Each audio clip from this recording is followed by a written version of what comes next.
who leave Richmond and their mummies and daddies and they go to uni in Leeds, or maybe not Leeds, Manchester, or maybe not Manchester, Birmingham or somewhere like that, and they go there, their home address is registered.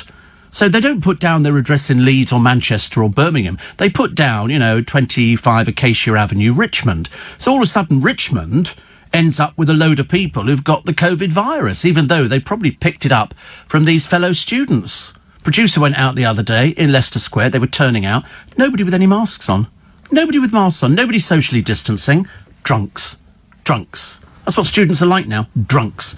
Drunks and junkies. That's all they do. They go out and they sort of... Because, as somebody said earlier on to Clive, I've said it a million times before. Why would you want to go out without a mask on unless you seriously have got a death wish or you seriously think that you're immune from picking up the coronavirus? How many did we get the other day? 3,000? 4,000? Very shortly you're going to be seeing the numbers peaking and you're going to be seeing the death rates going up. And that's all because they won't wear masks. Do you see them? I see people, I've stopped tutting. I go past them and go, now I use a rude word. I use a rude word as I go past, working on the assumption they can't see my lips moving, so it could have come from anybody. In which case, when they then somebody said, "Did you say something, mate?" Because it's generally blokes, isn't it? And you go, "Oh, not speak English," just to get round it. They're stupid people. Seriously, it really is very worrying. Shane says, I don't know if I should put my Christmas lights around the window this year, remembering me telling you about my neighbour complaining. Stick 'em up and stick 'em up fourfold. Go out and get more lights and do the outside with so many lights that it really annoys them. That's what you want. That's what you want. More Christmas lights this year, the happier we will all be. I might put a little tree up in the studio. I put a little tree up the other which had some little lights on it. And there used to be somebody, there was a presenter years ago. I used to get lots of Christmas cards. But a lot of people don't send Christmas cards now. And I came in one year and all my Christmas cards covered the whole of the LBC office when we were in Hammersmith. Literally, there were thousands of them. And I came in and I thought, something's missing. All my cards had gone. Every single one of my cards had gone. And it turned out to be this peasant of a presenter. I can't begin to tell you his name because he wasn't very good. But I might later. No, he's not still here. No, that would be even more interesting. And somebody said, oh, he actually took all your cards down the other day as a joke. I went, did he? So I confronted him. I said, oi, midget, come here. Where's my cards? And he said, I took them down as a joke. I said, well, that's the worst possible taste joke, because what had happened was he's put them on his desk and the cleaners had come along and thrown them all away. I said, a lot of listeners, remember listeners, something you're not familiar with, have sort of, gone out of their way to write a card and send it in. And I said, and you've just taken them down because you think it's some sort of joke. I said, really? I said, you're an absolute... Anyway, we lost him shortly after that. Nothing to do with the Christmas cards. Not much. And I fancy taking down... It's like going round to somebody's house, the door's open, you just go in there and help yourself to the furniture. You don't do things like that. It was very unnecessary. I said, yeah, as a joke. As a joke. I'm sorry, where's all my furniture gone? We took it as a joke. We've burnt it. We left it outside and, it got burnt. Oh, what a shame. La-di-da. Whatever. Dreadful, honestly. Dreadful. Also, what else we got? Oh, Kanye. I don't really care about Kanye West. I couldn't care less about him. Also, Portuguese wine's back in fashion again. There you go. Did you know that? Didn't we used to hate Matias Rosé? The only time we used to see Matias Rosé was the empty bottle in a Au revoir. Yeah. Who was that man? Do you know what he looked like? He looked like one of those people you used to get in the weather things. And you'd have a cuckoo clock on the wall with the weather thing in. And then on the hour, the weatherman would pop out and go, boom. A bit like the cuckoo, only it was a little man. And then they would go round the top. They used to have it over here. They've got a huge weather thing opposite. Is that what he's after? It's so marvellous. Honestly, I knew he'd have another job eventually. And so he just sort of pops out every so often. They've got it now, but before it used to come out. People would stand there on the hour and watch the clock on the Swiss Centre. But we got rid of the Swiss Centre. We put in a hotel and a place that sells M&Ms. Because, we're all worrying about our weight, aren't we? So that's just what we need. A load of sugar sweets, which is great. I used to like trying to suck the colour off M&Ms. It's not the same as Smarties. When we were little, we used to take the red Smartie and lick it and make lipstick out of it. Just me again. Okay, now we know where we're heading for. Because that's what Dolly Parton used to say. She used to do... She does the same routine. She'll live to be 100. She will do exactly the same show now as she's done. Because when I was little, we used to get pokeberries. And these were like blackberries, she said, and we crushed them up. She had to make eyeshadow and stuff like that. And she'd do all these kind of things. And she said there was a woman who worked in the bank. She said, and she said, I thought she was the prettiest thing I ever did see. She said she had bright red lips and dark thing, and her hair was all piled on top of her head. And I used to say, Mama. That's how she used to call her mother. Mama. She used to say, like one of those dolls you turned upside down. Mama. Mama. Bit like that. And with Dolly Parton, you could do it with one finger. And she said, Mama, isn't she the prettiest thing I've ever seen? And her mum used to say, she ain't nothing but trash. And Dolly Parton said to her mother, and since that day, I thought that's what I want to be. I want to be trash. She said, and I've achieved it. She said, it takes a long time to look this bad, with the hair piled up on your head. You can imagine, by the time you've taken all the makeup off Dolly Parton, what you're looking at is a pencil with 2 ping pong balls at the top of it. Oh, I don't know, 170? I don't know how old she is. I really don't know. I used to be a big fan, I'm still a big fan, actually, of Dolly Parton, because she does everything. She plays instruments, she sings, she did Glastonbury. I mean, for that alone, you should get an award. Here she is. She's 74. Yeah, add on a few years onto that, I should imagine. But she's been doing the same act for ages. I mean, she's a multi-instrumentalist. I wish I was. I've seen Bill Bailey's exactly the same. Bill Bailey can play loads and loads of instruments. And I think, I'd love to. And I tell you who else did it. Norman Wisdom. He was a multi-instrumentalist. He could do piano, drums, guitar, trumpet. He did everything. And I thought, God, what a talent. What a misspent youth. And I thought that'd be great. And Dolly Parton plays everything. I mean, primarily, she's known for her work in country music. And what else? You don't know. And also, she's an actress. She was in one of my favourite films, Steel Magnolias, because Clive was talking about movies the other day. Which was, I said the other day, it was this morning, it just seems like the other day to me. 20 minutes ago, I was talking about films and stuff like that. And everybody's got favourite films. Otherwise, there's no point, is that's what they make films for. But they're supposed to be made to see on the big silver screen, to watch it on a, 35-inch or 40-inch or 60-inch television doesn't quite do it. But still nice. So what? To have your company. Nice. What did I do yesterday? I did loads of things yesterday. I was up early because a friend of mine, he said, can you get me some hanging baskets? And I went, oh, really, do you want to hang about? So anyway, at 9 o'clock, I was in the chemist picking up my prescription, or as I prefer to call it, 2 carrier bags. And I came back, and then I thought, right, I was going to go and then buy the hanging baskets, if they had any, and then drop them round in the early hours of the morning. And then I thought, no, somebody will pinch them. He has to tie his hanging baskets up because people walk past and people pinch things. People are like that nowadays. Yeah. And he's in a posh area. He's posh-ish. And I bought them yesterday. And they were 20 quid a basket, but they're quite nice. I've got cyclamen in and a few sort of winter flowering pansies and a little sort of thing in the middle of it. And so I bought 2 of them, and I phoned him. I said, I'm on my way round now. You can have them now. So we had to take his other ones down. And then we put up the new ones, which is very nice. Very, very nice.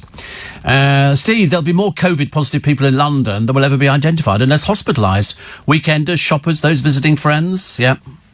Oh, I mean, it's a disaster. It's a disaster, whichever way you look at it. And it's all these bloody students. How many times do you need to tell somebody who's supposed to be more intelligent than we are? Put a mask on. Put a mask on. Do you really not want to see your family ever again? Because if you go into hospital, they won't be allowed in and come sit by your bed. You'll be sitting there all by yourself, or lying there all by yourself, feeling about the worst you could possibly feel. I don't understand why anybody'd ever want to put themselves through that. What can you do? Take away alcohol. They were queuing the other day. Producer tells me in a supermarket round here to get booze. And then they had somebody drumming in Leicester Square. You get these people who sort of bang out drums and all that. It's very tedious and very boring. And there were loads of people around, about 100 people. Nobody socially distancing, nobody wearing masks. And you think to yourself, I pray to God that you don't get coronavirus, because sitting in hospital, basically willing your life away, is obviously the way you're going to spend the rest of your days. It is dreadful. It really is. I don't know what I can't do anything else. I've tried desperately. I've sort of said to people, I can't do any more than say to somebody, listen, if you catch this, I had my flu jab the other day, and if you get flu, and then you get COVID, you're 6 times more likely to die. Why would you want to die? Living's much nicer. I promise you, living is much... There was an old people's home that was on the news earlier on this evening, I was listening, where there's loads of people who've contracted coronavirus and a number have died already. And you think, why would you want to die? It's not nice. It's not like pretend. It's not like the movies where you die and then they go, OK, cut. It's permanent. And just imagine if you end up getting coronavirus and you end up in a hospital or a home or something like that. There's no chance of your family coming to visit you. They won't be allowed in. And that's what you really want, is it? Typical bloody students, isn't it?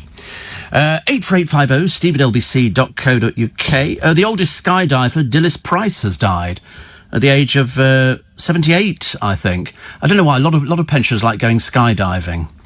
And there's so many jokes about skydivers and stuff like that I don't think I'll do on the programme. But she wanted to do it.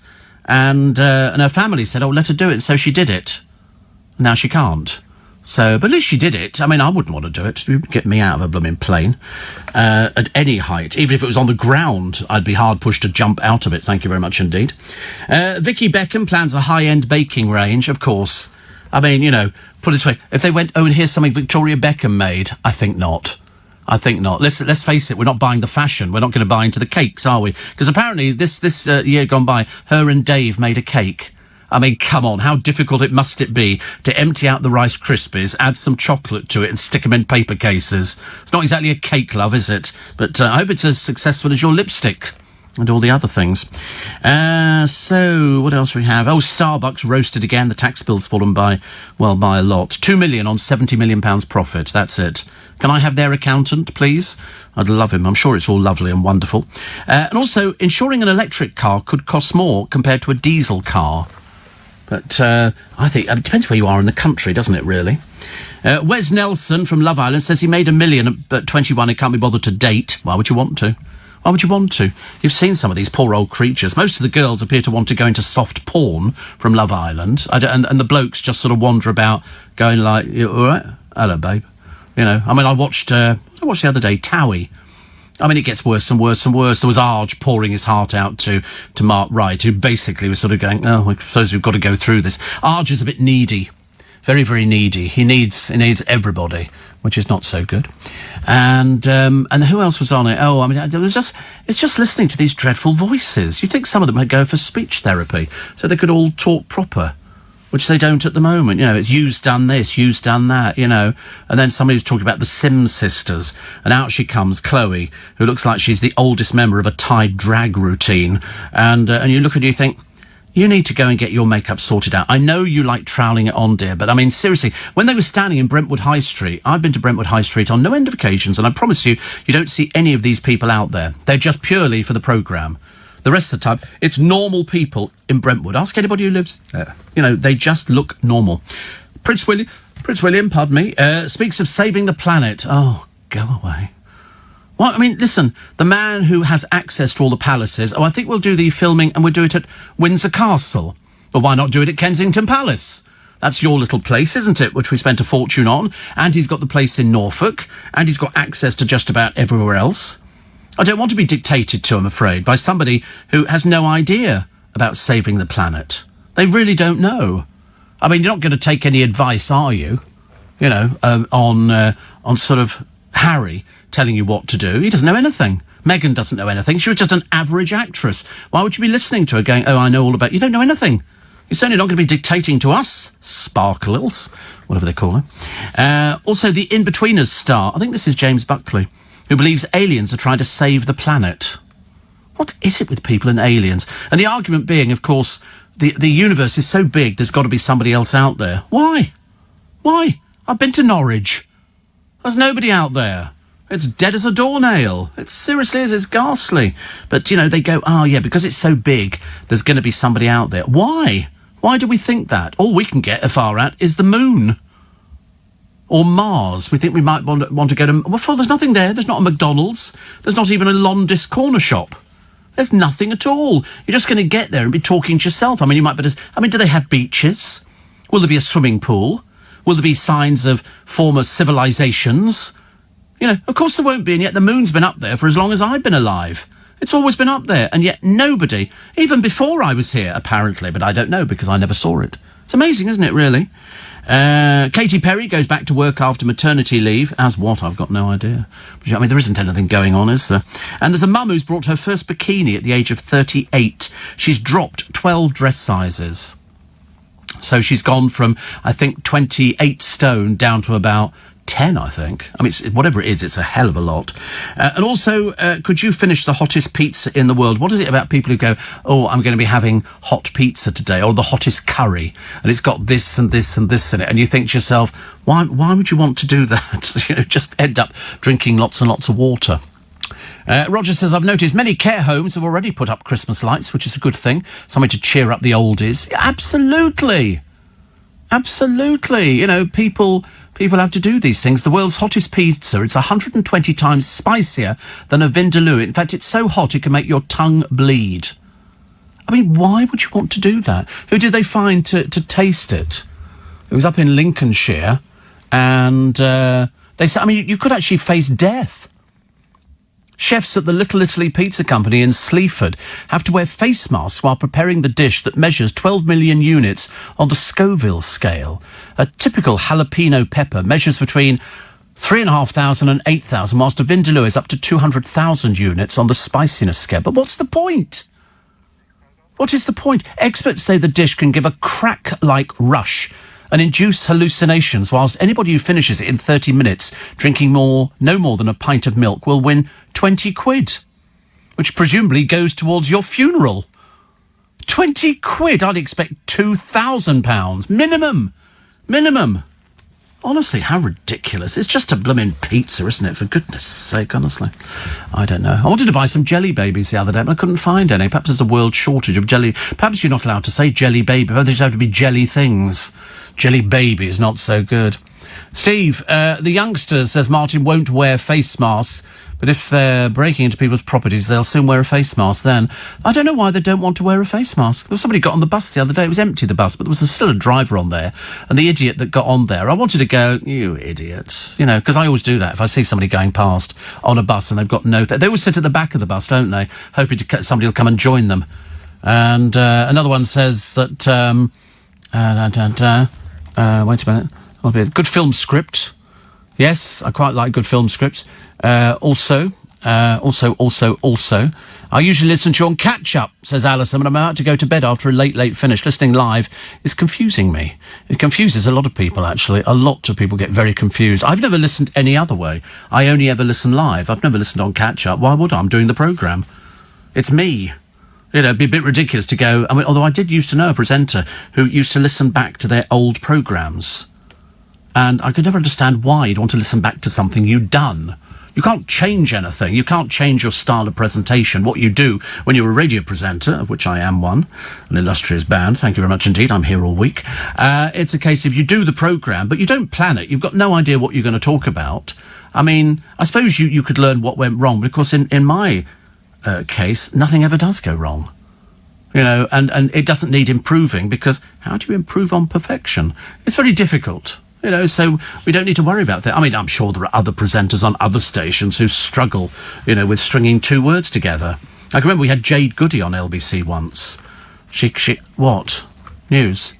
Well, she'll just have to wait. I'm busy talking about Jade Goody when she appeared on LBC with, I think it was Simon Bates. And Jade Goody didn't have the faintest... We were doing it for charity, and for some reason he'd been paired with her. It was the most unlikely pairing you've ever heard. Time, isn't it, that Lewis Hamilton got an award from the Queen? Well, she doesn't nominate anybody at all. It comes through Downing Street.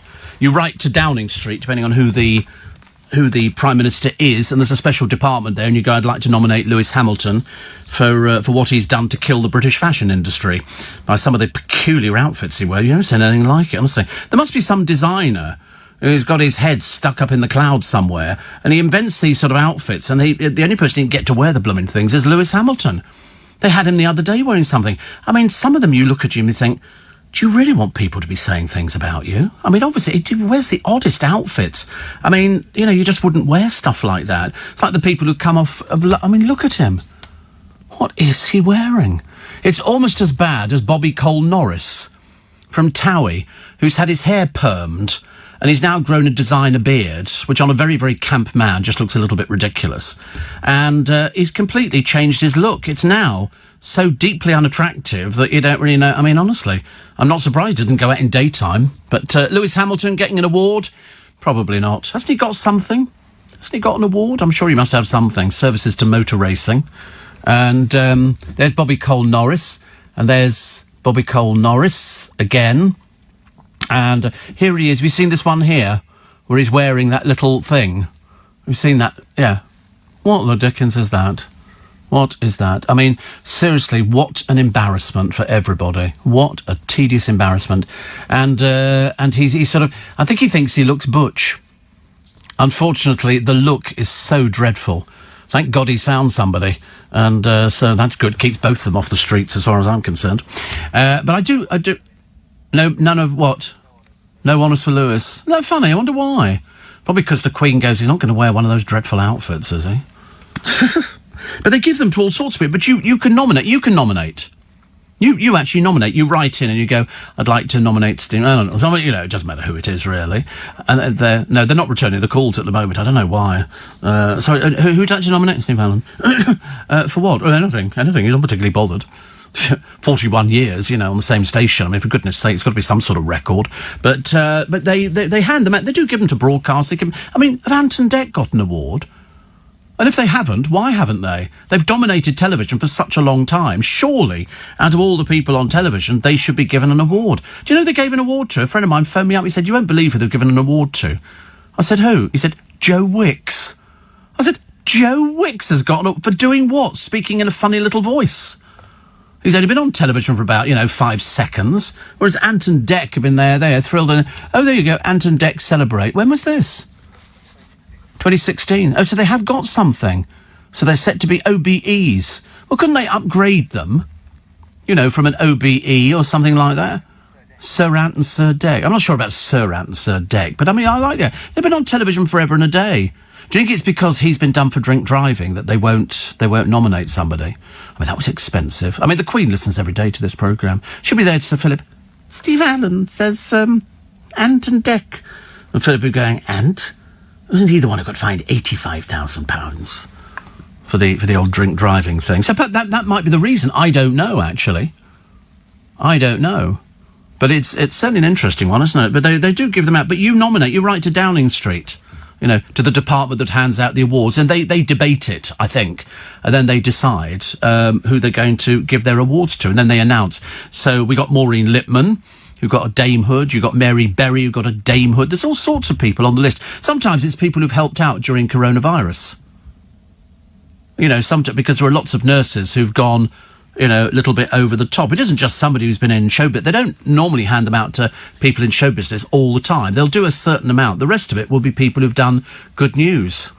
There's a woman on the television at the moment. I just want to tell you this now. She's got coronavirus and she's connected up to a machine that is breathing for her.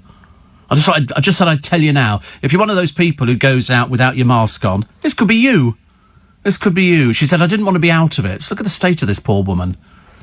She said, I didn't know I'd wake up if I did. This is what people are going to be like. It is absolutely unbelievable. And then somebody says, oh, you got it wrong about the face mask. You're wearing it for other people. No, you're wearing it for yourself as well. You need to bring yourself up to date. I think it was like somebody wrote to the other, who was it, Amanda? I think it was Amanda, and she said, oh, by the way, Steve, you'll be delighted to know the pantomime's back at the Palladium. And I went, no, it's not. No, it's absolutely not. And I said this on Friday, do not be fooled. It's called Pantoland. It's not the pantomime, okay? So if you booked thinking you're going to get Snow White and the Seven Watsits, or, Sleeping Beauty or anything, no, none of that.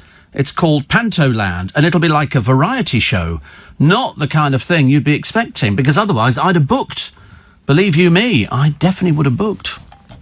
Do you think we'll ever get Harry back, or we lost him forever? No. Well, not in our lifetime, I shouldn't say. I couldn't care less. I think, unfortunately, he's been misled by Meghan. Everybody's entitled to an opinion. So I'll get people who say, no, you don't know what you're talking about. So that's good. You've got an opinion. I've got an opinion. But, the one thing you must always do is respect everybody else's opinion. And so, consequently, I think that because he was fine until she came along, absolutely fine. He was trailing along behind William and Kate, being sort of the heir and a spare. And there he was the spare. And then along comes Meghan. The next thing, they're both at the royal family. Well, whose fault would that be? Certainly not his. I mean, I think he's weak. I think he's very weak. I mean, he was the one who got drunk and kicked out all the photographers. He was the one who dressed up as a Nazi. He was the one who took all his clothes off in the Wynn Hotel in Vegas. He was the one, who's always been, oh, Harry's up for a laugh. Now, Harry doesn't have any humour anymore. There is no ha, ha, ha, Harry. It's all gone a bit dreary, dreary, dreary. I mean, I should imagine the Queen must be going, thank God I'm nearing the end of my life. It can't get any worse, can it? Nice to hear you live on a Sunday, Steve, says Tony in Brighton. I'm normally sleeping just back in the early hours from Gran Canaria, despite COVID and the Jumbo Centre. Still going, although very quiet and closed by midnight. Planes, though, had no children. In fact, only about 50 people on each flight. I didn't think I'd get a sunshine holiday this year, but I would recommend it to anybody who can cope with heat and face masks indoors and out. Now in quarantine, like a rabid dog for 2 weeks. Well, listen, it's a small price to pay to live, isn't it? Matthew says, Joe Wicks sits near me at Chelsea. Nice fellow, we both have season tickets. It's The Voice. Hello, everybody. He's a bit like... Him and David Beckham must be like a comedy show. Must be like a comedy. All he does is does a bit of... And they give him an award for that. I don't quite understand it. There's far more deserving people. Far more deserving people. Steve, I was watching a documentary on Teddy Pendergrass last night. In this documentary, they were talking about how women used to throw their pants at him while he was on stage. But I think they did it for Tom Jones. Tom Jones used to request things to be thrown on stage. And there's a very good book about him. And his people wrote to the fan club to say, if you're coming to see Tom, he likes cigars and towels. The knicker thing. And what they would do, I mean, you didn't hear this anywhere else but here. They would move people around in the audience so that Tom only looked at pretty people in the front rows, whereas in fact most of them were on walking sticks. And they would sort of wheel them in and go, no, shove those at the back. Pretty people. And he would, Tom Jones was always up for the pretty girls. He hasn't got much conversation. I saw the knife in her hand and she laughed no more. The old hometown looks the same. And he liked to see pretty people in the front rows. Why not, for goodness sake? It's Tom Jones. That's the whole idea. When I do one of my shows, I will only have attractive people in the front 3 rows. If you're unattractive, you have to sit at the back. It's the way it works. And Maggie says, wouldn't it have been so-and-so removed your Christmas cards? No, it wasn't, actually. No, it wasn't. No. Matthew says, Zora Suleiman sounds fit. Oh, Lord above. I mean, I wouldn't even suggest that in front of her. Wouldn't even suggest it. What a thing to say about her. Talking of Towie, I love it. It's on tonight and I can't wait. Yeah, there's a few people on there. It's sort of, a few of the desperados. I don't know why, actually. But the worst programme on television is Celebrity Karaoke. It really is ghastly. It is so dreadful. Jess Wright, the irritant of all irritants, the big fat gay boy from Ibiza Weekend, who freely admits he can't sing. Not only can he not sing, he can't dance, and he puts makeup on. I mean, what is he on there for? I've got no idea. He's not even funny. If he was funny, I could have understood it, but it doesn't seem to work at all. And they've got a few other people on there. They've got Courtney Act, who's the drag queen from Australia. Scarlett Moffat, who's trying to contain all her sort of moving flesh as she sort of bounces around. She can't sing either. In fact, most of them can't sing. It's just a tedious pile of rubbish. It really is awful. Somebody was saying about putting up Christmas lights. Put them up now. I'm going to put the tree up from November. It's going to go up November. Because otherwise it happens a bit too quickly, Christmas. Enjoy it for as long as possible. I'm not going to hang balls on it, because I've decided if you've got enough lights on a tree, you don't need balls. They kind of detract from it. So, but no, always a tree. I should definitely bring something in the studio. How many lights on this one? Well, normally on my tree is 10,000. 10,000, I know, it seems a bit excessive, doesn't it, really? But, I like to look at it as sort of another landing place for the Heathrow Airport planes who come in and go, oh, look, that's the runway down there. Oops. No, it's not. But yeah, no, an average, it goes between 5,000 and 10,000 lights. Because they're quite good. Unfortunately, when you take them off the tree and then you try, I don't know whether to roll them around my arm or not, because there's so I just stick them in a carrier bag and then sort of stretch them all out. But because they're all little tiny LEDs, they don't burn out. They keep going for ages and ages. So we'll have three trees this year. I might have 4, actually, I don't know. A little bit excessive, but, one in each corner. Yeah. I just quite fancy the idea. I've always wanted a house that overlooked Richmond Green with big picture windows and a tree in every window, all doing different things. A friend of mine one year went to Rhiness and bought strip lighting in different colours. And he put one in each window. So each window of his house was lit up in a different colour. It looked fantastic. And it was fairly sort of easy to do. I've just got one. I bought it in purple. They'd run out of every other colour, so I've just got one. And I put it in the kitchen. And I bought a plane the other day from Condé Nast, the light people in Sweden. And it's a plastic-type plane thing. And you clap your hands, and it starts up by itself. And the propeller turns around very, very quickly, but it's just one propeller, but it's got lights on it, and it spells out Merry Christmas. And all the lights on the plane flash. Really good, like 30 quid. It was really good. And it's got Father Christmas sitting in it, but you can get Rudolph sitting in it as well. What? Yeah, it was fantastic. It's just one little propeller on the plane, but because it goes round so fast and the lights come on at different times, it spells Merry Christmas, and then it goes M-E-R-R-Y K-H-R-I-S-T-M-S-S. It's good. It's good. You can buy them. Condé Nast. I'm on the train when you impersonated the Queen and Philip's voice. I laughed out loud. Well, you mustn't do that. They'll have you locked up. Honestly, dreadful. Steve, I've just seen a picture of Zora. She's drop-dead gorgeous. I don't think we need this kind of talk. It's unnecessary. It's a Sunday morning, for goodness sake. It's the Lord's Day. You don't go into church and go, do you know, I saw a nun today. Oh, she was hot. You don't do things like that. It's just unnecessary. Unnecessary. Steve, I can't stop singing the green, green grass of home, ready for the old gag. I went to the doctor, and the doctor said, I've got Tom Jones syndrome. Is it serious, I said. He said, it's not unusual. I know, seriously, you're barred. You'll never appear again on a programme.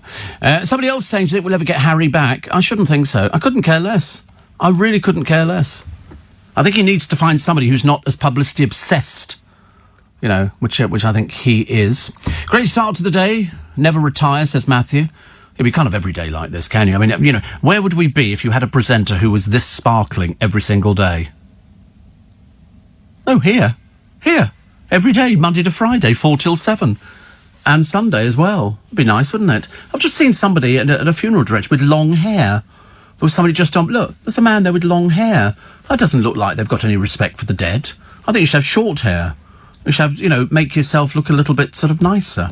Long hair, honestly. Ridiculous. But this is it. If you seriously, just go and have a look in hospitals. Type in coronavirus. Now you know what you're heading for if you're one of those students, of which there will be many, many, many students. You know, and they will be suffering very shortly. And I don't know what else we can do. I can just say to somebody, take care. And they go, yeah, whatever. In Between Us stars James Buckley believes peace-loving aliens are trying to help us save the planet. He's become obsessed. He says, considering how huge the universe is, it's almost impossible there isn't other life out there. Why? Why do they go that? Why do they say things like that? He said, there are documentaries on the CIA website saying they're there. I'm open to the truth. No, it's not true. There is nothing else out there. I'm sure you want there to be. And it'd be very sweet, but I promise you there's nothing else out there. We'd have heard from them. They would have landed in this country, but there's nothing else out there, James. Nothing at all. No little spacecraft, no little E.T. phone home, E.T. phone home. There's nothing like that at all. They don't even speak English. And the only thing you're going to get is a microorganism in a puddle or something like that. There's going to be nothing else. There's no sort of people in cities whizzing around like Dan Dare. I mean, I wish there was, but, I mean, sadly there isn't. What have we got here? Stars ignore the COVID rules and party on. The Gale twins. God's truth, honestly. I'll tell you, what is it about people who want to make themselves look cheap? It doesn't make any sense, does it? Bungling officials put 13 pallets of coronavirus test swabs on an auction site instead of storing them in Tennessee. That's how stupid people are. Mind you, every time I hear the government talking about COVID, I don't think they've got the faintest idea. Seriously, I don't. You know, I mean, it's just absolutely appalling. Ranveer Singh is getting secret support on Strictly Come Dancing after bagging extra-strength undies to hold her in. She's 43, going on 90. She says, I'll dance off the COVID pounds. She says, I put on a stone, so to the poor wardrobe people, I said, listen, I don't mind what you do on the outside. What I care about is the strength of the support underwear. I'm sorry, you do read news, don't you, dear? I mean, what is it about trying to develop a personality? What is it about people nowadays? Single mum Ramsey will be competing against athletes like Nicola Adams, so she needs to up her game. She said, my agent sent me a weighted skipping rope for my birthday. I mean, blimey, I tell you what, emergency liposuction would have been better, but I mean, I suppose a skipping rope is sort of getting a little bit better, isn't it, really? Super vet Noel Fitzpatrick, have you seen him on the telly? He's very good, isn't he? He seems to be able to save any animal's life. The only thing they don't tell you is how much it costs. And I'm assuming it's an arm and a leg. I should imagine some of these operations he's doing where they go, OK, and we're going to get poor little Willie and we're going to sort of recast his back leg and all this kind of thing. I think you're looking at thousands and thousands of pounds. But the good news is that for anybody who's an animal lover, you'll pay anything to save your animal. And they know that. They know that. But his own dog was run over by a van. It's a cutie, actually, very cute. But it's a Border Terrier. And he's sort of put her all back together, which is great. He says, I'm grateful the entire team was on hand immediately. We were able to get it. Well, of course it was, because you employ them. What do you mean on hand immediately? You employ them. Honestly. Nick Ferrari's column today talking about the Church of England and its leaders who permitted a culture where abusers were able to hide. And also talking about Maureen Lipman, who's now a dame. She must be very, very happy. And the virus has claimed another victim. Compassion. This is the cremation where this poor lady's sitting there and her two sons moved in either side with their chairs and the officials came over. I've told you, separate. You think, but wait a minute, they arrived in the same car. It's her husband's funeral. For God's sake, pull yourselves together. Dreadful, isn't it? And I forget where this was. It was somewhere like Milton Keynes. But, you know, it's just ridiculous. So he made them separate again. So she's sitting there all by herself, separated from her two sons who wanted to put their arms around her. Isn't that what you do at funerals? What a horrible place to have a cremation. Oh, dear me. Not my sort of thing at all. Also, Piers Morgan. He's insisting the secret to his success is keeping his big mouth shut sometimes. He's got, I think, Vinnie Jones coming up. Sounds about as exciting as watching paint dry. Captain Sir Tom Moore, that'll be good. I think he's also got Gemma Collins. That's when you'll realise she's as thick as a brush. Seriously, I mean, it will be the most boring programme, because she's talking in a little girl's voice. You know, like anybody from sort of Towie. What she's on there for, I've got no idea. Perhaps it's some joke or something. Gary Bushell, talking about all sorts of things on the television. Some of which he likes, some of which he doesn't like.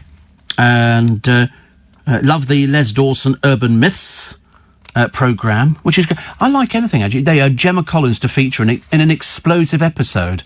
The explosive thing will be she blows up. I can't think of any other reason why it would be an explosive episode. She's got nothing to talk about. I'm sorry, I was the fat bird who shoved food in her gullet and then took off a thing the other day. They spent 6 hours in front of the camera. That's what you call a boring bloody interview. 6 hours to try and find enough material to fill an hour programme. When I do an hour's interview, it's an hour. It lasts an hour. You know, for her, though, so what am I going to talk about? Well, I could talk about I lost 3 stone. I could talk about I got into trouble with the Advertising Standards Authority. I could talk about the fact that I took my cloak off when I was having sort of coat, when I was having a bit of a row with Arj. Remember Arj? On, off, on, off. On, off, on, off, on, off. And then she did it and she said, you can kiss my what's it. And somebody was saying, I think they had a row at a swimming pool or something, and she said, you ain't going to be getting this bootylicious. And I thought, he's been there, love. That's why he's ditched you. This Candy, wasn't it? Oh, dear God. Candy looked like an entire blooming sweet shop. An entire sweet... And Arj, of course, who's been there on so many occasions. Unfortunately, nobody's interested in Gemma Collins, are they? So she'll be destined to spend the rest of her life sitting there staring into the mirror, getting another injection from Skinny Jabs. You know, and then advertising it on her little website to go, this is how you lose weight, girls. No, it's not. No, it's not. It's highly dangerous. And unless you keep doing it, it's 250 quid a throw. Somebody's making money out of it, isn't it? I wonder how much Gemma Collins is making. It's not good, is it? Not good. Also, another one here. Search for Dr. Is it Sarah Seeger? It's her job to search for life on planets, but doesn't believe we've been visited. Of course, what do you mean? Of course we haven't been visited. Visited by whom? What, people landing their flying saucers in Trafalgar Square? No, I've never seen. I've been in London for nearly 50 years. 50 years. There's never been a flying saucer landed. Nothing in Twickenham, nothing in Richmond. In fact, I've been all over the place, and not once. I've been out in the countryside, no little lights coming down to do crop circles, because it's students and it's a load of old cobblers. It's rubbish. Absolute rubbish. I love the way that people do it, don't they? There was some bloke, I told you, who sort of wanted to put all his money... I think it was Reg Presley from the Trogs. He put all his money into investigating crop circles. And somebody said, it's students, dear. Students do them. They've got evidence. Students did them. And he went, no, it's people, people come down in spacecraft. What for? What, do a crop circle? Is that for stupid people like you? Ridiculous. It's students. They do it with a flashlight, a map, a piece of rope, and a broom handle, and that's how they do them. They do them very well. He used his royalties from Wild Thing to cover fund research subjects such as alien spacecraft, alchemy and crop circles, and then did a thing, Wild Things They Don't Tell Us. Load of old garbage. I mean, seriously, why do people want to believe? I suppose they've got nothing else in their life. I mean, it's embarrassing, isn't it, really? He brought a book out, bought by a few other simple-minded people. Yeah, we keep telling you, crop circles, they're all done in a certain place in this country, and the nearest thing to it is a pub. OK? That would be the clue. And the students go out there. Otherwise, I mean, if a spacecraft came down and started doing pretty patterns in the corn, wouldn't other people see it and take pictures? Of course they would, but because there is nothing up there, there's no pictures to take. Ridiculous. Matthew says, I'm in stitches now. Gemma Collins, an entire sweet shop. Yeah, absolutely. I mean, I think they've only put her on there because her agent's good and obviously tries to get her work. But she's always telling us how fantastic her life is and how much money she's earning. Unfortunately, I don't think it's as much as she thinks it is, as we will discover, won't we? Steve, come on. Here we go. Billions of stars in our universe and billions of universes. There will be life somewhere. Why? Why? Go on, explain to me why. And the answer is you can't, because there isn't. Honestly, it makes it so much easier, doesn't it, when you have to explain to people. I know it would be very sweet to think about that, but it doesn't work. It doesn't work. It's very sweet of you to think about that, but I promise you, there is no thing coming down like any of these space... I watched a war film the other day, actually, and I suddenly realised I quite like war films. They're very cleverly done. And then I thought perhaps I should order some box sets of stuff like that. And then I thought, no. Why would I want to do that? It's not really worth it, is it? Coming up to the news at 5 o'clock this Sunday morning, it's Steve Allen's early breakfast on LBC. And I promise you, it's really worth catching the programme this morning. As indeed every day. Every single day. That's really nice to have your company. It's Steve Allen's early breakfast, Monday through Sunday, with the exception of Saturday. So 6 days a week, 4 till 7, and you're very welcome. It's nice to have your company. Somebody recommends me listening to another presenter on another radio station, but they get zero audience. Why on earth would I want to listen to that? Dreadful. And somebody says you could get the Band of Brothers box set, says John, which is excellent. I don't know anything about Band of Brothers. I don't, so perhaps I should take a look at it. Clayton says, there is intelligent life elsewhere in the universe. The proof is nobody's stupid enough to visit us. Yes, I probably agree with you. Why would they want to come down here? Listen, if you're more than happy where you are, why would you travel billions of miles to come and to sort of do a funny circle in the middle of somebody's crop field? Why would you not sort of, drain an ocean so we could see what's in it? Do something worthwhile. Like that old argument, isn't it? Uri Geller can bend spoons. For what reason? What's the purpose of bending a spoon? Why don't you... isn't there something you could sort of, do which would be a little more deserving of some sort of an award? I'm Celebrity Bosses have called an urgent meeting to discuss axing the new series. It's not looking very promising at the moment, is it? The weather's ghastly. And also the case of COVID-19 have soared in North Wales, where the set's being built. Why would you want to go there? If I was appearing on the programme and they go, it's in North Wales, I go, no, thank you. No, absolutely not. And so they're going to discuss the worst-case scenario. They're now going to hold daily meetings about the government's changing guidelines.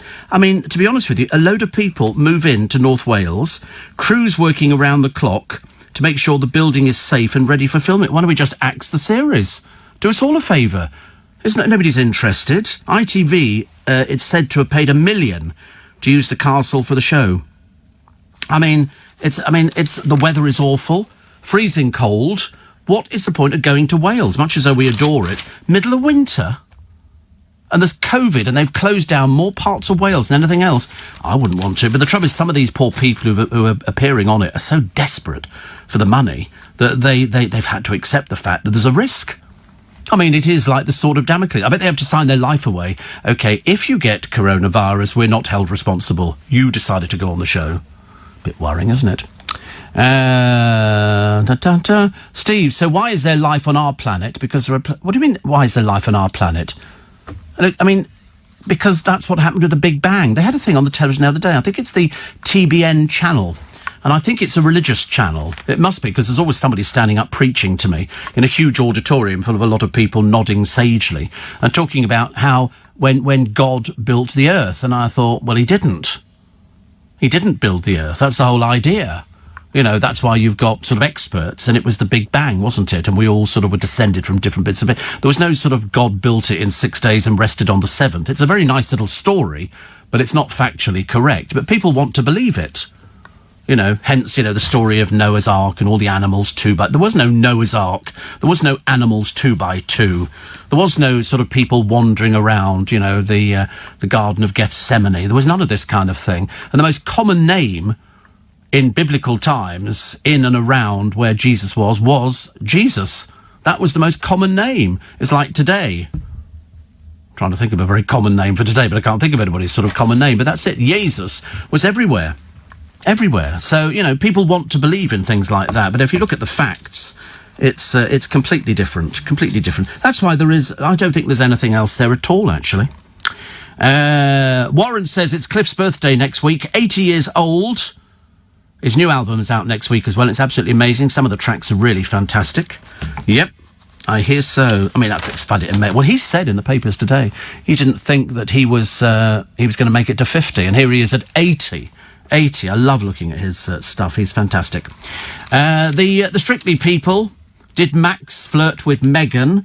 This is Max George. Did he flirt with Meghan? I mean, to be honest with you, given the choice of Max George from The Wanted or Harry, I mean, it's a no-brainer, isn't it? Somebody's got loads of palaces. Somebody doesn't have a recording contract. I mean, which one would you go for? The palaces looks very promising. Very, very promising. Apparently, Dr. Seeger was on LBC a few weeks ago. Yeah, and... what's that got to do with it? I mean, there's loads of people on LBC a week ago. They were all on here talking about things. You can find all sorts of things. You can put David Icke on. He'll happily tell you that the royal family are, in fact, lizards. I mean, he seriously believes it. He's that mad. He's that mad. Listening to you, Steve, in sunny Villamora, where it's 26 degrees. Scotcha. I've had an alarm going off in the apartment kitchen all night coming from the microwave and the fridge freezer. Any ideas? Terry's from Leighton Buzzard, home of the earthquake. What have you had? Was it 3 or 4 earthquakes? I think that's amazing, isn't it? Lovely. Matthew says, what's your opinion on flares? I was reading GQ yesterday, and apparently they're back in. No, they're not. I promise you they're absolutely not. It's like, we had Victoria Beckham ripping off somebody's jumper made by Gucci or something like that with holes in it. Now Victoria Beckham's brought one out. Is there nothing that poor person does that's original? No. Steve, yes, the TBN channel is a Christian channel. And Joe Osteen is good on that channel. Could almost be a life coach. It's from America, isn't it? They show you some of the American preachers on there who are appearing in what looks like stadiums. And it's absolutely not... But we've had them over the years. I don't know if you've ever seen was it Faye and somebody? There were 2 of them. There was one who got caught. He was one of these hellfire and brimstone preachers, and then came on in front of his millions of adoring fan and said, oh, God, I have sinned. He was caught with hookers and he needed money. One of them appealed for $1 million, and you could phone up and you could get sort of a Bible, which was blessed or something. It was a right little racket going on. But Faye and Tammy Baker, they were a right pair, I tell you. Tammy and Faye Baker. I've only just remembered their name. They were another bit. She looked as peculiar as they could ever get. And what they were doing, it was people who could continue to talk and convince people that what they were saying... There they are. Look at the state of that. I tell you, I've had ventriloquist dummies that look better. Seriously, really frightening. And the scandals that brought them down, they were all at it. It was terrible. What they were doing was, she was one of those people. They did have a puppet show as well. How nice. But They got publicity when Jim was indicted, convicted, and imprisoned on numerous counts of fraud and conspiracy. Amazing, isn't it? I mean, she died in 2007. They say, noted for her eccentric and glamorous persona. Oh, that's the other one. Tamara Faye Messner, then it was formerly Bacher. And, but they were a right pair of old crooks. I mean, seriously. But the other one, I forget which was the one who actually had to appeal. He'd been caught with hookers and he had to apologise. So he was another one of these hellfire and brimstone preachers where they're very good at doing it, but it turns out they've got as many problems in their life as everybody else has got in their lives. And I can't remember what his name was, but he did say, is that his name? Jimmy Swaggart. Jimmy Swaggart. That's right. Sexual scandals with prostitutes led the Assemblies of God to defrock him, and he temporarily stepped down as the head of the Jimmy Swaggart Ministries. He was a dirty old man, he was. Really? Is he still... He's still alive at 85. Hope he's not still hanging around with those sort of people. But he currently owns and operates the Son Life Broadcasting Network. I don't know why people ever want to believe this sort of stuff that comes out. It's basically to part you from your money. The bank of... Do you remember seeing that great one? What they used to have in America, and it mainly happened in America, it didn't really happen so much in this country. They would have somebody come on stage and he would say, oh, God, I want to heal somebody. And he would pick on somebody and said, in the front row, your son was injured in a thing, and they thought he was getting divine intervention. It wasn't. It's exposed on YouTube. He's got an earpiece in and they're feeding him lines backstage, and they're saying, woman in the front row, her son's just been diagnosed with cancer. So he was able to go, your son, it's cancer and all the rest of it. He could pick anybody in there, provided there was a story that went along with them, and they were feeding him with the information into his earpiece. He was another crook. Anywhere where there's money involved, where they can take money away from people by convincing them you're going straight to heaven. That was always the incentive, wasn't it? Do you want to go through the pearly gates, or do you want to burn in the fires of hell? To be honest with you, if I've got the sausages, I want to go to hell, because that's going to be the only place you can cook the blooming things. But they were terrible in America. Absolutely terrible. You know, people, I mean, there's one here, there's a German-born televangelist and called Peter Popoff. And he falsely claimed God revealed information to him so that the Popoffs could cure him by faith healing. He was made bankrupt, made a comeback, and then he bought TV time to remember Miracle Spring Water, referred to himself as a prophet. No matter how many times the claims are debunked, he seems to bounce back with another version of the same old scam. He's another crook. But people want to believe in something. Look at all those people. Who was that one who claimed that you need to get on this spacecraft and we're going to take you off to somewhere? They all committed suicide, all these people, because they believed in what he was telling them. I thought, you'd have to be absolutely barking mad to believe this stuff. But a lot of these people, are basically trading on the word of God to get money out of you. Terrible. My friend Ian says there's a big documentary on them I've seen on TV over here. Jim Baker was also gay. Lord, imagine, in America, gay, openly, surely not. It's only in this country you can get away with it. Not get away with it, but it's a case of the Americans, they're a bit funny about gay. So you try and think, in this country you can think of loads of loads of gay actors and politicians and things like that, even Speakers of the House. And over in America, they don't have stuff like that. Look up Jan Crouch. Jan Crouch. This is the People's Temple Agriculture Project. Oh, these were these people, wasn't it? 918 people died at this settlement. Jonestown. It's unbelievable, isn't it? Terms used to describe them, they called it sort of, it was revolutionary suicide. I mean, it turns out they were injected with poison, and it was like a mass murder. I mean, it is when you go back in these things and you see them, it's absolutely unbelievable that you can convince people to do something and they think they're going on, a craft that's going to take them to a better place. In total, 909 individuals died in Jonestown, all but 2 from apparent cyanide poisoning. I mean, it's absolutely unbelievable. 4 other temple members committed murder/suicide at Jones's command. That's the impact that people have. It's like being brainwashed, isn't it? Thank you, Ian, very much indeed. Warren says, Villamora. Good God, that's where Bonnie is. She's got this book for you. Yes, it's called British Circus Life by Lady Eleanor Parker. Is it Lady Eleanor Parker? I don't know. It's the definitive guide to British circus, and she found a copy. So that's where Bonnie eventually, I suppose, is going to make it back to this country. When? I've got no idea. She seems to be marooned. Poor soul, honestly. Jimmy Swaggart is Jerry Lee Lewis's cousin. Say no more. He was a bit mad, wasn't he, Jerry Lee Lewis?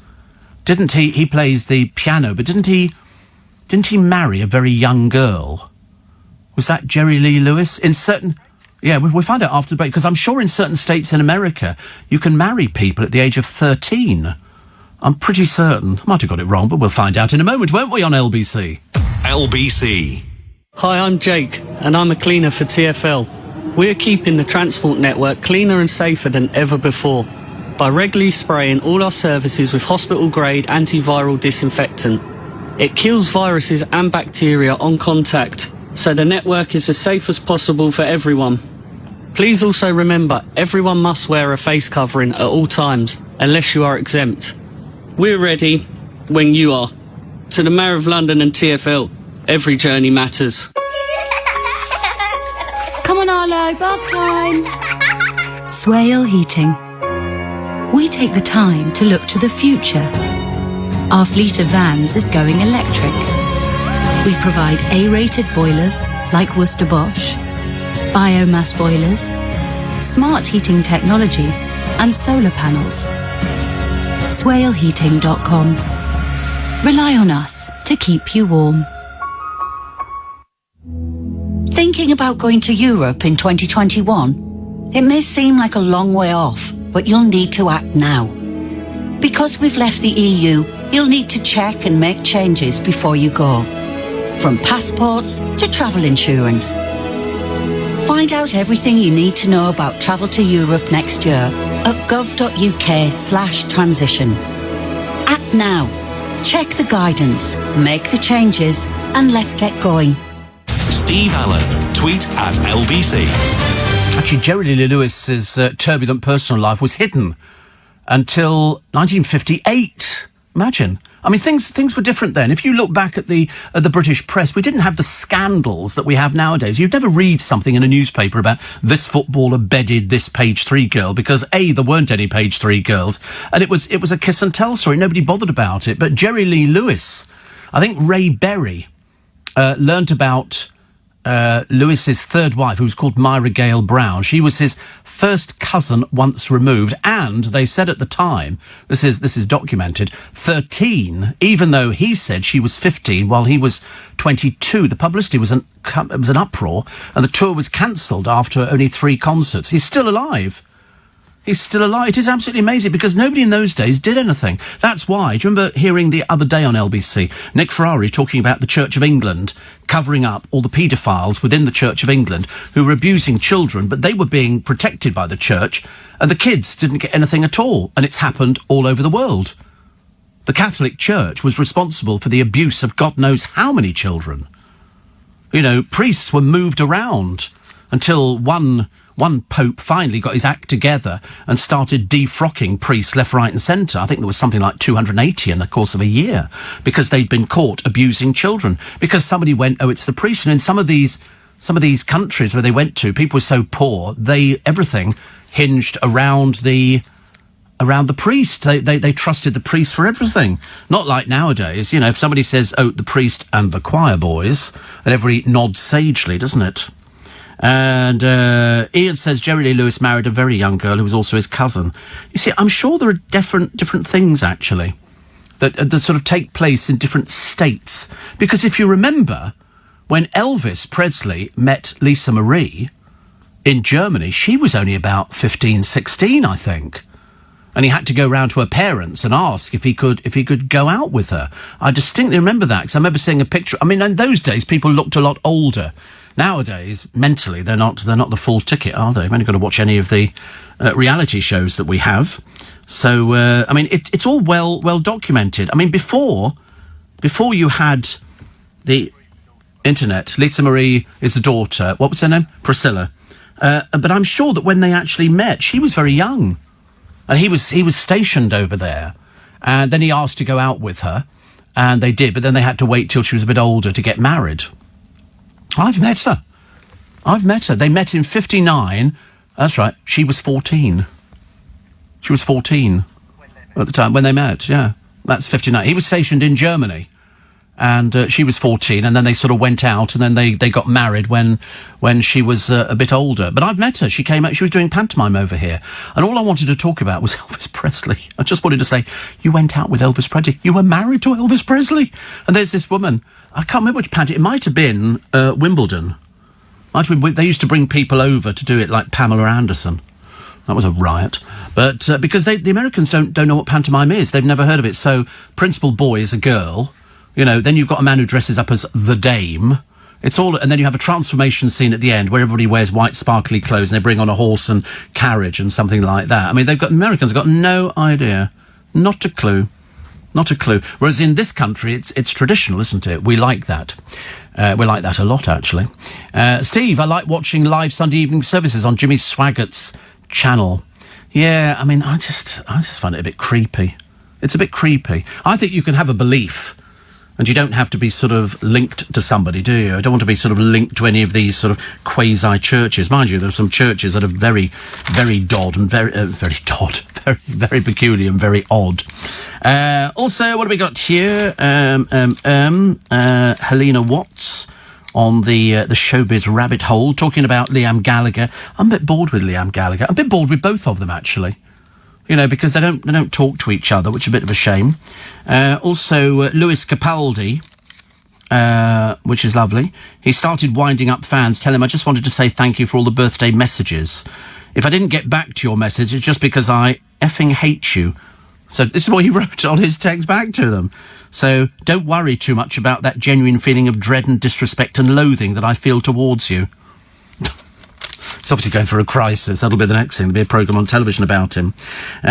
Also, Paul McCartney says, you still call this chord F-sharp minor? Or do you still call it the one from F? Do you know, they did a thing on the television the other day because John Lennon would be 80. And they were trying to work out what he'd be like at 80. Bisexual. Apparently, John Lennon experimented. You know, as indeed we found out the other day when you saw his Two Virgins album where he was stark naked on the front cover. Don't ask me why. But they had to sell it with a brown paper bag because obviously people in those days hadn't seen willies before. And so it always makes me laugh, actually, because I remember thinking, I wonder why or how stoned you'd have to be before somebody said, OK, we're going to do this album cover. How about if you're both naked? Yoko Ono. It was like she was wearing an Afghan rug below the waist. It was terribly worrying, actually. Yeah, we haven't told you about the new LBC publicity shots yet.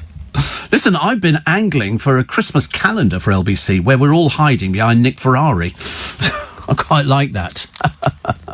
84850. Yes, I do remember Mandy Smith. Yes, I do. I met Mandy Smith when she was going to Stringfellows. Definitely. And, yes, I remember that very, very well. She married a footballer, didn't she, actually? That's all I can remember. Also, farewell to Dilys Price, 88. That was the world's oldest woman skydiver. She wanted to do it, and it made her very happy. She loved doing it. And she was doing touch therapy in her home city of Cardiff. She got an OBE, and so she did... Oh, she didn't just do one. She did 1,139 solo dives. Not all at age... I mean, she started when she was a little bit younger. And a woman had to call the police when a 10-inch Chinese mitten crab wandered into her house in southern Germany. She trapped it under an upside-down rubbish lid, and then the police took it away to a local... Where on earth did you get those from? Chinese mitten crabs live in some German rivers, and the home was close to the Rhine. But police has said it was the first one of its kind. Mitten crabs are named after their furry claws, and the meat is considered delicacy. Ooh, they've been found in the Thames. Found in the Thames. Oh, sorry, I can't do things like that. Frighten the life. Have you seen sometimes they go out fishing and then they dig up something, and it's huge. It's absolutely not... I mean, these things here, they could drag you back into the water. Seriously, look at... I mean, I'm not big into crabs, as you've probably heard on, time and time again. They just look a bit frightening. But when they bring them up from the sea, they do this extreme fishing, and they bring up cages and cages of crab. The sea floor must be littered with crabs. Seriously. You've never seen so many. I'm not really into crabs at all. Don't know why. Len says, no wonder I hate man-made religion. They're so corrupt and perverted. Not all of them. Not all of them, but it seems to be one of those things that attracts people. Anywhere where there's money involved. You know, and if you can get money out of people by promising something, you know, if you promise somebody salvation, or, you know, you'll get all your sins are going to be sort of rescinded and everything, and people buy into it, people believe it. Whereas I can do that now for you, okay? When you die, you go back to basics, okay? It is dirt, it's sort of dust to dust, ashes to ashes. Simple as that. There's no heaven, there's no hell. You're just in limbo. You're just wandering around on clouds. And it's really busy up there. Let me tell you, you're going to bump into Genghis Khan. You're going to bump into Hitler. There's loads of people up there, all wandering around on clouds, okay? You choose to talk to them, that's your business. Another gay couple here. I've got another child. This is dad number 1, Kevin. Dad number 2 is Spencer. And they have a child called Sawyer. Sawyer, this can't be in Britain, can it? It really can't. Oh, they are. The sisters thought to be the first in the UK to help the same. So where are they from? Rachel's a credit controller. Blah blah blah blah blah blah blah.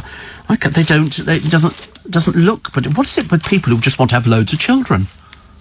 Loads of children now. They sort of, you know. I mean, admittedly, all the kids look gorgeous. It's like Elton John, doesn't it? You know, they have 2 children, so they're both down as fathers on the birth certificate. Which is nice. And little knowing, of course, it's like the royal children. They can have everything. They don't need to worry about anything. Seriously. James says, religion causes many wars and suffering. Oh, I think behind most wars there is religion. It seems to be the cause of most wars in this world nowadays. Steve, Jerry Lee Lewis, his wife, was so young she still believed in Father Christmas. Da-da-da-da-da-da-da. Very old gag. But the trouble is, I believe in Father Christmas. I've always believed in Father. I've met him. Steve, another one here, which says, he says, oh, that's right, you're amazing working so hard.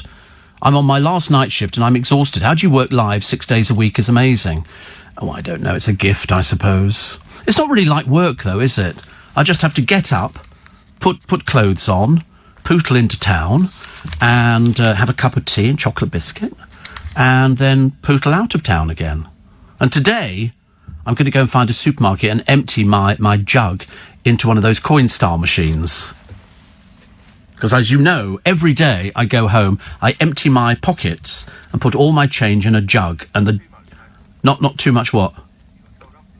Oh, yeah, I got told off in Sainsbury's in Hampton, but she then got a right little telling off as well. Clever little madam she turned out not to be. And I might go and use them again, actually, just to wind her up. Because I reckon, looking at the jug at the moment, I reckon that there is probably 300-400 in there. 300-400 quid. I've been doing it for ages, so I've not been to one, because I told you the story about it last time. And I just sort of take it in there. And I use it as like sort of an emergency thing, because if I've discovered that if I keep coins in my trousers, it wears a hole and you have to get the pockets redone again. I've had loads of pockets redone, and so yeah, I mean, but I just, because I don't like sorting coins out. But so if they go, oh, it's £3.31, I don't take loads of coins out and go, oh, there's 1, 2, I just give them a note. So I end up with the change all the time. Yeah, 50. And but it's very useful, saving all this money, especially coming up to Christmas. You know, which we are, whether you like it or not. You know, we are coming up to Christmas. And I like to make sure that when we get paid at Christmas, I don't lose it, which is what it used to be years ago. I would get to Christmas and then your money would come in. And then, of course, Christmas, it's 6 weeks till you get paid again. You get paid before Christmas. And then till the end of January, it's 6 weeks. You've got to make it last longer. So I think if I take money out of the bank every month in the lead up to Christmas, then I've got my Christmas money there. It's like, you know, I've been doing it for donkey's years. And it saves you losing a load of money straight away. So the little change in my jug, you know, can buy probably another 2 or 3 Christmas presents or something. Not that I give Christmas presents anymore. It's just I give money. That's all they seem to want, actually. I've discovered, all of my family, it's money. There's only about 3 people that I buy presents for. which is which is actually quite good. Which is actually quite good. But this week we've got a busy week, busy week, because we've got something happening on the programme, which I can't tell you about just yet, but I think you're going to like it. And I've got to film something for this something on the programme. And then what else we got? Oh, Sunday. Oh, I'll do the thing today. Sunday, I'm going to be in Twickenham at the Exchange Theatre with Ian Dale, interviewing him about his book. And but we're all socially distancing. We know that everybody's socially. So it's only a little theatre. It's brand new, but it holds 360, I think. So there'll be 180. I still think 180 people. That's that's a nice little thing. But everybody will be socially distancing, and you'll all be sitting there with masks on. I'm not sure if I need to wear a mask because I'm going to be on stage. I'm not sure about that, actually. I'll have to, because only been me and Ian Dale on there. And presumably, I mean, I don't want to stand. I can't stand for that amount of time, honestly, at my age. It's ridiculous. I can barely walk, let alone stand. Oh, Terry Company. Apparently, it's Dawn French's birthday today. So many happy returns to Dawn, who was only in the papers the other week, wasn't she, saying that she's put on the weight again, and she doesn't mind being the shape of a barrel. Because, listen, what's the point of making yourself miserable? I mean, I'm surrounded in a business of a lot of thin people. You know why they're thin? They're young. Okay? And then you start getting a little bit older, like the 25s, 26s, and then it starts putting on a little bit. I mean, it's got nothing to do with what people eat. It has to do, because I know that there are people out there on the news desk this morning, I don't want to name names, but they are thin because they've just got different metabolisms. We're all eating the same sort of stuff. It's just that their body seems to do different things with the food than my body. I've only got to look at 6 cream horns and immediately the weight starts piling on. Ridiculous. Ed says if you're with NatWest, they have a coin machine in Branch. Well, we've got one in Royal Bank of Scotland as well. So I could probably go in there and it goes straight into your account, but I like seeing physical cash. I don't like just emptying it into the machine, I want a row. Always looking for a row on something like that. Richmond has the second highest case in London for coronavirus. You'll be having a lockdown soon. No. You know why? Because they're not accurate, the figures. You should have listened to the beginning of the programme. There's no point coming in halfway through and I have to repeat myself because it sounds terribly tedious. But it turns out that all the little mummies and daddies' children who are off at university, they haven't changed their addresses. So they've gone up to Leeds, to Manchester, to Birmingham, to Scotland, to Glasgow, to Edinburgh, wherever it happens to be. And if they've picked up coronavirus, they then go, OK, where are they registered to? Richmond. Whereas, in fact, if they put down their local address in Leeds, Bradford, etc., it'd be completely different. So most of them, they're still using their home address where their parents live. So that's why. But no, we won't be going to lockdown at all. Definitely not. No, well, I certainly won't be. That's a fact. In fact, I didn't last time. People were sort of saying, oh, you've got to go into lockdown. I went, no, thank you very much indeed. In fact, who was it saying the other day? Oh, it was James O'Brien. Dave was on his programme, and he was saying about, he said, I don't want to go into lockdown. He said, I've done it. He said, I've sat in the garage doing a programme. He said, and you can't do it. You can do it, but it's not the same as doing a programme. I need some sort of reaction to what I say, so I get that from sometimes from the team. Once I've woken them up, just go to the loo, thanks. And that's what happens. You aim a programme at people. It's like going on stage and there's no audience out there, and you're a comedian. Must be a nightmare for Britain's Got Talent trying to get some sort of reaction, so they have to sort of overdub audience applause and stuff like that. So it's very difficult. If you do a radio programme, you need to see people. You need to be with people. You don't need to be with people that close. We can do the socially distancing. It's not that difficult. And Martine says, can you wish me a happy 50th birthday? Have I received not one card, but my Christmas lights are ready to go up this week. Listen, it's never too early for Christmas lights. And also it means that you can enjoy them for a couple of months. Why not? And especially as it upsets these snowflakes who hate Christmas because they don't have any friends. Snowflakes have no friends at all, and they sit there hating everybody. So that's why they write all this stuff. Dan Osborne snubbed from The Only Way Is Essex over fears he'll bring negative publicity. Horrible piece of work. Horrible. They hear Talk TV and the Sunday Mirror that he's been snubbed, axed back in 2015 after it was claimed he'd threatened to stab the mother of his first child. He got his life back on track after appearing on Celeb Big Brother, but sources say a return to the show that made him famous is not happening because bosses fear he's too much of a risk. Horrible piece of work. Horrible piece of work. His turbulent marriage to Jacqueline Joster has made him a household name. Yeah, a bit like sort of COVID. A little bit like COVID. DJ Mike Reid on UK's rock and pop pioneer at 80. Cliff Richard. He says he deserves his place among the great and the good, but it's his close friends who mean the most to him. Absolutely. Absolutely. You know, it's it's all these people, and he's had a fantastic career, and it shows no sign of slowing down, does it? He's still there. He's still giving it his all. Still sounds as good as he ever did before. And in fact, he's in Sunday Magazine, Cliff Richard, and he says, I never thought I'd make it to 50. He's amazing. He's absolutely amazing. And if ever you go see him in concert, the fans, and as you know, there are many of you listening to this programme, and it's brilliant. He really gives, 100%, bless his heart. But it was Andy Peters the other day who kept mentioning me on QVC. I think I got about 3 mentions because my friend Lynn taped it. She said, taped it, whatever you do. I don't know what you do with these things. And she said, pop round. So I've been to the doctors to have my injection, which takes like a minute, literally. Take your jacket off, don't sit down, stand up, and then, okay, little scratch. They used to not say a little scratch, did they? They used to say, yes, didn't they? Oh, I'm going to tell people what they said anyway. She'd go, a little prick. And I used to say, but then she sort of, yeah, how rude, a little scratch. And I said, it's funny, I inject every day. Every single day, I inject twice. And yet you go to the doctors and they give you a flu jab and you look at the size of the needle on it and you think, oh dear. Because I'm only using a 5mm. Stop it. I'm not having that kind of talk on this programme. And 5mm is actually quite small. Still hurts. I've still got holes all over the place. If I drink a cup of water now, I'm like a little fountain. Seriously, it's very sweet. Megan says, I'm the most trolled person in the whole world. Oh, don't inflate your ego, darling, anymore. You're not the most trolled person in the whole world. You're really not. I appreciate the fact you're insecure, but there you go. Matthew says, talking Richmond off there today, had a lovely flat there once, Lichfield Court. He says, but send my love to Angie, Sue and Karen on your face page. Thank you. Is it true you were once on the Olivier Award panel? 2 years I was on the Olivier Award panel. Yeah, 2 years.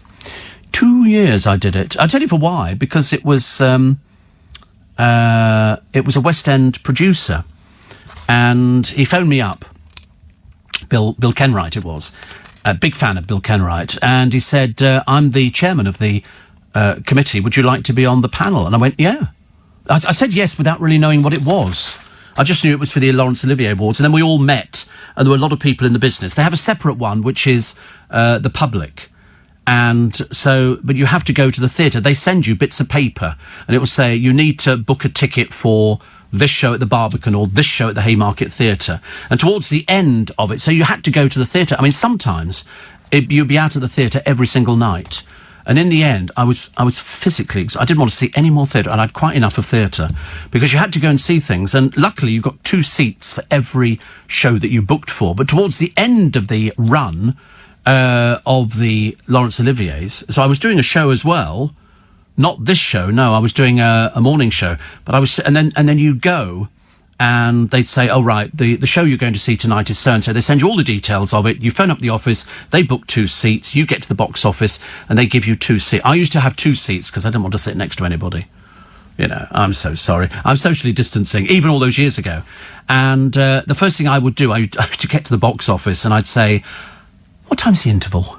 I'd always be curious, because in some places they didn't have an interval.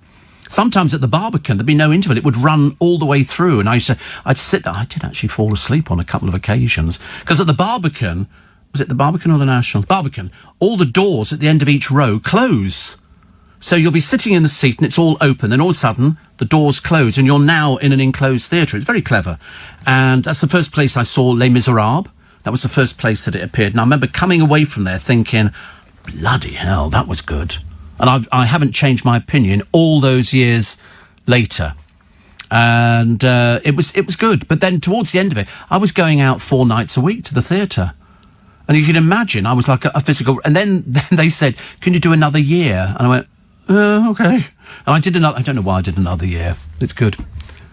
Follows every week, yes. You can imagine, can't you? And some of the performances went on for ages. And then all I kept thinking was, I've got to get home at the end of it, have something to eat, and then climb into bed. It was a bit of a routine. Wayne the Trolley Dolly says, delighted to see the Palladium are going ahead with the Christmas panto. They're not.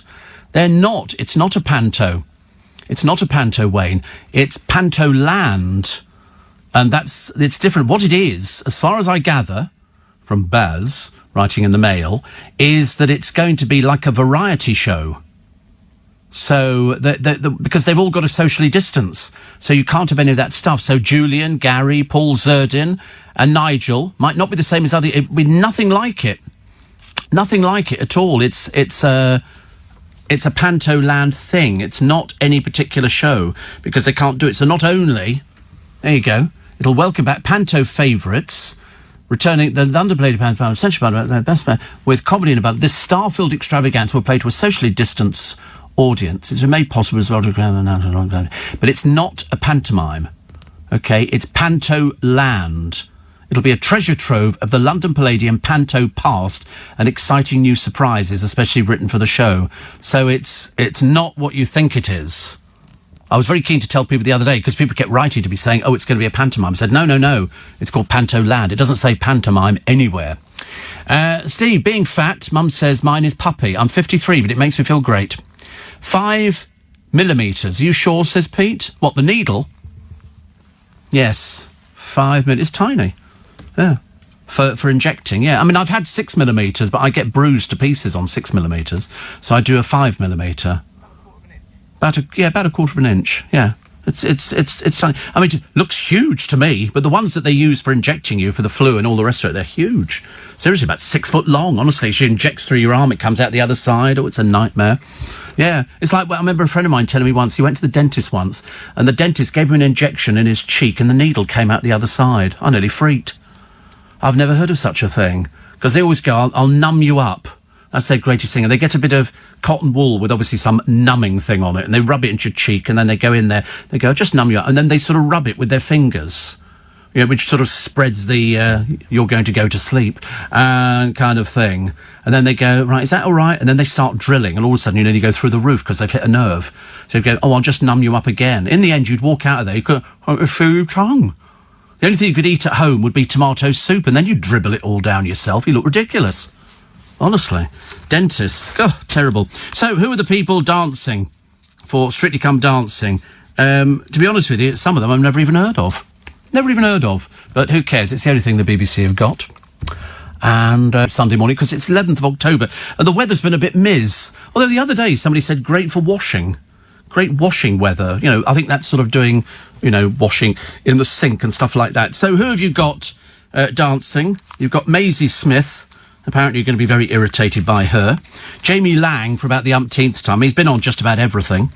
And he's set to prove that after being forced to pull out last year, you know, he's got somebody else's hair stuck on his head. He's looking all of a sudden very old. Nicola Adams, we love Nicola. Max George was with was his boyfriend. He was with a boy band called The Wanted, which I knew. Clara Amfo is a Radio 1 DJ who nobody's ever heard of. You know, nobody ever goes, oh, they just go, oh, she's here. She has the rest of us tapping our feet in the mornings. I think not. JJ Chalmers, you know who he is? Oh, I've never heard of him either. He's a former Royal Marines Lance Corporal. He won cycle and sprint medals at the Invictus Games. And that apparently makes him a celebrity. Bill Bailey, very clever. Ranveer Singh, following in the footsteps of many Good Morning Britain presenters. I mean, it's like the entire thing plus the studio cat. Harvey, singer and YouTube sensation. Anybody on that one? No? Caroline Quentin, she's the oldest this year at 60. Jason Bell, he's an American football player. As I say, I'm sorry, is this the British version, or are we just doing around the world? And Jackie Smith. My God, they've had to do her up for the television. Have you seen her? She's had the complete makeover. So, you know, Harvey says he feels he's got a bit of a competition. I said ditto, said Maisie Smith. Oh, irritating already. Some of these people, I don't care. I'm serious, but I know that many of you listening absolutely adore, you know, the Strictly Come Dancing programme. But it's interesting. But when you see Jacqueline Smith all done up, she looks completely unrecognisable. Makeup seems to change people. Seems to change. You look at her normally, very sort of dull, dreary, plain, and then all of a sudden, glam-poo. Here we go. Yeah, fantastic. James says, I'm looking forward to Greg's tubs of pigs in blankets. I bought those the other year. Terrible, isn't it? Steve, all this talk, says Georgia, of injections is making me queasy. I've had a phobia since the age of 5 when I had to have stitches very close to my eye. I won't elaborate further. Yeah, I mean, put it this way, I'm still queasy about injections, and I do it every day. Seriously, every single day I have to inject. And sometimes I sit there thinking, what have I forgotten? Oh, bugger, injections. It's okay. Steve, if you were asked to go on Room 101, what would your pet hates be? I don't really have any pet hates. There's too many. Anybody... I mean, it's trying to narrow it down to a few. Anybody from a reality show, talentless little nobodies. What else? Well, I mean, any of the reality, that covers Love Island to Towie. You know, to watch these people droning on about their boring existences is enough to make you join a religion. Also, people not wearing masks. That's very, very annoying. I don't like that. What else do I not like? I'm trying to think. There's nothing that I mean, most of it figures around people who've been on reality shows, trying to make out that they've got some sort of talent. You know, whereas the only talent that Gemma Collins has got is shoving food in her face. There's no other talent at all. And then they had it was so funny. It must have been an old Towie, because they had Lucy Mecklenburgh, and she cheated on her boyfriend at the time. Mark Wright was still going out with that dreadful old Lauren creature, and that was another disaster. Steve, I've been to dentists for about 65 years. I've had many procedures, especially injections. Never have they injected in my cheek. It's always in the gum. Oh, I don't know whether... They have to do it in the side, don't they? They do it in the side. Whatever it is, the needles are huge. I could never give in injections to anybody else. I absolutely could. I'm bad enough doing them on myself. Because sometimes you put it in your stomach, and you have to do 4 places, top of each leg and either side of your stomach, of your belly button. And sometimes you put it, you go, ow, hurts. Sometimes it does hurt, even though it's only 5 millimetres. You ask anybody, 5 millimetres can hurt. And you sort of do it, and then I've just got little indentations where I've done the injections. And yet when they first showed me how to inject, they said, just stab yourself. I thought, you must be bloody joking. I'd go through the roof. But, you know, there's loads of us who have to do it all the time, so we can't complain. It's keeping us alive, much to everybody's embarrassment. Steve, I read there's going to be a drive-in panto this year in various locations. I've heard of a drive-in panto. Now, where did I hear that there was one the other day? Somebody said there's a drive-in... It might have been Newbury Racecourse, having a drive-in panto. What a brilliant idea, which is good. I like that. There you go. It's Car Park Panto. Oh, it's a Christmas pantomime. We'll tour outdoor venues, and it's going to visit Birmingham, Bristol, Cardiff and Edinburgh, as well as Glasgow, Liverpool and Manchester. It's the Birmingham Stage Company, and it's their performance of Horrible Christmas. Oh, it's lovely. Audience members will have their tickets scanned through the car windows upon arrival. Cars parked more than 2 metres apart. They'll then watch the show from inside the vehicle, picking up the sound on your radio. That's good, isn't it? Let's have a look at the cast. My God, they're ugly. And so they'll all be coming on set. They look a bit scared. They're obviously singing a song here, and they've taken a picture of them. I love pantos, though. I do like it, but I like seeing the costumes. And I love a good story. But my friend Ian's not coming back this Christmas. He normally comes back at Christmas for panto and stuff like that, but he's not coming back this year. I suppose really because he'd then have to go into isolation, which isn't such a good idea. But very good, very good. Steve. Oh, sorry. I wasn't meant to see that. Okay, that's fine. See, plenty of Londoners go to university and they don't all live in Richmond, says Sharon. Hey, nosy. It's got to do with you. That's how they've inflated the figures. We're not talking about London, we're talking about Richmond's figures. And they've been proven to be false. Okay? Of course, you are called Sharon. I rest my case. Somebody else says, my needles are 4mm and sometimes it stings like hell. Yeah, see, I'm 4mm is just teeny tiny. Mine's 5mm. I did try 6s and 7s, but, I mean, that was really pushing the boat out a little bit.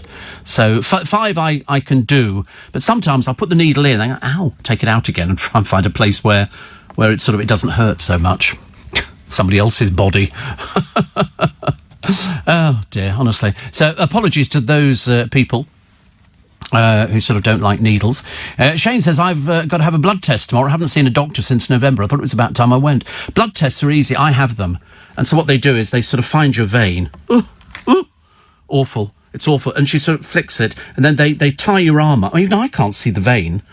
And then the needle is about 100 feet long. It's the biggest needle you've ever seen, and she slides it into the vein. Well, I can't look. I can't do, even if it's on Casualty or Holby City or anything like that, and they start doing I'm looking at the other way. I cannot watch. Even though I know it's only pretend. And so she then puts the needle in, and it's connected to this little thing, and then she clips on the syringe and then takes out... I generally have about 3 syringefuls taken out. It's like an armful. You know, your arm withers afterwards. And then she pulls the needle out, and by this time I'm just useless. And then she puts a little bit of cotton wool over it, says, put your finger on that. You go, ow, it hurts.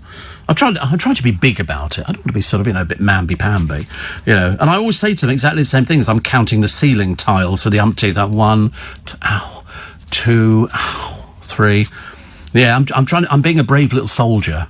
I really am, when I sort of go there. But it's when she takes the needle out I freak out. Because it's only then you look at it and it makes me go a bit cringy now, thinking about it. But I couldn't find any veins. I mean, they must be there somewhere, mustn't they? Perhaps I'm blind. Perhaps I can't see these things. Yeah, they've used up all the veins. They're not there anymore. Because when they do the stents, they go in on a vein, and they push the thing up all the way through your veins. And my veins don't even look that big, with a camera on the end of this little wire. A camera. I mean, it's so tiny, you can't even see it. And so you can watch as they're... Why would you want to watch? What would be the point of that? Total purgatory. Absolutely awful. And it's got the stent. It's holding onto the stent and the camera at the same time as it goes all the way up, across the top of your chest and down into your heart. And you're watching it on the screens, going, I wonder whose body that is, poor sod. And you go, I think it's mine. And the reason you have to be awake is because if you have a heart attack, they can't bring you back. That's the reason. When you have stents put in to open up your arteries, you're kept awake. They never put you out, because if you have the heart attack, that's kind of... You don't fit... No, because they numb you up, as they say. They've got all sorts of expressions. No, just your arm. Just your arm. I had a big thing that went round my head. It was obviously checking all... I don't know what it's checking, but it sort of moves around like the planets or something like that, and then all these screens, and your arm is strapped to... It's like going to the guillotine. Seriously. Where your arm is strapped onto this thing, and they just work on that. There's about 10 people in there. 10 people in there, and you have it done. You don't feel anything. And if you do start feeling something, at one point when I had it done first time, it got jammed on one of the bits of artery in my elbow, trying to get, and so it hurts a bit. So they give you some more of that happy juice, as they call it. And the happy juice makes you go, you don't really care, actually. Like a scene from a Carry On movie. Steve, the reason why dentist needles are so long is because it has to reach inside your mouth into the gum. Only the little end goes in, not the whole needle. Well, it's just awful. I'm telling you now, the worst thing ever. Don't like stuff like that. Steve, my wife Liz had a bleed behind the eye. Had to give an injection through the eyeball. Oh, dear. Oh, Steve, the pain you feel when you step onto a drawing pin. And somebody else says, my pet hate, if you were doing Room 101, is people who are too stupid to use self-service tills. Oh. 2 the other day in Marks and Spencer's. 1 thought that if she waved her card just generally in the air, the machine took all the details. So she went to walk out, and of course the machine goes beep, beep, beep, beep, beep, beep, beep. So somebody had to step over and go, oi! Get back and do it properly. I mean, some people can't do it. If ever you're standing next to somebody, do you look and see if they put everything through? I do. I do it all the time. I sort of casually looking over thinking... You've got 4 items there. How come it's only £2.20? And I I'm very good at things like that. Yeah, I'm a curtain twitcher. I am a curtain twitcher and do it very well. Steve, it drives me mad. People have full conversations on their mobiles on a bus or train. Yes, I mean, it's obviously very important, isn't it, to have a conversation on the train or on the bus. I've had lots of blood tests and blood transfusions. The best way to find a vein is to make sure you drink lots of water. I've never even thought about drinking water. They just always manage to find the vein. And the temperature reaches no higher than 14 degrees. Rest of the time, it's 13s or 12s. Today, 13, but sunny intervals with a bit of a breeze. So it's washing day today. It's washing day. Put your washing in the machine and take it on from there, because it'll be a good time to start drying everything out. What was the other one? Oh, there's this story in the paper about a robot spy boat. It's a boat that goes around. It's not a particularly big boat. It looks like sort of a slightly bigger rowing boat, but it's got lots of solar panels in it. I mean, it's really the most peculiar thing. And it's a spy boat. So in other words, it floats around and it's got antenna. And obviously, because of the panels in there, it's powering it. And it obviously sends the information that it sees back to another person. Well, they found it on a remote Scottish island. Nobody, up until now, nobody has laid claim to it. The British don't want anything to do with it. The Americans say it's nothing to do with them. Everybody said it's not us.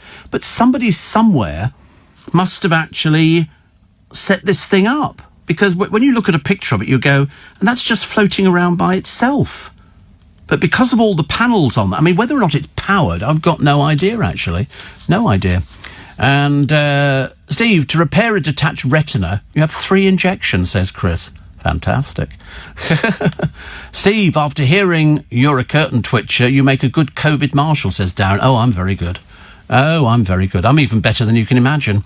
Steve, I once had an injection in the stomach that was so big I had to have a first injection to take it. When I first saw the second one, the size of a pen, I left the doctor's room and fainted, says Joe. I've never fainted with an injection, but I do try and think of anything else. Because once it's actually in, it's fine. You don't think anything of it. It's the going in bit. Not so good, is it? A little bit worrying. Anyway, you won't believe this. You ever heard of Hayes Travel? I'd heard of Hayes Travel. I don't know why. I suppose because they were just a travel company. They've sparked outrage. They've advertised... I can't even believe I'm telling you this on a Sunday morning. They're advertising trips to Auschwitz using flame emojis. I mean, you can't believe the rank stupidity of somebody. They've apologised, but I mean... Is that the crassest thing that you could ever do? They've advertised trips to Auschwitz using flame emojis. I mean, I seriously can't believe that. I seriously can't believe it. But apparently 'tis true. Sun this morning, it's a United legend blasted over secret affair. It's another footballer going off with somebody else. And so this is Patrice Evra's estranged wife, tells Today how the former Man United ace destroyed their marriage by ditching the mother of 2 for another woman. Goes on all the time. I don't know why anybody'd ever want to go out with a footballer. You'd have to be stupid to go out with a footballer. They all cheat. They all cheat. I mean, you go to nightclubs. Well, not at the moment, obviously. And somebody told me in a very posh nightclub, there is the nightclub and then there's the VIP bit, which was always full of footballers, always drinking expensive bottles of champagne and girls hanging around hoping to be invited into the inner sanctum. You know, and most of these blokes were married. You can't trust them at all. You really can't trust them. But people go, oh, no, that's okay. You can trust me. I love you. She said, I discovered the affair when she, the other woman, posted pictures. So they've got a picture of this other girl who they're now calling the mistress. As to be expected, she's got a lot of fake hair stapled down her back. And then she went out on a day out. She says, I've slowly grown to hate Patrice. He's cruel. I don't know why people... I mean, can't you find somebody else? What is it about footballers? They've got money. They've got money. That's what it is. It comes down to money. They've got money and flash cars. And that's all you need to know about why people... Let's face it, if you live on a council estate in Burnley in Lancashire, somebody's got to, and you come down to London and you go to a nightclub and there's loads of flash people and the champagne, and then somebody invites you to go and sit... I mean, that's like, hello, you're there straight away. And then they go, do you want to come back? We're going to have a party. And people go, okay, you know, and that's it.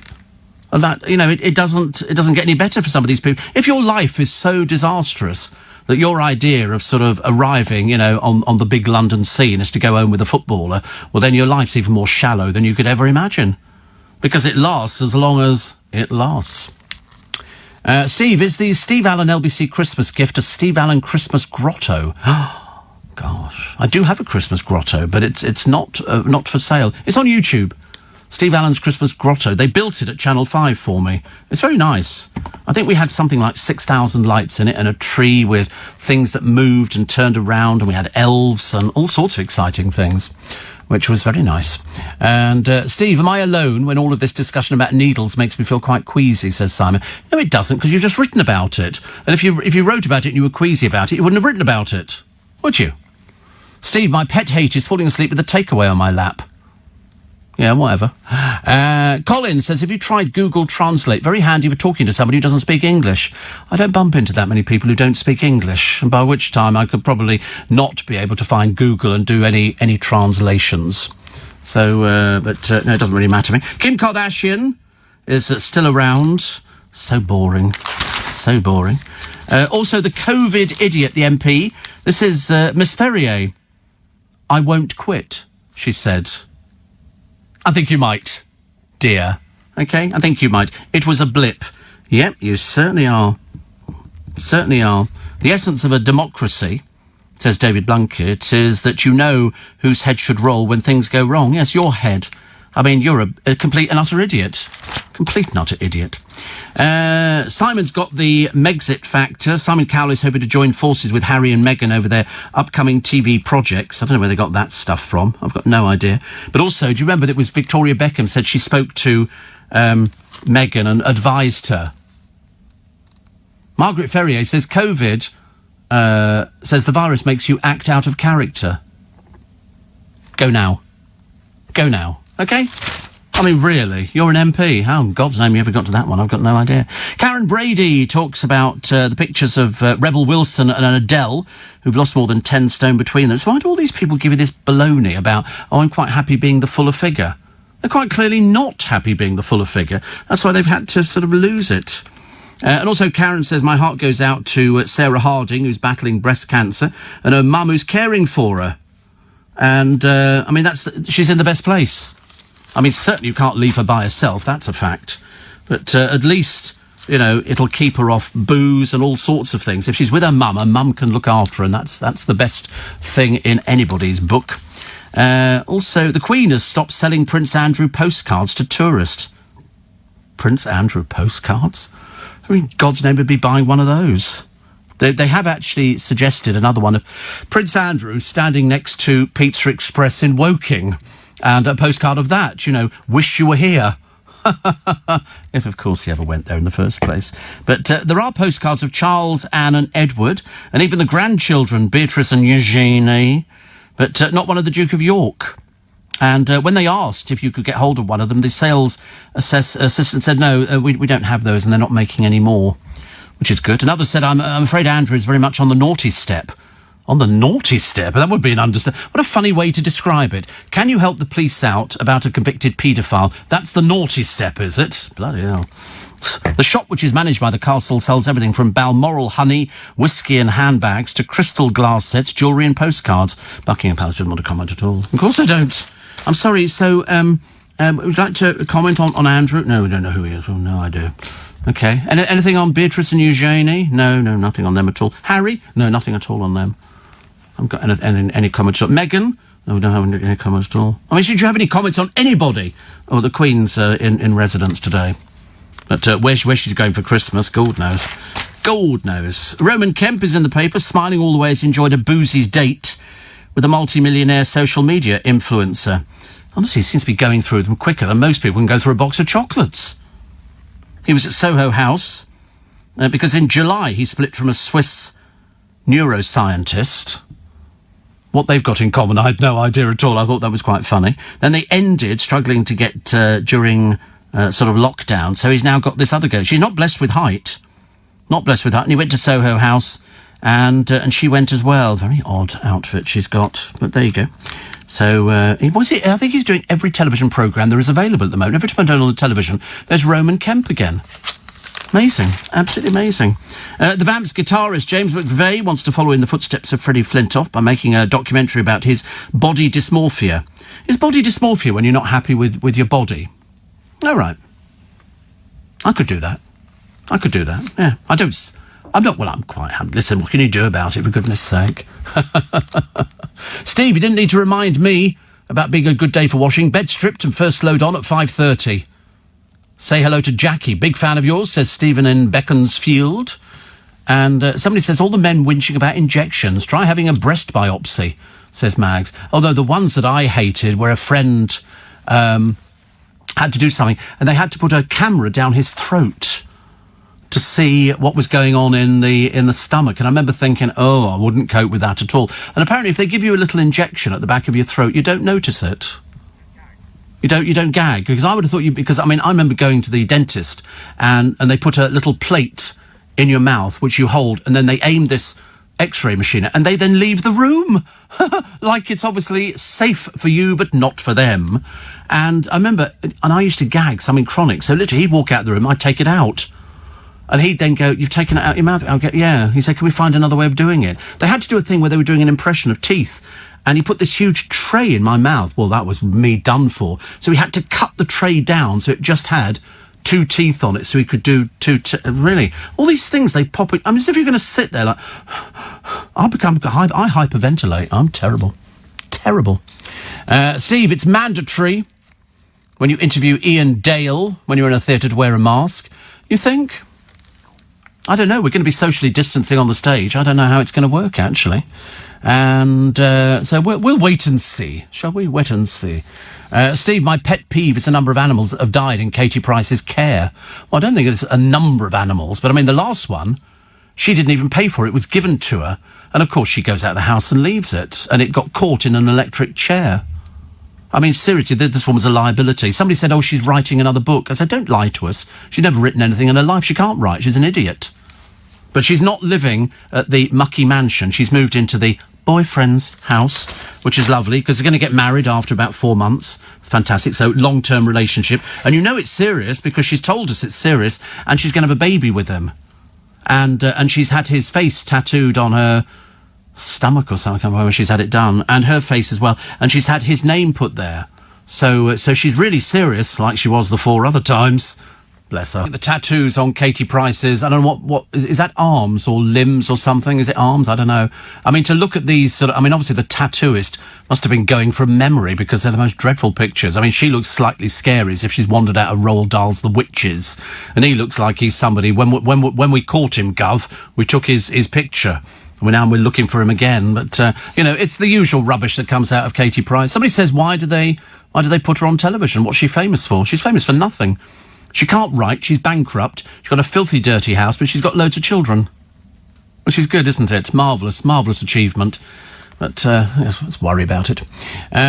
Steve, Connie says, in this week's issue of The Big Issue, it's such a cute picture of James Bowen holding his 2 new kittens. I'm really happy for him. Who's James Bowen? I don't even know who James Bowen is. Is he an actor or something? No, Jim Bowen's dead. Can't be him, can it? Well, I don't think so. Who is he? James Bowen. Oh, there he is, an English author based in London. Oh, he was the street cat named Bob. Street cat named Bob. No, he wasn't the street cat. Didn't the cat die? I think the cat died, only a short while ago. But, they were international bestsellers. The World According to Bob, A Street Cat Named Bob, and A Gift from Bob. And then all of a sudden, the money dried up. Lovely, though. We like cats. We like pictures of cats. Debbie says, I've had a camera down my throat. It only hurt when the tube came out. Simon, my friend's very ill in hospital, and I can't go and see him. It's terrible. I know. I feel like saying to people who've got coronavirus, because you haven't self-isolated and because you haven't worn a face mask, you're going to be in hospital. Nobody will visit you. The only people you'll ever see is people looking like, they're completely gowned up and masked. And you'll stay there until you either get better or you don't. Paul Whitehouse from The Fast Show was in court the other day for speeding. To be honest with you, I thought it was ridiculous. He was clocked on a 20-mile-an-hour road doing 24 miles an hour. Well, The Fast Show. He was The Fast Show. He was The Fast Show. But he thought he was in a 30-mile-an-hour zone, his lawyer told the court. And he could have been banned, but the magistrates agreed it would cause the millionaire and his family exceptional hardship. To be honest with you, 4 miles an hour over it. Come on, do us a favour. He said he needed to drive himself to the West End for Only Fools and Horses, the musical. He came. We love him. But he's the only person who can drive their elderly mothers and their 7-year-old daughter. So he was given another 3 points, taking his total to 12. So he can't go any more. He can't. He's obviously a bit naughty boy behind the wheel. But, he had taken a driver improvement course. I did one of those. I did a driver improvement course. It was hilarious. You know, I didn't do very well on the driver improvement course, so there's no point at all, is there? Yes, I was too perfect. I said, I don't need to do this. And they show you a film. You all sit there in a room. There's like 50 of you. You sit there in this room, designated areas, and, hello, I'm so-and-so from Speed Awareness or whatever it's called. And then they show you a little film, and then you have to sort of predict when something's going to happen, like, you know, so you're pootling down the road in your mythical car, then all of a sudden somebody with a pram steps out in front of you. Well, that was the end of them. You know, I decided, I'm sorry, I can't be bothered to brake. Foot down, off we go. And at the end, they then give you a score for how sort of bad you were. I wasn't particularly brilliant. The funny thing was, though, there was a woman in the same class. And at the end of it, he said, anybody got any questions? Because you have to do it. It's either that or you get banned, and everybody goes on the speed awareness course, but only the one. So this woman stands up. She says, I got stopped for speeding the other day. Will I be coming back here to do the... He said, no, you've already had the speed awareness course. You don't get to do like as many as you feel like it because you're too stupid. And so she went, oh, right. And I was tempted to go up and go, you're going to prison. You're going to be in the jug. Whatever they call it now. I can't remember what they call it, a jug, actually. Steve, you shouldn't have to wear a mask. Holly and Phil don't on this morning. Yeah, I agree. I don't think I'll have to wear... We'll be socially distanced. We'll be mic'd up. Oh, don't worry, you'll hear me. Oh, you will hear me. Coming up later this morning from 7, Andrew Castle here with Weekend Breakfast. He'll be looking at this 3-tier lockdown set to be introduced around the country, asking whether obese people should have to shield in the worst-hit areas. And then at 10 o'clock, Swarbrick on Sunday. Yes, young Swarbrick will be discussing the political week with Lord Alan Sugar, the Community Secretary Robert Jenrick, and many more. All of that coming up later, right here on LBC. I normally get to wave to Andrew Castle, but I haven't seen him this morning. He must be in, actually, mustn't he? He likes to isolate. He likes to isolate so he can read the papers. I was very late reading the papers today, and it's basically the same kind of things. We're waiting till Monday, till Boris tells us what the latest state of play is, and at the moment we do not know. Killer athlete Oscar Pistorius has pleaded for the forgiveness of his victim's family, saying, I want to tell them I'm sorry. Bit late, actually, now, isn't it, to tell them you're sorry, but, you know, everybody. And there's a model here. She's got bow legs. When I say she's not actually bow-legged, she's got bows on her legs, which is nice, isn't it? You know what models are like nowadays. And shoes were a big hit for Brits in the bedroom. Apparently people wear shoes. Some people wear Wellingtons. Slightly odd, isn't it, Rowan? I don't know what sort of people these are. TV's Holly Willoughby is not alone in admitting she makes love in her footwear. La, la, la, la, la, la. We don't listen to things like that, do we? Not on a Sunday morning. George Michael's family have hit out at his ex-lover's demand. This is Kenny Goss for cash and said he won't get a penny. He says that he sort of gave up his career and George Michael paid for his lifestyle. Well, get off your fat bum and get out there and do a job, mate. I wouldn't mind, but I think he has an art gallery somewhere. He's claiming $15,000 a month, even though George left him nothing in his will. So as far as I'm concerned, and it's only how I would react, if I've done a will, I did it donkeys years ago, and the bank have actually got it, because they can't believe it either, and it's a case of, that's my last will and testament. This is what I want to happen, not this is what I want to happen until somebody challenges it. You know, that's my last will and testament. So as far as I'm concerned, Kenny Goss did very well out of being with George Michael. It was very lucrative. He didn't exactly have to do very much for it because George was off his face a lot of the time. But, you know, to actually then start, after George has died, to then start going and saying, I want $15,000 a month is nothing short of disgraceful. Steve. What have I got here? Oh, the Mail. What's the Mail on Sunday got today? What have they got? Anything. £1 million Christmas giveaway. Oh, I love it. Got picked. Do you know, I nearly bought a Christmas wreath the other day. What? What's the matter with Christmas wreath? Hello? Christmas is around the corner. You've got Halloween, where, as usual, you'll be dressed up going out there. You know, dressed up as sort of Yoda or something like that, you know, wandering down the road, or as E.T. sitting in the front of a basket on a bicycle. You know, E.T. phone home, E.T. phone home. And, yeah, I'll be riding the bike.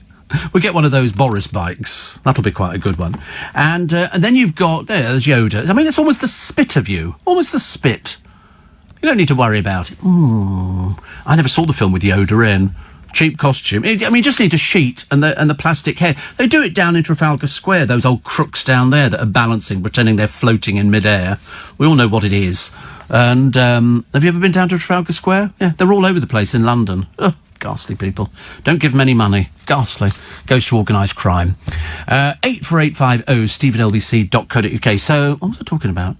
Oh, yes, Halloween. And so then you've got bonfire night. Well, we won't be doing that either, will we?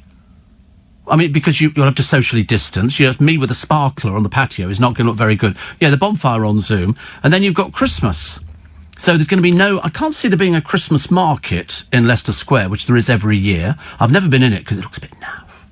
You know, I don't do naff things. Yeah, it's quite expensive as well. It's for tourists, though. You know, I don't mind different stalls and everything else, but, I mean, you've got to socially distance. And what else we get? So there's no Winter Wonderland. You can only have 6 people round for Christmas lunch. You know, and the turkeys are not as big as they used to be. What a miserable few months we've got to look forward to. Thank God for LBC. Thank God for some honest presentation opposed to this mamby-pamby, you know, snowflake rubbish that you're getting all over the place. No, thank you. And booked a Christmas Ocado slot yet? Too late. Too late. They've all gone. All the Christmas Ocado slots. There are still 11 weeks, but they've already been snapped up. So I tell you that now. You know, just in case you're thinking, oops, should have booked them. 11 weeks to go, and they're almost sold out.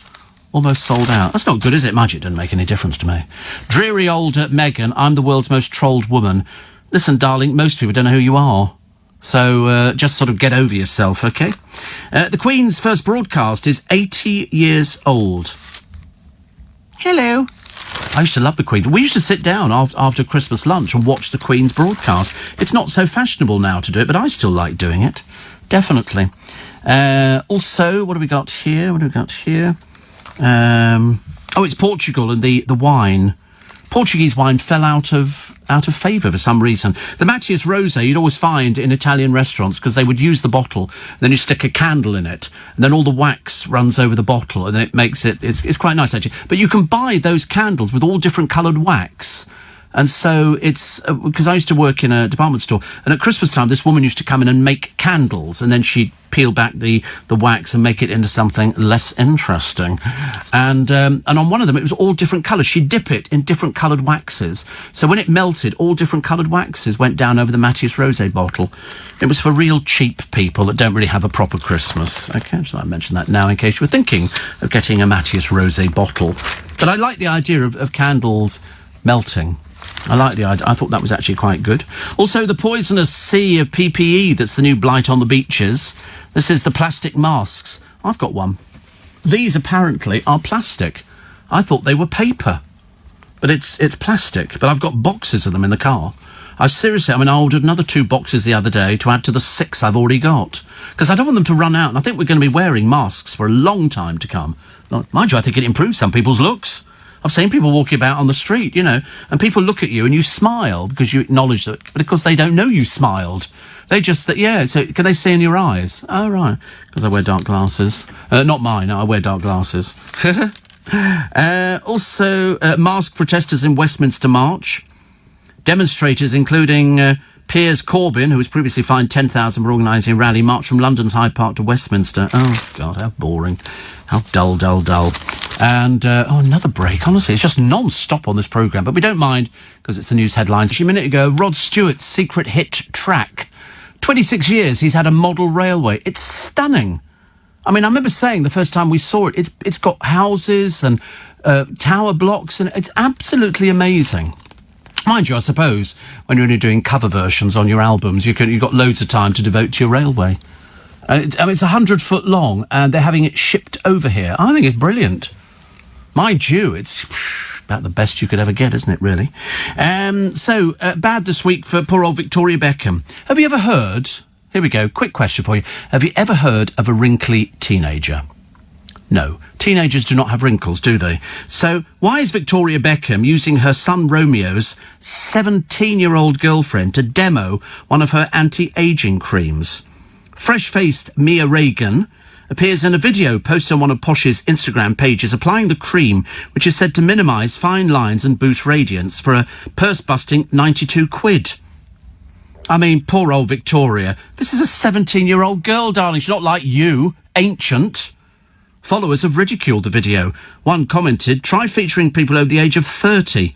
Another wrote, Mia looks 12. Perhaps using older ladies.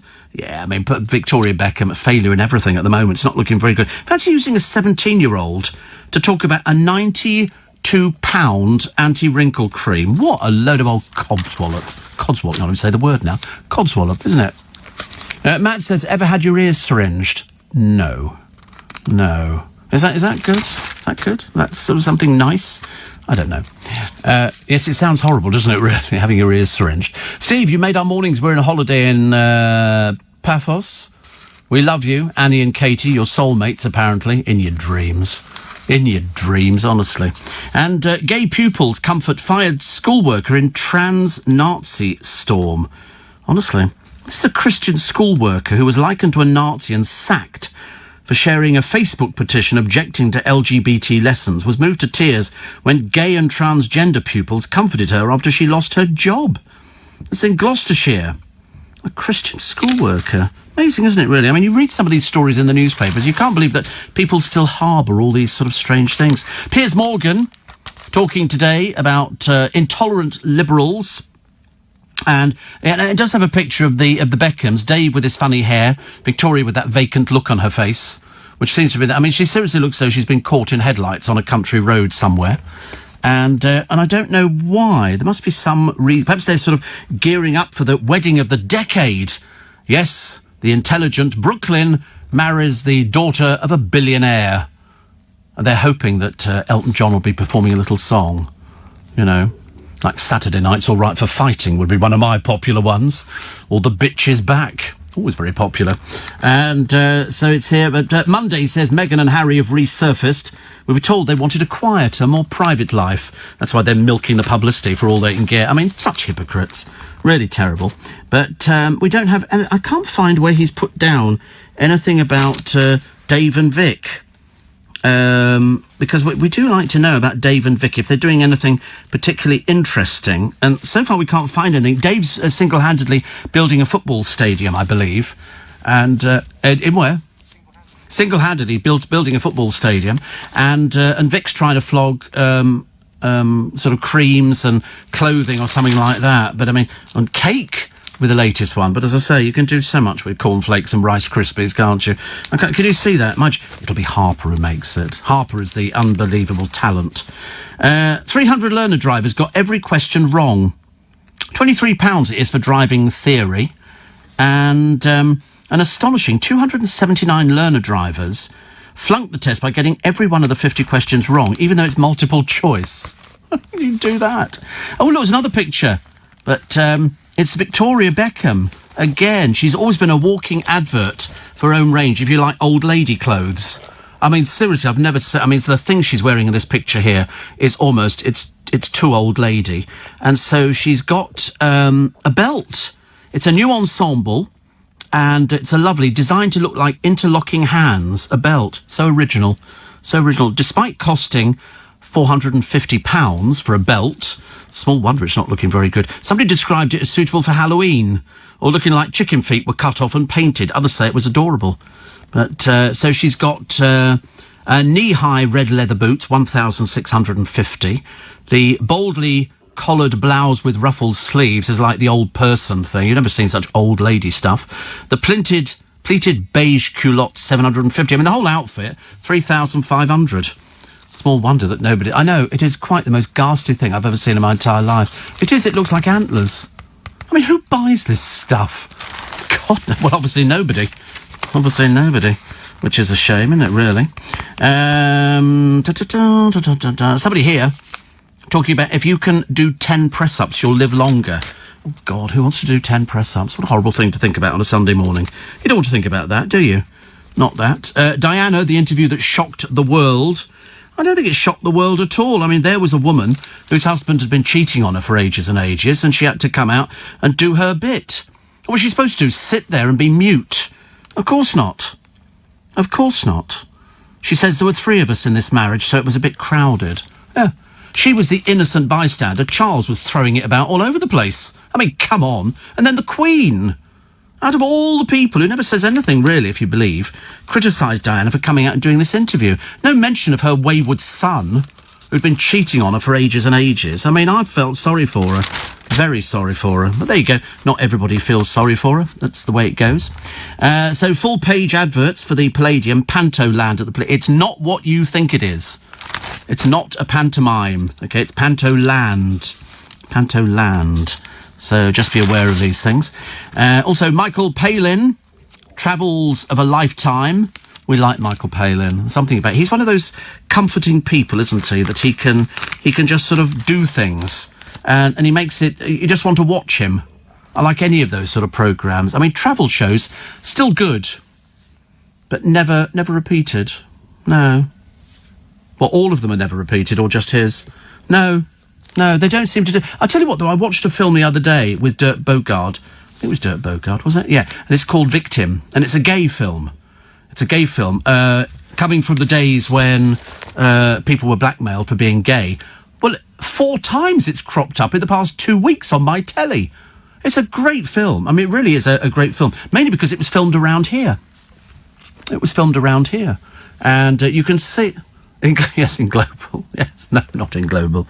It's down in the alley next to the theatre and next to the Salisbury, which in those days would have been a gay bar, and now it's not, although I think gay people still go there. They had a manager in who was Australian, hated gays. He managed to get rid of everybody, and then they started going back again, you know. Weren't going to be pushed around, I tell you, pal.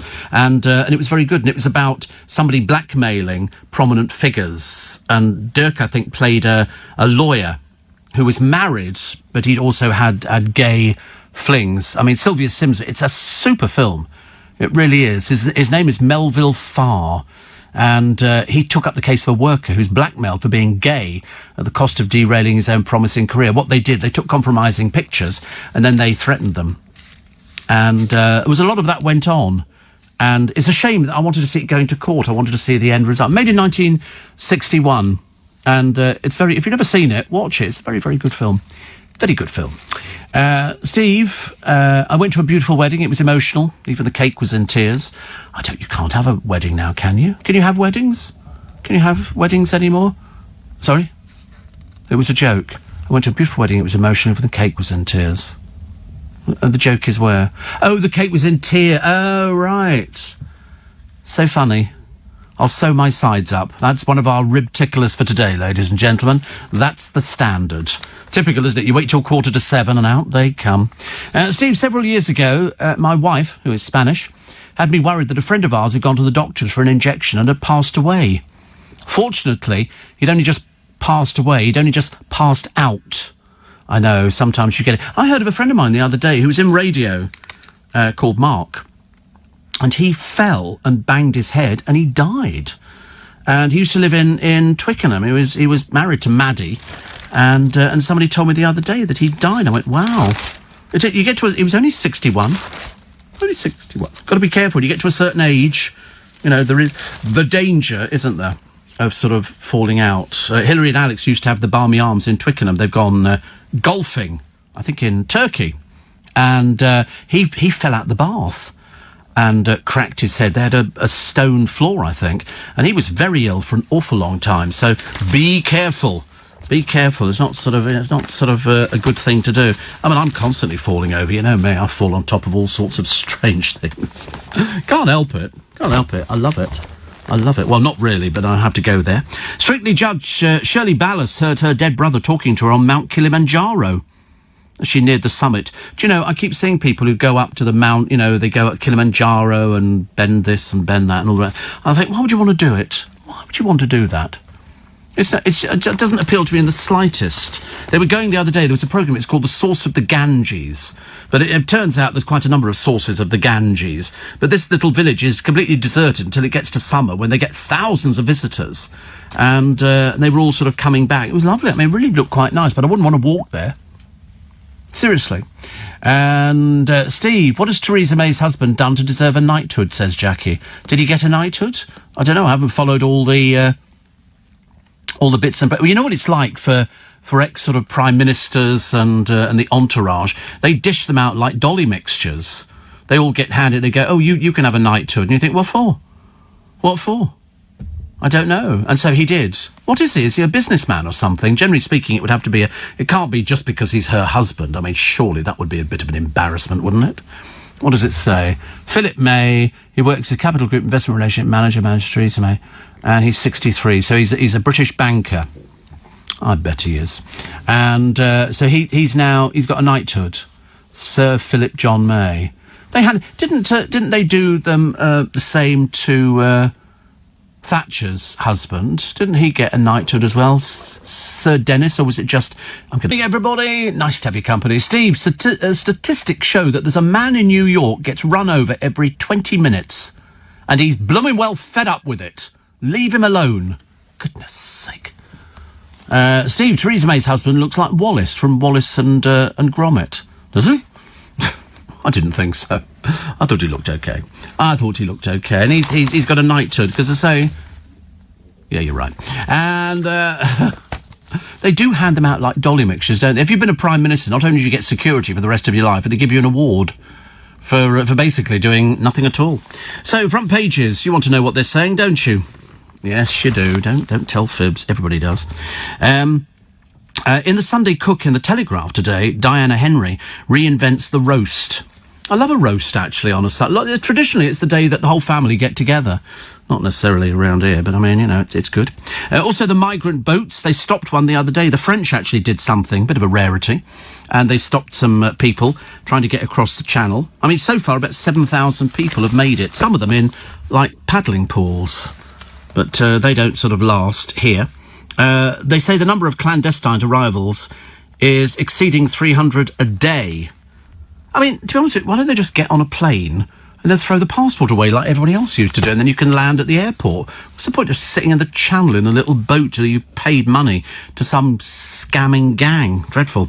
The Duke branches out. This is the Duke of Cambridge warning the planet is in peril. I really, really hate being dictated to by somebody saying the planet is in peril. Well, what are you doing? What are you doing about it? All these flights that they take. And he says that the stark facts of climate change were now irrefutable. This is the man who's got... How many houses is it, William?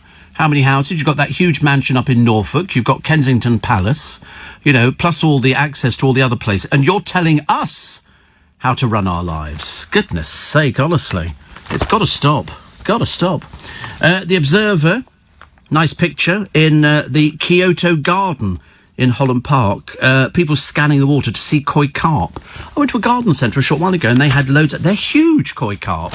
They go for a serious amount of money. I'm really not interested in them, because we had goldfish in our pond and they grew to be the size of the pond, which was good. And then they do, if you've got a big pond, goldfish will keep eating and grow until they can accommodate that. What? It's true. Well, they're obviously not, 15 foot across by 20, but they grow much, much bigger than they would if they were just in a tank. A tank keeps their size down, and if you put them in a pond, then they sort of grow to it. And so we came out one morning and there was a heron which had spread its wings over the pond so it could see the fish and just pick them up and ate them. Swine. If I'd had a gun, I'd have shot it. Seriously, it ate all of our goldfish in the pond, and we had about 7 or 8. They were happily swimming around, minding their own business. But it's because it couldn't see with the sun shining onto the water, it makes it difficult. So if it puts its wings over... I mean, seriously, it was like being abducted by Harry Potter. It was really scary. This is the phoenix. It's eating all your fish. We don't have the pond anymore. It's too stressful for me. Also, the Observer front page, Arsene Wenger in the spotlight. Artists, politicians and readers question the man who transformed football. Must be a riveting interview. The Sunday Times, human cost of our taste for avocados. This is the British owners of a huge avocado farm in Kenya that supplies supermarkets including Tesco, Sainsbury's and Lidl, and until recently Marks and Spencer's are being sued over a string of alleged human rights abuses. Guards working for Kazui, a vast farming estate the size of Manchester, are accused of extreme violence against the local communities. Good Lord. They made pre-tax profits 22.3 million on a turnover of nearly 300 million. Good Lord, that's a story that needs reading on the front of the Sunday Times this morning. Plus, 007 kills Martini Popcorn because the closing of the film, they're not opening it just yet, has actually harmed Joe and Seth's. They do this popcorn. Have you ever had Joe and Seth's pop? They do all sorts of different popcorns. They're lovely. I bought them in Costco before. It's really nice, actually. But they've now got 45,000 packs, which were going into cinemas. And the cinemas go, we don't need it now because they're not opening the film. What's the point of having it? And so this stuff will actually go off. I mean, the company, they'll actually lose a six-figure sum in lost sales. They say it's frustrating and a real shame for the team who've worked hard. I agree. It's nice popcorn. They do about lots of different flavours, like martini or salted caramel and all sorts of things. And you can buy packs of all 10 different flavours or something like that, which they sell in Costco. I always buy them. I bring them into work, actually. Obviously not while Joe's been here, because, you know. But, people like popcorn. I don't know if it's fattening. I think it's fattening if it's got, sort of sweet things all over it. I do like a bit of popcorn, occasionally. Steve. And I was on the next table to Michael Palin at Loch Fyne in Covent Garden. His guests were asking him questions and he held court. He's a wonderful orator. Oh, he's perfect. How lovely. That sounds quite nice, actually. And, Steve, my name is Mike. Well done you. Well done you remembering that one. My name's Steve. He says, I have complex PTSD. Oh, not complex PTSD. I couldn't bear it. I don't sleep much, so you're a great start to the day. There you go. But you will sleep eventually, I promise you. I always say to people, if you don't sleep, you have to check a number of things. First of all, are you drinking alcohol? Are you smoking? Are you overweight? Do you get any exercise? Because if you get exercise, I'm not talking about, working out in a gym or anything like that, but you need to get some sort of exercise so it makes you tired. So when I go to bed in the evening, and I go to bed earlier than most people, I'm out for the count. Gone. Absolutely gone. But I don't smoke and I don't drink. Honestly, what a sanctimonious little person I must be. I'm almost too perfect. I'm a bit Mary Poppins. You never saw her with a cigarette in her mouth, did you? Definitely not. 84850 steve@lbc.co.uk. And what else we got? I think this is the first time in ages I've read every single text and email out. Every single text and email. A miracle, ladies and gentlemen. Sunday Express, lockdown revolt hits Boris. Well, we'll have to wait till tomorrow to wait and find out what's coming up there. The Daily Star, Kelly Brook, as you've never seen her before. Clothes on, and I could say that because she's in this building. Not at this precise moment, but if she was, she'd be here banging on the door. Hi, Steve. She's like that, seriously. Shirley, my dead brother, spoke to me. I don't believe these sort of things. The Sunday Mirror, one local lockdown rule for them. Ministers dodge shutdown in their areas despite the higher cases. Sunday People, as the North faces up to tough new lockdown measures, Boris is turning into the new Maggie, so they've morphed a picture of Maggie and Boris together. Well, that's where it all is. It's up north. Hate to tell you this. Somebody wrote to me the other week and said, you're obviously prejudiced against Northerners. No, that's where all the cases are. Go through all the main towns up there. Nothing worse than ignorance. The Sun on Sunday, Kim Kardashian at 40. Pff, like you care. My Fury at Rat Evra, by wife Sandra. He's cheating. He's a footballer. That's all you need to know. You don't need to know anything else. And the Mail, Hancock's tasteless COVID test joke in bar. Plus the £1 million Christmas giveaway, which is lovely. So they've got half-price trees and everything else. As I say, that was Andy Peters yesterday on QVC saying Steve Allen's trying to get this tree. I have pre-ordered it. It's coming through on about the first week of November. So I can't wait to get it, actually. But at least Andy, and he was selling, and they said, perhaps he can buy these chocolate things, and Andy went, he can't, he's diabetic. So at least he's remembering things, which is all very good news. And Cliff Richard, for fans of Cliff, at 80. Seriously. I don't know where he gets his energy from. I think he still plays tennis, and he's on the front of the Sunday People magazine with all the information you've ever wanted to know. And he was the first rock star to be knighted back in 1995.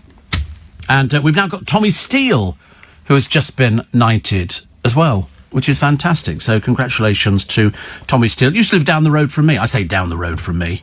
About 5 miles down the road from me. But I used to go past his house every day. He was in Petersham. And he was very good. Very, very good. That's about it this morning. In fact, it is it. The best way to start the day.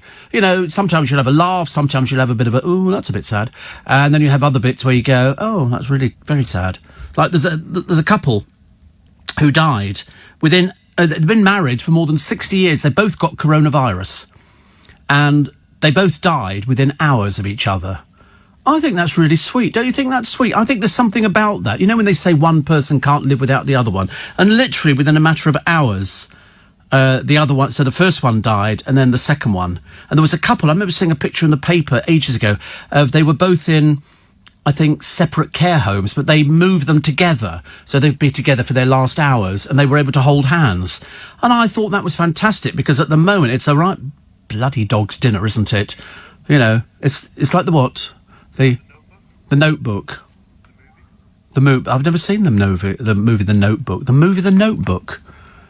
Oh, right. And is it about an elderly couple dying? And they have a... Oh, right. Is it a new film or is it an old film? Oh, right. Oh, right.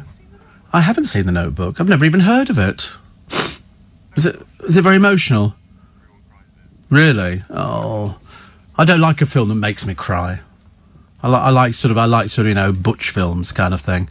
Putting on weight, Luke, I've noticed, actually. I've noticed you've started, your clothes seem to have gone for the sort of the bigger size at the moment.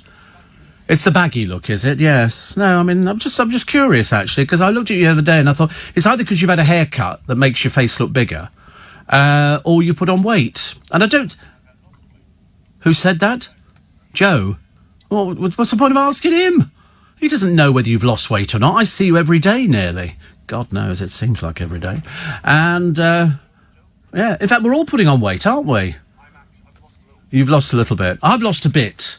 I've now had to put 3 notches on my belt, so I can do, because otherwise my trousers would be down by my knees. So, no, you haven't lost any weight at all. And you're fasting. I mean, you, out of all the people who should lose weight because you're fasting, I'm not. In fact, I've just had this morning, I've had a donut. And very nice it was too. Very nice it was too. And Thomas had some little miniature Kit Kats. And he looked at them to start with. He was being a bit cynical. I went, what were they? Mint. He went, oh, no. And then he had one. Dark mint. He said it sounded a bit odd. And then he had it and he went, oh, it's really nice, isn't it? I think it's nice to have a little treat when you come in the morning. We all need a little bit of something to boost our day up. And God knows we do on a blooming Monday, don't we? In Liverpool, it's gone completely pear-shaped because they're going into the 3rd tier of lockdown for God knows how long. I was talking to my driver, Mohammed, this morning. We were talking about, you know, whether we go into lockdown in London. And I said, well, I don't think he will. I don't think he will. You can't afford to. There's not much going on. I mean, it's bad enough driving through London, and it was particularly quiet this morning. Bad enough seeing pubs boarded up and stuff like that, and I don't like seeing things like that at all. I want London to get back to normal. Les Miserables could be coming back for Christmas, which is good. I can't stop singing, do you hear the people singing a song? Although I just saw on YouTube, and it was very odd, because I was going to mention it to Thomas, but I can't be bothered. And it was a school version of Les Miserables, but a girls' school. And all the girls were playing all the men's part. I thought it was very odd when they go, will you join in our crusade? And it was sung by girls. I wasn't expecting it at all. So there you go. Steve, how's Thomas? He's okay, actually. He's okay. He seems to be sort of fairly bouncy to the point of irritancy. Yes, no, you think you're going to hit a wall. Oh, I guarantee it, dear. I guarantee you're going to hit a wall. I'm going to push you into it. Because you've had a coffee, have you? Oh, Lord, honestly, it's been quite a while since he's, heard the programme. Little does he realise how we've slipped. And, it is so. You've listened you listened yesterday morning. Was it funny? Was it witty? Was it interesting? Margaret Ferrier, yeah. I mean, to be honest with you, I think she's an absolute disgrace, but that's just my opinion. She should have retired and given up because she could have infected God knows how many people. And I've got no sympathy for people like that at all. It's like the people who get on buses with no masks on. Frankly, I would be, if I was the bus driver, I'd turn off the engine and sit there saying, I'm not driving you, get off the bus. That's what you have to do. Yeah, it's the people who pull it down under your nose. So, you know, it's where you're breathing from, but they don't know. I feel like saying to them, put the mask on properly, thickhead. Nose peepers, do we? Oh, right. There you go, Luke, you've learnt something new. Honestly, it was so much better when he wasn't here, wasn't it? You know, I didn't feel as though we were being bullied. Now he's come back this morning, I've had to feed him and oh, dear. He's been what? Micromanaging you. I think micro would be the wrong word there, wouldn't it? Yes, don't use the talkback. You're not allowed to. Not allowed to speak to the talent. That's what presenters are called now. They don't call them presenters, they call them the talent, which is quite good. I quite like being called the talent. I don't believe it, but I think it's quite a good idea. So, it's all right. Steve, I'm listening to you at my doctor's. I'm going to have a blood test there, says Shane. He's in Sydney, that's why he's at the doctor's. Just in case you go, what doctor is open at this time of the morning? Also, a lot of people talk about giving up smoking. Very difficult. Very difficult to actually give up smoking. It's like giving up eating food. As I said to Luke the other day, I said, it's obviously a bit of a struggle for you, but he's sort of managing. He's okay. The trouble is, he's only doing it for himself. He doesn't have to do it for anybody. You're not doing it for anybody else, are you? You're just doing it for yourself now. And obviously, he's sort of looked at himself in the mirror. Because I've said, if you want to lose weight, take all your clothes off, stand in the mirror, then turn sideways. And that's when you'll realise it's all gone pear-shaped. Apart from that, the faded grandeur of Great Yarmouth Sandsean Circus. Jude Law spotted with a baby for the first time. And a rare... I did that one, didn't I? The rare copy of Shakespeare's First Folio. There's only about 260 in the world. They think it could be worth about 5 million. Can you imagine going to a car boot and finding something like that? It was like a woman years ago. She went to a car boot down the road from me, actually, at the West Middlesex Hospital, and she picked up what she thought was a cut glass ring, and she kept it for years and years and years and years, until somebody went to her, do you know what that is? And she went, yeah, it's a piece of cut glass. They went, it's a diamond. And it was a diamond. It's worth a few £100,000. She'd thought it was like sort of a 20 quid piece of glass, because that's what they actually give. It's like you see people on the Antiques Roadshow and they say, what have you got for us? So I've got this ring here. This is sort of gold. And she goes, no, actually, it's not gold. This is actually silver, which has been dipped. And you can have it dipped in gold. And also, what you think are diamonds, it's cut glass. And you go, oh, no, that's right. It was on one of those pawning these things, hardcore porn. The shop that's now no longer there, but I managed to love it. The family argued all the time, great fun, and they said it's glass, and this bloke went, no, it isn't, and he went, no, it's glass. Look, I can see it's glass. Look into it. That's bits of glass. They're just stuck in cheaply. And so he said, well, how much are you going to give me for it? He said, I'm not going to give you anything. And he then kicked off. What do you mean you're not going to give me anything? He said, it's fake. It's not gold. And they're not diamonds. Why would I give you anything for it? And, of course, they've gone in there. He thought he was going to get about $200. But, it's not. Steve, how do the media know what tier Liverpool and the others are going into and the government haven't even announced it? Because we're clever. Because we're clever. They're going into the third tier. I tell you, when it's announced later on today, you'll be going, well, how did Steve Allen know that? How did Darren know that? It's because we know these things. You can't just announce it, not expect the good burghers of Liverpool not to know about it. They know about it. Somebody will tell you about it. It's as simple as that. So that's how we know they're going into the third tier. That's why people in Liverpool, probably Manchester next, and a few other places as well, are going out there stockpiling for Christmas. So that's why Costco is very busy. Because they think if you go into lockdown, you're not going to be able to get all your stuff. I went past Costco yesterday, down the road from me, and there was a queue round the block. I thought, thank God I don't need anything. I just think it's pointless. Queuing, absolutely pointless. You stand there like a complete dork, waiting to be allowed in, and I'm thinking, there was a queue outside Waitrose the other day in Twickenham. Mind you, there was something in Twickenham earlier on today. I don't know if we can find... Can we find out, Luke, about this thing? When the driver picked me up today, we go past the station in Twickenham, and we normally go right to take you up to the 316.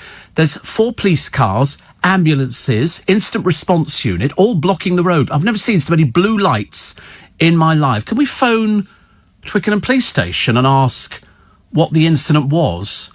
Because there were people there from response units, and I've never seen. And I didn't know if it was an accident or it was a terrorist. I've got no idea. I've never seen so many police cars at that time of the morning. And that was about 1:45 this morning.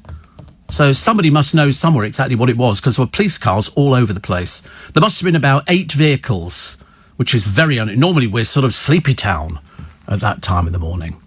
Shane says, I hope Thomas is feeling better. He says yes, but he thinks he's going to hit the brick wall because he's a bit bouncy at the moment, which is quite good. He's sort of back to his old self. I say old self, but he's dressed down for the programme for today. He said, because it's comfy.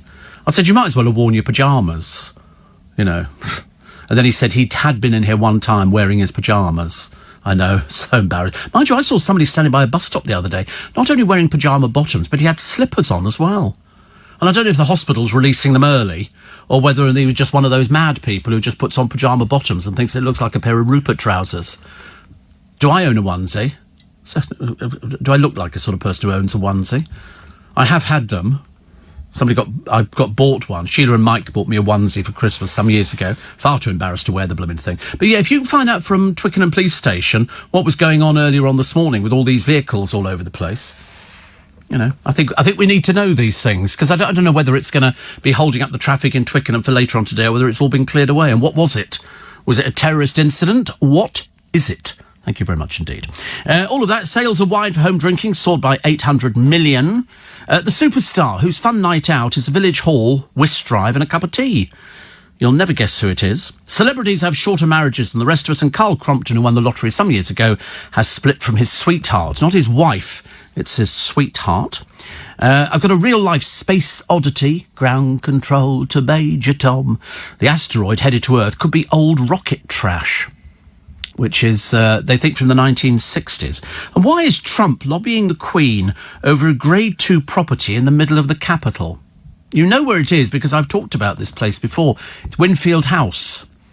And I think it was owned by Barbara Hutton, who was the Woolworths heiress, and they bought it in the middle of Regent's Park. And when Obama came over, I think it was Obama, we had Secret Service, because I used to go walking in Regent's Park on a Sunday morning, and there were loads of Secret Service police and Metropolitan Police and people toting guns and all the rest of it. And Obama was in for whatever reason he was in. But it was the big helicopters that came. It was like a scene out of Vietnam. This huge helicopter came in, followed by another one, and it landed in the gardens of Winfield House. Why Trump is lobbying the Queen over it, I've got no idea. Want the best mince pies in town? I'll tell you a bit later on. They've done the turkey, the mince pies and all the other things. Which reminds me, welcome to Monday morning. Welcome to Steve Allen's Early Breakfast on LBC. It's still spiking, still wiping the floor with just about anything else that's out there. Tom, the Olympic ace, Tom Daley, he knits. Apparently, he knits. He's taken up knitting. It's not uncommon for men to take up knitting. There used to be a very famous guy called Kaif Fassett. And Kaif Fassett used to do a knitting programme on the television. And he would show you how to knit. And a friend of mine, John Perkins, knits. Well, certainly did. Whether he does it now, I've got no idea. Football facing a major rift over plans to overhaul the top division. And the Great British Bake Off should be axed, say certain pressure groups. Why? It's encouraging unhealthy eating. It's unhealthy, and of course it is. It's also got too many presenters on it. Why they think you need 4 presenters on a programme that one person could manage, I've got no idea. A Brexit deal may kill off small farms. Mind you, there's a farmer who came out the other day. Went to go and see the sheep in the field, all gone. It's the latest crime that is hitting farmers out of town. £24,000 worth of sheep loaded onto lorries and out, and he never knew a thing about it. Mind you, in the local Richmond paper, the latest thing that's happening is, and it's happened in America before, parcel thieving. People follow a delivery driver who's obviously delivering. You can see all their vans, they're quite clearly marked. Follow them into a building. They get buzzed in, put the things down. The person just stands there pretending to sort of be on their phone and all the rest of it. They pick up the parcels and they walk out the door. So be warned. Be warned. We have CCTV. In fact, we have 4 CCTVs. Front door, entrance hall, lift, you can't move on the property without being caught by CCTV. And so that's good. But just be warned. Just be warned. You know, if you leave something down there, there'll be people who thieve it. They don't know what they're thieving. It's like Christmas time at the post office. They take on so many extra staff. Guaranteed a few of them are a bit tea leaf. They start nicking bits and pieces. Steve, I saw a bunch of police cars at a very minor accident in Sheen, says Roger, where a Mercedes hit a bollard on the pavement. That's the trouble with these bollards. They go wandering about on the pavement, don't they? They don't care.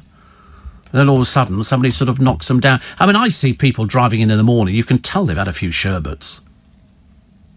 Seriously, I mean, it's just by their driving. They wander from lane to lane. Or failing that, they crawl along at about 3 miles an hour. It is very scary. It's drifting. I've done it before, years and years ago, when I've driven down the motorway, and you're fine as far as Slough on the M4. Then after that, there's no lights. And you're sitting there, and it's like, it becomes mesmerising, the white lines. and you go, shoo, shoo. And so I've discovered the trick to it, eat chewing gum, because chewing, apparently, takes your mind off the fact you're tired and gets some fresh air in the car. If you're sitting there and it's nice, warm and snug as a bug, you're going to fall asleep, and that's when it's very dangerous. What was the other one? Bank of Mum and Dad helping 1 in 2 under 35 home buyers. Thank God for Bank of Mum and Dad. And the latest look from the high street, apparently French. We're going for culottes and berets worn at a regular... It's another load of old rubbish, isn't it, really? I think people just wear what they want to nowadays. Also, the Beatles' Cavern in an Arts Lifeline. And what was the other one? Oh, how many... Do you know all the awards that they have? Knighthoods, damehoods, and all the rest of it. Do you know that you can go to companies and they will push your application through? Did you know that? Whitehall have admitted this morning to a newspaper they have no idea how many people are using this system. You can pay up to about 40,000 quid for them to push you for a knighthood. I mean, to be honest with you, I was a bit shocked. I thought it went on merit. The very idea that people can buy their awards. And Whitehall, I quote, how many people do you think have done this? We have no idea. They have no idea. It's obviously as bent as the proverbial 9-bob note. So people who've got these awards, we don't know which people. We don't know whether it's this time round or last time round or the time before. You've got no idea. But there are companies who will push your application through. They know what to put down on the forms. Naughty, innit? Very naughty. I now can't feel as I can trust them. I thought it was done on merit. I thought it was done because somebody thought you'd done a sterling job, but obviously not. Obviously not. The Royal Shirt Firm may cut dozens of jobs because they're worried about duty free. And the dad who gambled away the baby milk money after being groomed by bookies. They basically just sent him things saying, we've added 100 quid to your account, looking forward to welcoming you back. But of course, if you were an addict for gambling, then you kind of fall for it. Oh, they've given me £100. They really like me. Do you remember that Louis Theroux thing? He went to Vegas to do a programme on gambling, and there was an old lady there. Her husband had been a GP in America and obviously made a lot of money. And I think so far in this hotel, she'd gambled away between $2 and $3 million. And she said, they really look after me. I thought, of course they do. You're losing. You're losing. They actually gave her teas and coffees, whatever she wanted, or sandwiches and stuff like that. So she would go in there first thing. They all knew her by name. Here she comes, sucker number one. And she would stand there playing fruit machines all day and into the evening, and then she'd go home and watch a bit of television, and then she'd go back the next day. And she'd gambled away. I think it was anything up to about $4 million. And you think, that's really sad. She thinks these people are her friend. But they're not. They're just there to take the money off her. Awful, really, isn't it? What was the other one that I quite liked, actually? Happy birthday to Sarah Clark. You won't know who she is, but I'll tell you she's 55, and a bit later on I'll tell you. Plus the best mince pies. Where do you think they come from? We've had best mince pies before, and that was Iceland. Their luxury mince pies were very good. Well, this time it's somewhere else, where you might not have been, actually. What is this? Oh, the View Cinemas. I think a quarter of them will be shut 3 days a week. There's nowhere to go, is there? Very short. It won't make any difference whether you're in lockdown because there's nowhere to go out. Nowhere at all. And Strictly's race, two of the younger members, not the brightest, think that it's just going to be between those two, and that's it. And Donald Trump is lobbying for the Queen to extend the Crown Estate lease on the ambassadorial residence in Regent's Park. Oh, that's what it is it? Yes, because it was gifted to them by this woman who owned Winfield House. Barbara Hutton owned Winfield House, and she gave it to them, so it became the ambassador's house. But to watch all the helicopters coming in was terribly impressive. I mean, I thought it was very impressive, actually. And Steve, I looked up Twickenham News. It said there was a severe accident in the A310 London Road at the junction of Whitton Road, blocked in both directions, traffic coping well. Well, this was, you couldn't get any traffic through at all. Terrible. By now, says Paul, if you have a Blue Peter badge, you've got something more rare and honourable than a knighthood. Can you believe that you can go to companies and and Whitehall have no idea how many people have gone to companies to get somebody a knighthood? I mean, does that, could I be Sir Steve? If I coughed up 40 grand and they said to me, well, we can definitely get you a knighthood. For how much? Well, 35, 40. You'd have to have a good case, but I mean, obviously people can sort of do all sorts of things. Can you imagine? I'd have it put on my chequebook immediately. and on my bank cards. That'd be nice, wouldn't it? Or failing that, I mean, I'm not particularly bothered about sort of awards anyway. I don't think you need an award. The audience figures are my award. And that's the thing that sort of... I wouldn't want an Oscar. Well, I don't act. I've not been in any films, so I wouldn't be getting an Oscar, no. What would I do with an Oscar? Just use it to hold the toilet door open. That's where most people shove it, don't they? They shove it in the loo. Yeah, it's paperweight. I mean, to be honest with you, it's not such a big deal, an Oscar. They hand them out like jelly tots. But no, I wouldn't want that. I'd like an MBE or an OBE or CBE or anybody's BE. I don't really care. But a knighthood, I don't know. David Beckham would be furious because old Dave, and you saw the foul language that came out of his mouth when he realised he wasn't going to get one. Poor soul. You can't give it to him now. I mean, it's a bit creepy. You know, just because you do stuff for charity, and I do loads for charity, but, you know, it doesn't mean to say that you warrant an award. You do it because of the love of the charity. Jean says, my son Stuart knits and crochets. Before COVID, he ran 2 knitting groups in Putney and Roehampton libraries. See? Loads of people are doing it. Knitting is very popular, very therapeutic. My mum would sit there watching the television knitting. Knit 1, purl 2, drop 3. You know, knit 1, purl 2, drop 7. Blah, blah, blah. And she would knit everything. Me and my brother had matching jumpers up until the age of about 13.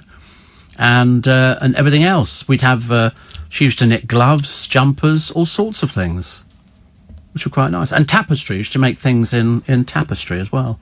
So that was good, wasn't it? In the papers this morning, the PM's new COVID rules. Overnight stays will be forbidden. I mean, who wants to stay? I don't like staying overnight.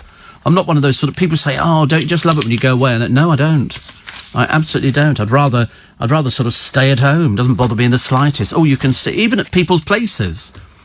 I can't bear the idea of staying over at somebody's house because you've got used to your own way of life, haven't you? 85% fear for jobs and the economy ahead of these new rules. I should imagine pub owners must be absolutely bricking it, which is terrible. The 3-tier system will come in medium, high or very high. And also a major retail centre. This is Manchester's Trafford Centre. Some customers flocking to there did not wear a mask or follow the rules. People packed in like sardines. Are they thick? Answer, yes. There's a load of people queuing outside Costco in Manchester. No masks.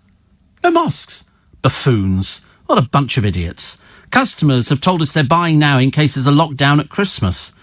Well, you know, listen, it doesn't affect us in the slightest in London. We're not that stupid. But if you go out to somewhere like Costco and you're not wearing a mask, more fool you.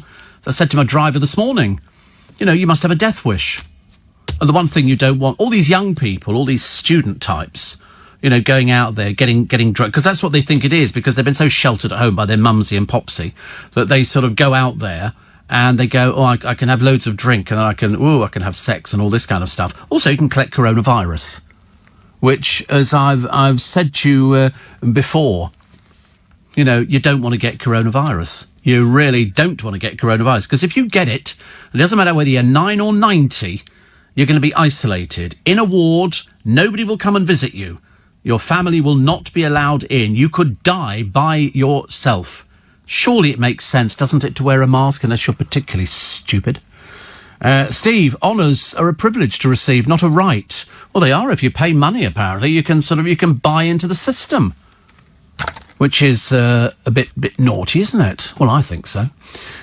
Steve, I use your show to keep me awake whilst driving. Oh, right. Says Rich the Trucker. Actually, the funny thing is, if you listen to music when you're driving, it does send you to sleep because you get lulled by it. If you're listening to speech, it's a bit more edgy. We like a little bit more edgy. So we've got the news for you now at 4:30. And here with the headlines is Caroline. David Beckham, says Roger, must surely be able to buy himself a title. Oh, I forgot he's a bit tight. Yeah, I mean, the only thing he spends money on is his tattoos. Brooklyn spends money on his tattoos. It's going to look like a trailer trash wedding, isn't it, coming up? Ghastly. Victoria's tattoos as well. Can you imagine this super rich family who Beckham's marrying into? They're going to be going, oh, they've all got tattoos. I mean, they don't know how to behave, really.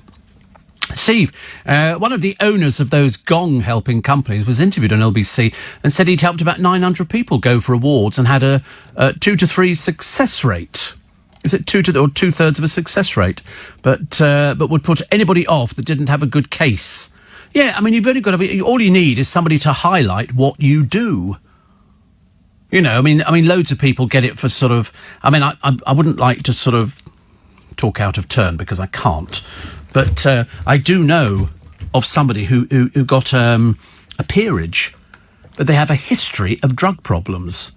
And they've been given a peerage. And I remember thinking, well, how does that work? Don't they bother checking things? You know, if we know it in the media, surely everybody knows about things like that.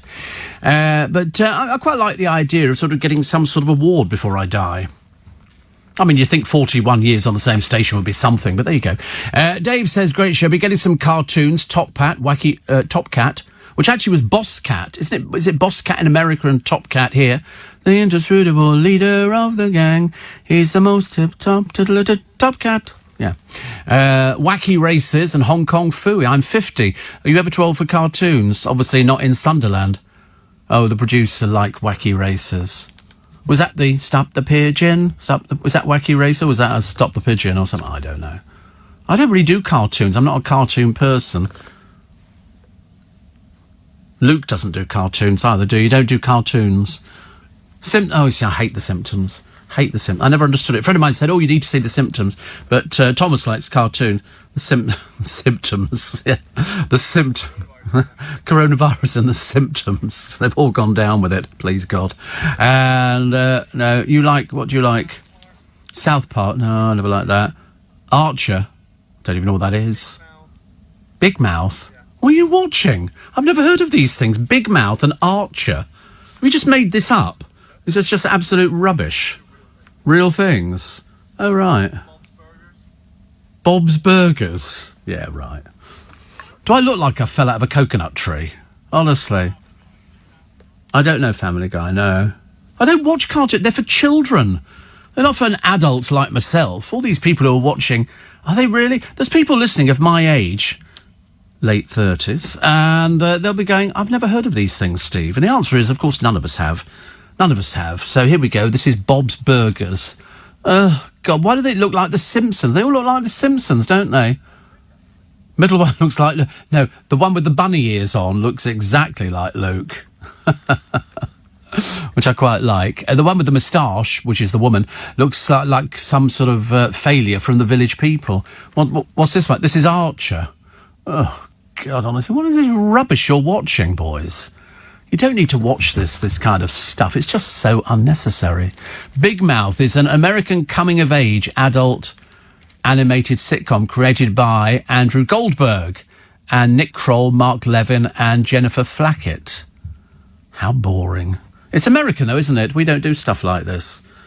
When we do it, it generally concerns animals living, or sort of Wallace and Gromit, which I quite like, actually. It makes me smart. South Park, that's where they all look as though they've sort of wandered out, don't they? They've got these sort of hoodies on and everything. It look like they're going to mug you. South Park, look at the state of that, honestly. What a ghastly piece of rubbish, honestly.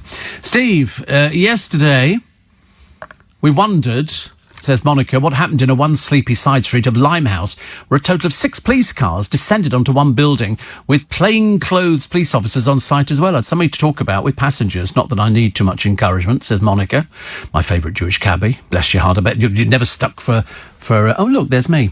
There's me again. And there's me. Why you put up pictures of me? What is this, some sort of sick perversion you've got going on? Does it make me feel weird? Well, it does when you start looking at my pictures, yes. That makes me feel slightly odd. Just remember, I know your parents. I know they've got a greenhouse, you know. I know a lot about them. I bet you've even got a South Park, one of those things he pulls up over there. Haven't you? A hoodie kind of thing.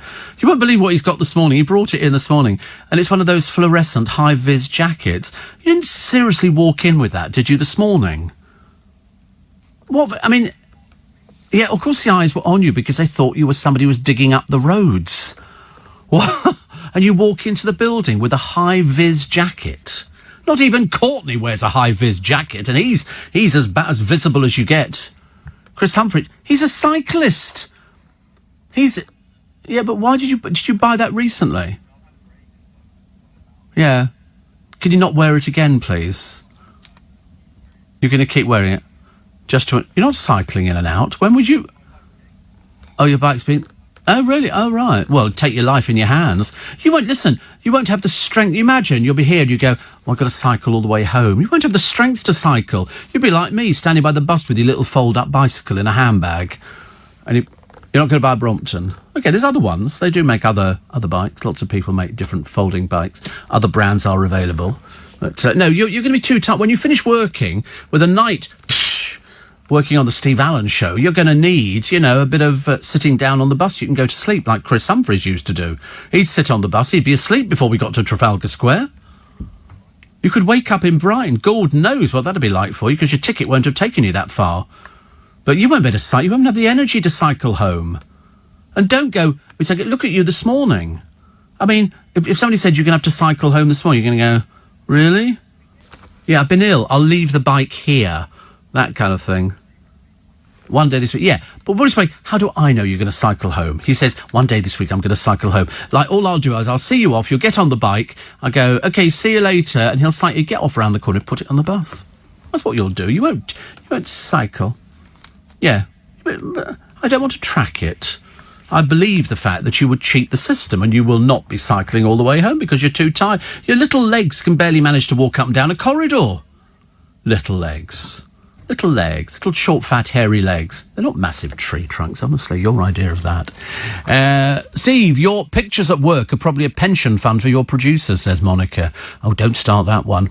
And Matthew says, you're right about the symptoms. Complete rubbish. Having said that, I love the Little Mix show, The Simpsons. Symptoms. I'm not saying symptoms. Paul says, where have all the cartoons of our childhood gone? In the recycling bin. The Flintstones, meet the Flintstones. They're a modern Stone-ish family. Out of bed rock. Scooby-Doo. And the Jetsons. Meet George Jetson. Dun, dun, dun, dun. They were good. Kevin says, I've had a horrible couple of days. Life has been vicious. Oh. You know me, I thrive on other people's misery. So when you say life's been vicious, why has it been vicious? Why has it been vicious? I've had a lovely couple of days. In fact, actually, my entire life is a little bit sort of blessed, which I quite like. Oh, are you into my account? Or do you need to get into my... Luke's already in. Okay. I'd like to check all these things. Also, Annie and Katie, listening again in Paphos. Going back to the UK today, downloading all of your podcasts to listen to. We were Team Ferrari, but now it can only be you. Outrageous, honestly. Fancy pitting us against that one. Steve, wasn't the whole Top Cat, Boss Cat name change thing about a cat food brand? And somebody says, can you play Orinoco Flow?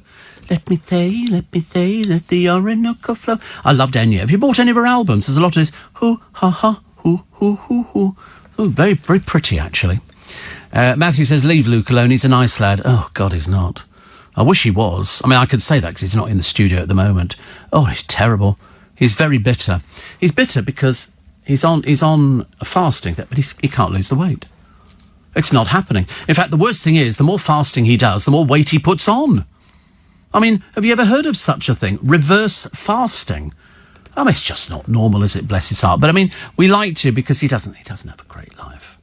He goes home, he's struggling with a jigsaw at the moment, and he comes in here, and he'll always say, he's what? It's a 4-piece jigsaw, yeah. The funny thing is, it's a picture of himself. He had it superimposed onto brick, and then they you can do that, and they can make a jigsaw of yourself. And he can't finish it. So he comes in here, so he starts off from a base of 0, and he's just not as happy as he could be. So I like to cheer him up by eating something in front of him, knowing that he can't eat. I'll let him take a packet of biscuits home, which is, he likes that. I like to help people out. Got a lovely present for Corey tomorrow. Lovely present for Corey. Not for you. Not for you. No, not going to tell you. Yeah, so... I did have a present for both of them, but I've already eaten yours, so it's not happening. Steve, a graph on COVID in the northeast showed all ages just above the baseline. Then the unis return and it rocketed. It's universities. It is. Al from Tooting said, I wonder, were you ever friends with Diana Dawes? No, I never met her. Love to have met her. Love to have met Diana Dawes. Big fan of Diana Dawes. That was the woman who was a big sex symbol in British movies. She was very busty when people were busty. And then she piled on the weight. Did it stop her working? No, it didn't. She sort of turned into an agony aunt on TVAM. She was lovely. I'd love to have met her. And then her husband shot himself in their house, and then Jason, their son, he died as well. I think Jason Lake died. Can you just check on that? Because I can't remember. Jason Lake, he was, and I'm sure I remember reading out the fact that he died, and that was sad because I met him. And he came in, he had a book out years and years ago, and it was basically about his sort of mum and dad, Jason Lake. There you go. Wait a minute. So is he still around? Born September 1969. Wait a minute. We're just having a quick check. Jason, that's right. He died age 50. And you know, that was so sad. And I'll tell you why that was sad, because he came in, that's him. He came in when he was a young lad. There was a book out about his mum and his dad, and they all lived in this house, which was out Ascot Way, I think. And he was the nicest person I'd ever met. He was so sweet. And he said that after his mum died, because I saw his mum before she died. I saw Dinah Dawes. She was in the same hospital as a friend of mine, the Charing Cross Hospital, which surprisingly is in Hammersmith in London. And she was on the private ward upstairs. I've told this story before. And I walked past, because a friend of mine was on there. She was with Bupa or something, so she got, top class thing. And the top floor was all private. So I walked past this room, and the doors were open, so I looked in, and it was Dinah Dawes. She was in bed. She was asleep. And I'd thought, if I'd taken pictures, because she died not long after that. She had cancer, I believe. And Jason wrote a book. He said he went back to the house after his father had shot himself in the bedroom and his mum had died. He said, and they hadn't touched anything in the house. The house was exactly the same, he said, as when we left it. He said, even down to our swimming costumes hanging in the changing room by the pool. Isn't that, and he was so young. He went to live with his brother in America, who, it wasn't a very successful thing, but to die at the age of 50, I thought he was charming. I thought he was absolutely charming. It's always the good ones, isn't it, really? Somebody says, Steve, good morning. I overslept. Did I miss anything? No, you missed us talking about the weight of Luke, which appears to be the standing joke. Well, I say standing, sitting joke of the morning. Yeah, yes, I'm slumped in a chair joke.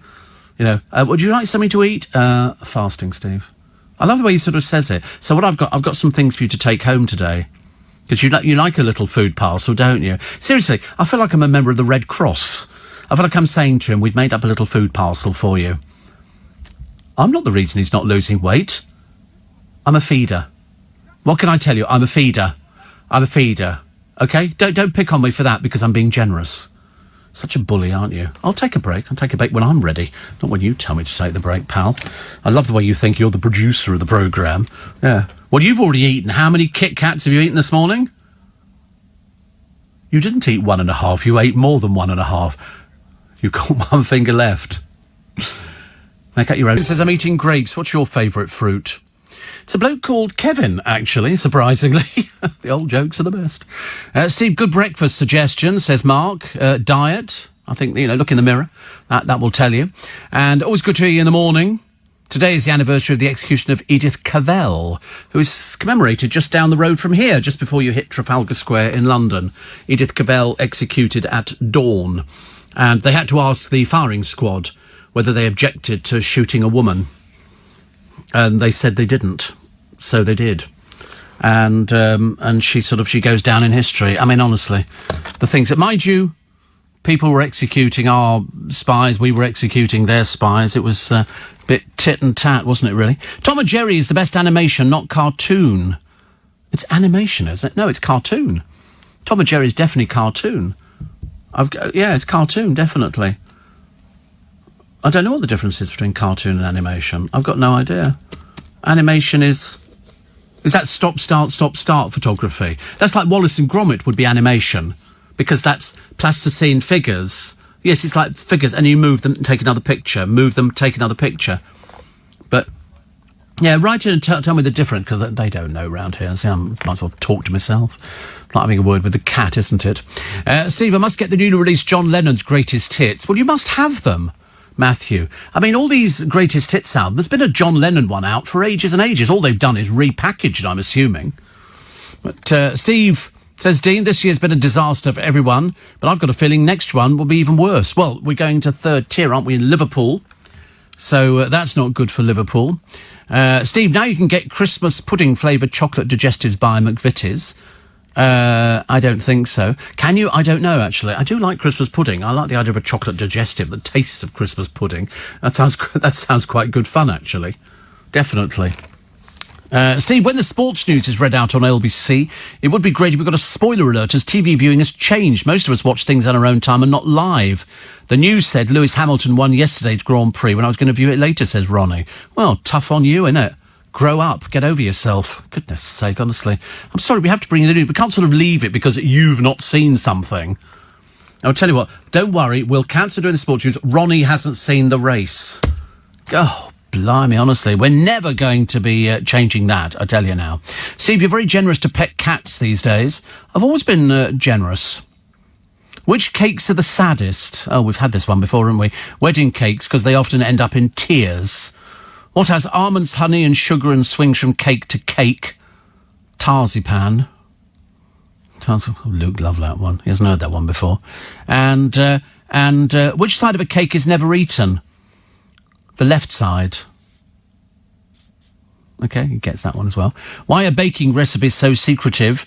They're on a need-the-know day basis. Need-the-dough base. Oh, he thinks they're hilarious, honestly. Seriously, you've no idea. Like a child discovering Jaffa cakes.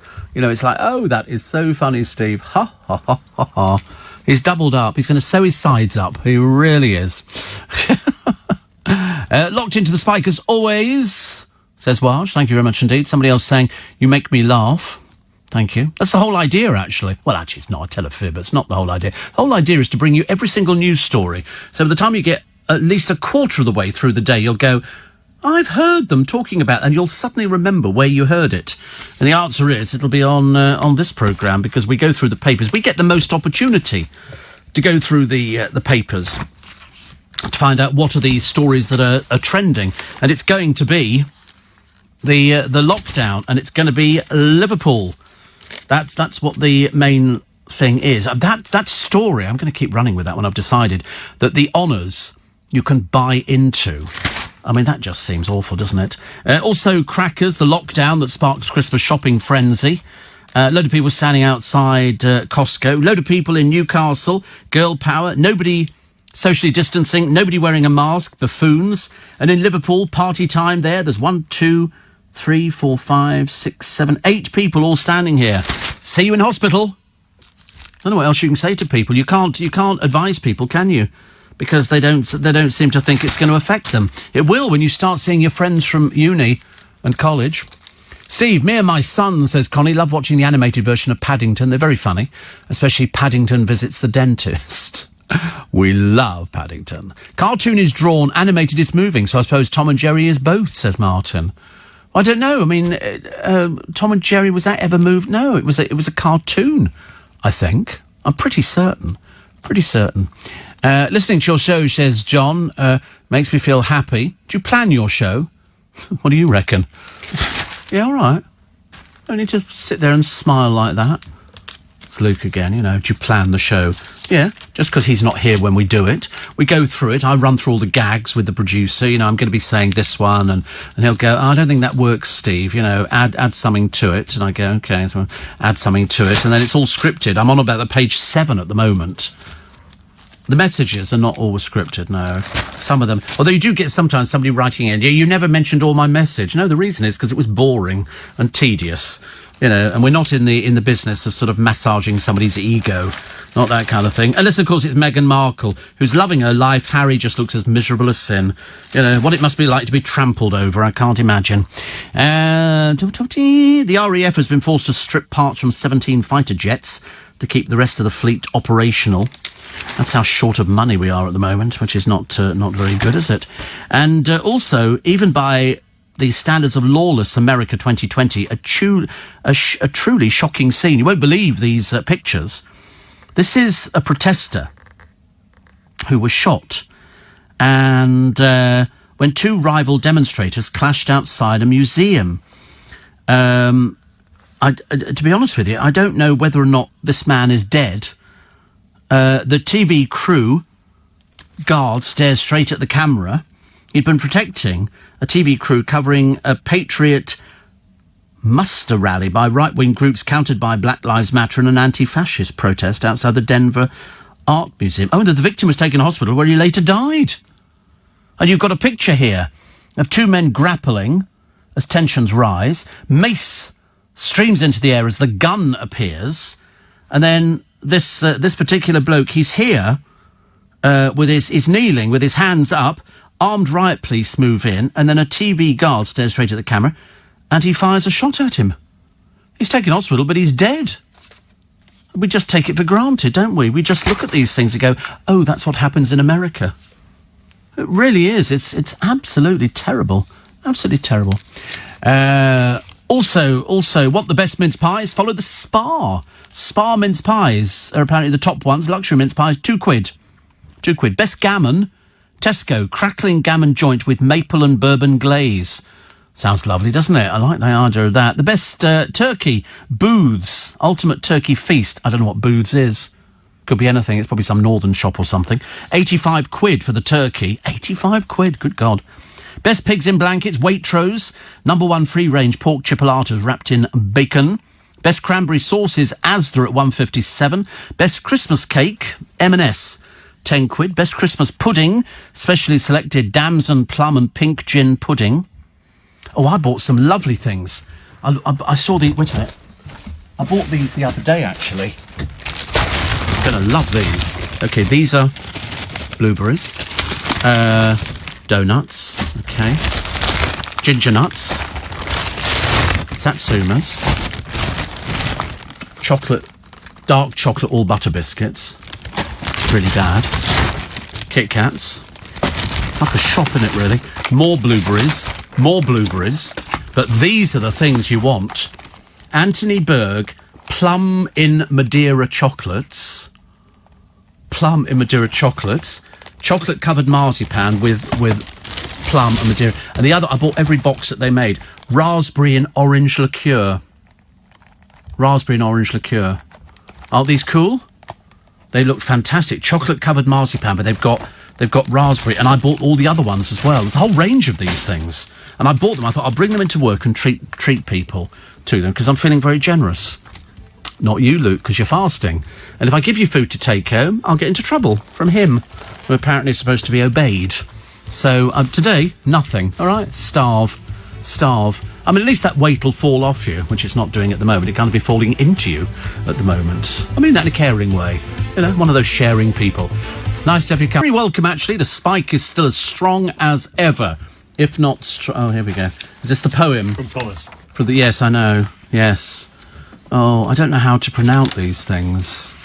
Right, okay. It's a poem. It's only a short one. It's just some... Do we know... So... Okay, I'm reading it, okay? This morning's poem is a haiku. A haiku is a Japanese poem of 17 symbols in 3 lines of 5, 7 and 5, traditionally evoking images of the natural world. And here is the haiku. Haikus are easy, but sometimes they don't make sense. Refrigerator. What's that mean? I've no idea what that means. That's a haiku, is it? Haikus are easy, but sometimes they don't make sense. Refrigerator. Thomas thinks this is the funniest thing he's ever seen in his entire life. Seriously, haikus are easy, but sometimes they don't make sense. Refrigerator. He thinks that's the best thing ever. You know, that'll beat the old Christmas crackers on the table in the household this year, I should imagine. Refrigerator. I could have said, you know, bonsai or something like that. Wouldn't have made any sense at all. I'm sorry about today's poem. He has just come back to the programme having been ill. Now you know what sort of illness he had. I don't find it hilarious, no. I think it's very sad having to explain it to my poor listeners. I mean, there are people in Eastbourne, well, one particular person in Eastbourne who wouldn't understand it anyway because he's not the full ticket, poor soul. Never mind, must try and find some friends. Steve, those marzipan chocolates are delicious, not for sharing. I'd know well, actually, I was going to share them, actually, with the boys here, but I don't know whether or not Thomas would take them home. Do you not? raspberry and orange liqueur. Jordan's Van chocolate, oh dear. Or plum in Madeira. Sounds nice. Does that sound nice to you, Luke? You could. I'm sure you could. They're very expensive. They're way out of your price bracket. Do you know how much these are a box? £7. £7. That's luxury chocolates. I bought all the flavours. They do about 10. I bought all of them. I bought all the flavours thinking that'll endear me to everybody at work. So I'll let you pick one of them, Luke. You can either have raspberry and orange liqueur or plum in Madeira. I wouldn't suggest either of them. I'm a diabetic. Which one do you bet? So raspberry and orange liqueur and plum in Madeira. Yeah, the orange liqueur would be an alcohol and Madeira would be alcohol. That's the clue. They both got alcohol. Yeah, I mean, I don't know how much alcohol they've got. There you go. Ingredients, so cocoa mass, 11% apricot kernels, raspberry, glucose. It's got loads of things in it. But yeah, booze. Booze. Well, they're both boozy ones. That's the trouble. All of their chocolates have got booze in. But Anthony Berg has been making these for ages. And in fact, it's by appointment to the Royal Danish Court. So most of the Royal Danish Courts spend most of their time sozzled after they're having these things. What have we got today? Raspberries and orange liqueur. Fantastic. They're quite big. They're quite big. It's more than a mouthful, but you can either pick orange liqueur or Madeira. Okay. Oh, for God's sake. How long does it take? There's a choice of two, okay? It's either orange liqueur or Madeira. Have some Madeira. Okay, it's a fortified type wine, Madeira. I mean, that's all I can tell you. It's got, all seems to have apricot kernels in for some peculiar reason. I don't know why. But, yeah, well, I mean, look up Madeira, but depending on which one you fancy. They're both the same price if you were thinking of sending them back. And, sorry? What? Another email? Marzipan is good. Oh, sorry, marzipan. A haiku. Marzipan is good. It's sometimes too sweet, though. Dean says, your poems are getting more weirder by the day. Join the club. I think they're fairly weird. Of course, I don't. If I was picking them, they'd be The Owl and the Pussycat went to sea in a beautiful pea green boat. They took some money and plenty of honey wrapped up in a £5 note. That would be my idea of a poem as opposed to a haiku. Haiku, all right. And somebody else says the marzipan chocolates are not for sharing. Well, I mean, I'm sort of, I've offered them to Luke. He still can't make up his mind. He's only got a choice of two, until he discovers what Madeira is, and then he'll decide if he wants Madeira or he wants the orange liqueur. Do I know somebody famous from Madeira? No. Cristiano Ronaldo. He's from Madeira, is he? Well, there you go. We've learnt something new on the programme. How rivetingly dull is that? There was a TV documentary, Steve, some years ago called What Happened to Diana Dawes' Missing Millions, because she was said to have millions and left a fortune in a bank account and left a secret code word to access it, but nobody seemed to know where or what it is. Well, that's not true.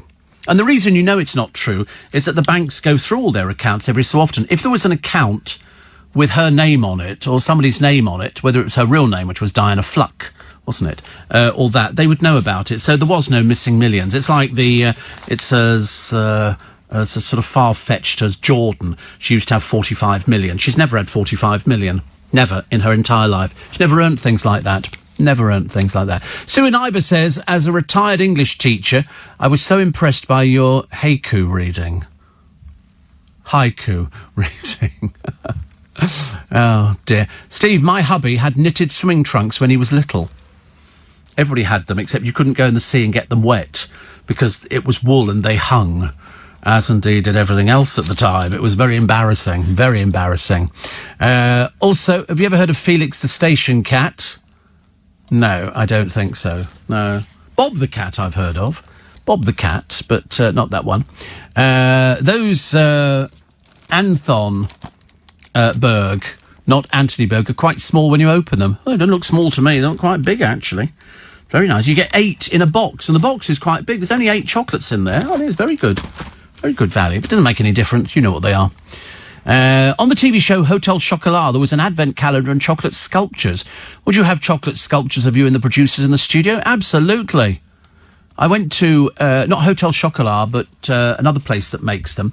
And they used to have Santa Claus made out of chocolate with little swing trunks on, which I thought was quite funny, actually. I bought those for people one Christmas. Also, Steve, I've got an MBE and a Blue Peter badge, both earned and definitely not bought. Yeah, so you say. I mean, you can't buy Blue Peter badges, can you? Well, as far as I know, you can't, although you can probably buy a second-hand one. In my local hardware shop, I picked up an aerosol can of fly killer and said, "Is it any good for wasps?" The assistant replied, "No, it kills them." Good for wasps. I don't like wasps, actually. I've never been with wasps. And then somebody says, "How are you with DIY?" Very good. Very good. I can turn my hand to most things, actually. I can't change a tap thing. I probably could if I turned the mains off. I could probably do it that way. But still fairly good. I can definitely change a plug. Steve just moved to Prestatyn.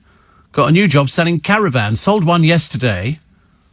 So what better way to celebrate than listening to Steve Allen? Favourite musical, The Bodyguard, says James Parkin in Prestatyn. Selling caravans. How lovely.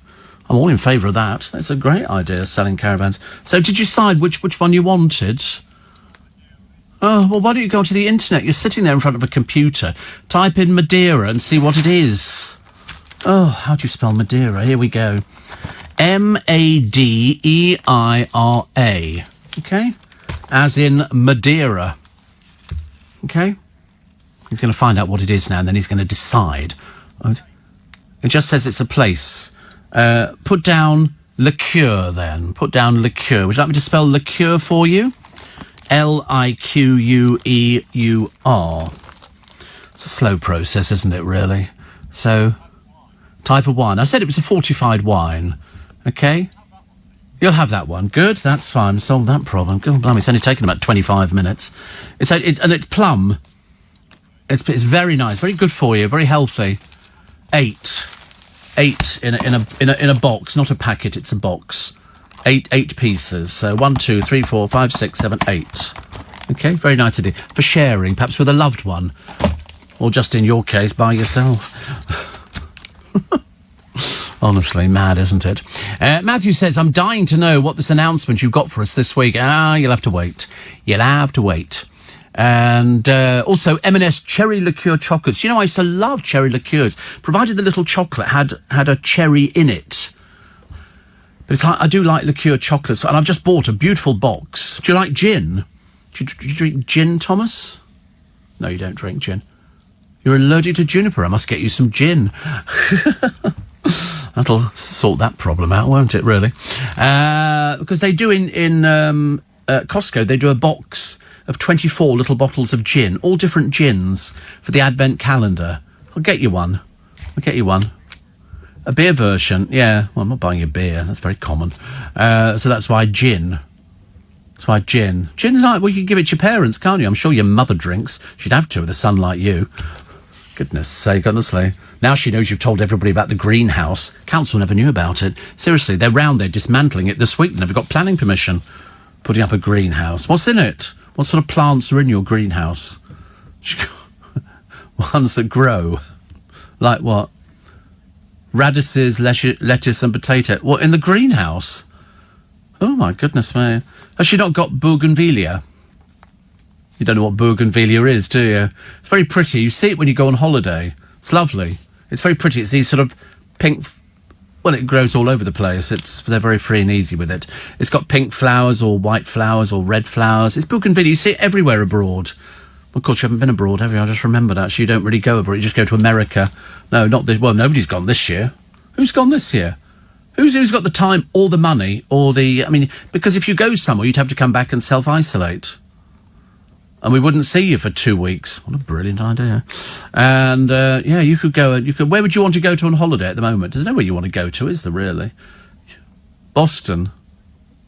Oh, so you can see Jordan. Does she leave today? Thank God for that. And, tomorrow's going to be a right miserable blooming mood, I can tell.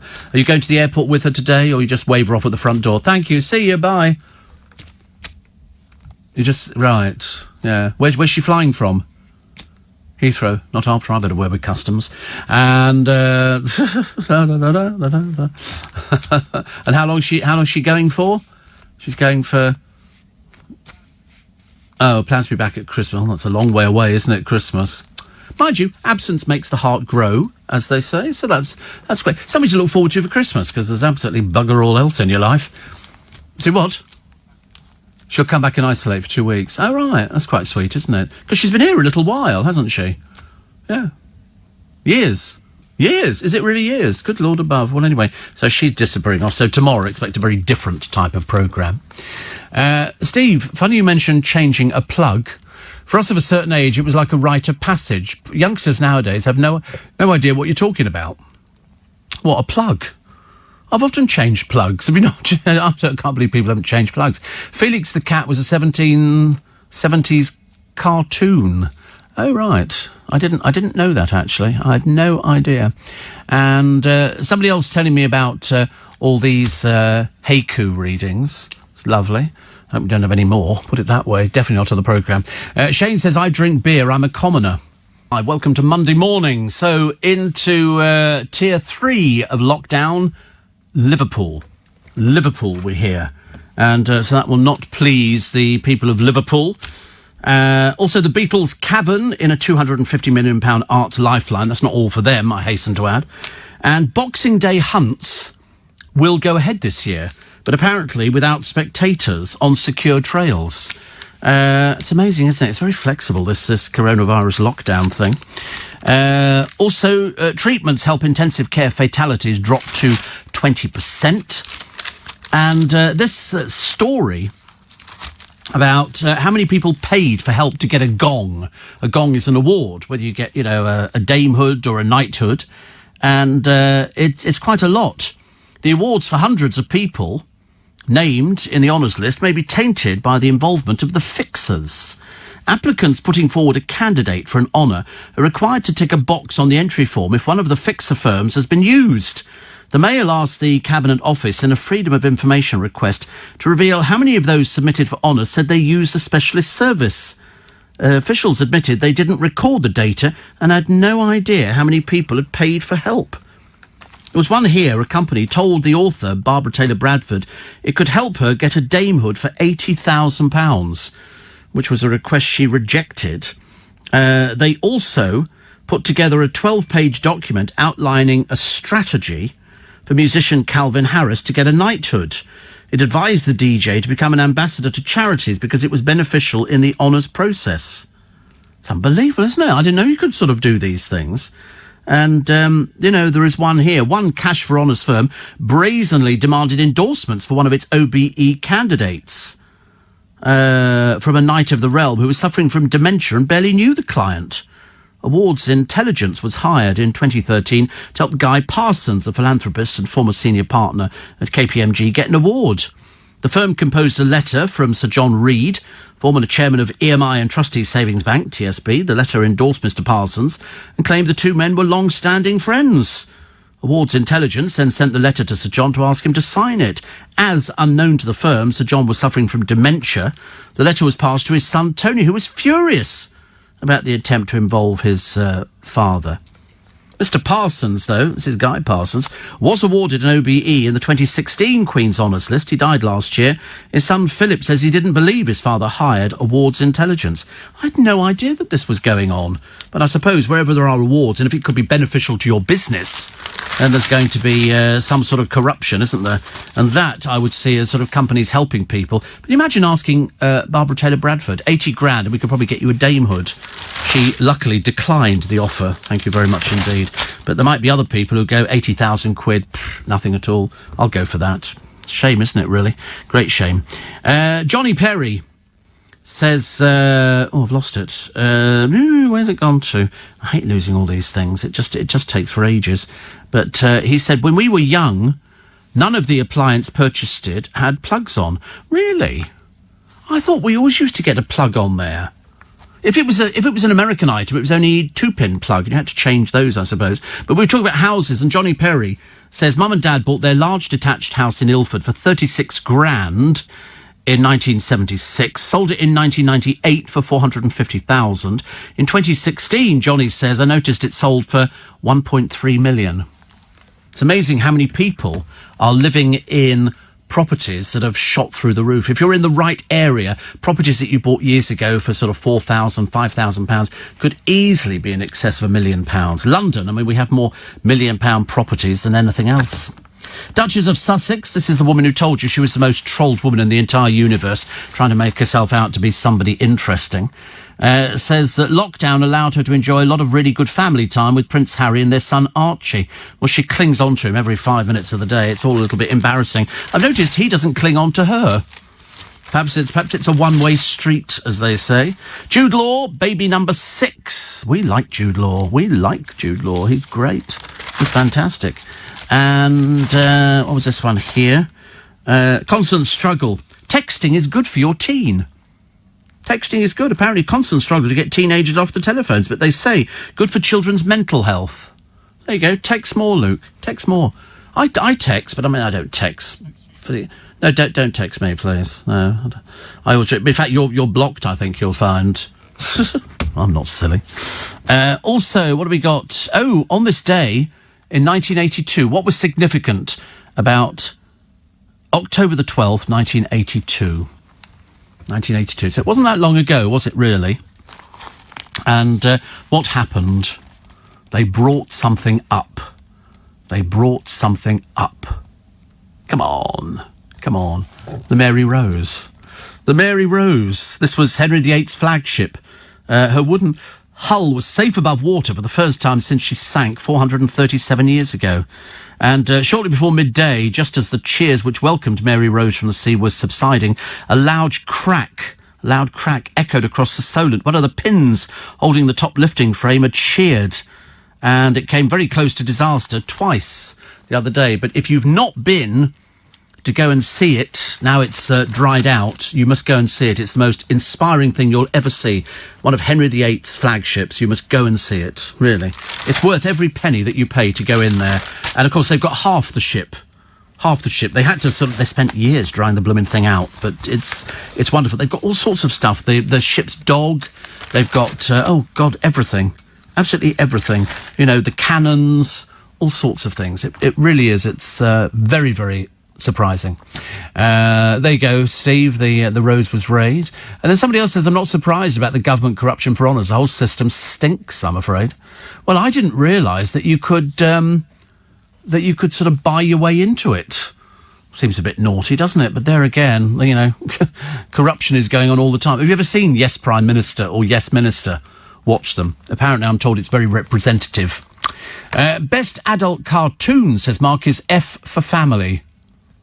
F for Family. I've never heard of it. But it sounds great. Jack says quitting smoking is so easy. I already quitted myself 7 times. Matthew says, in stitches here about your bond with Thomas and Luke.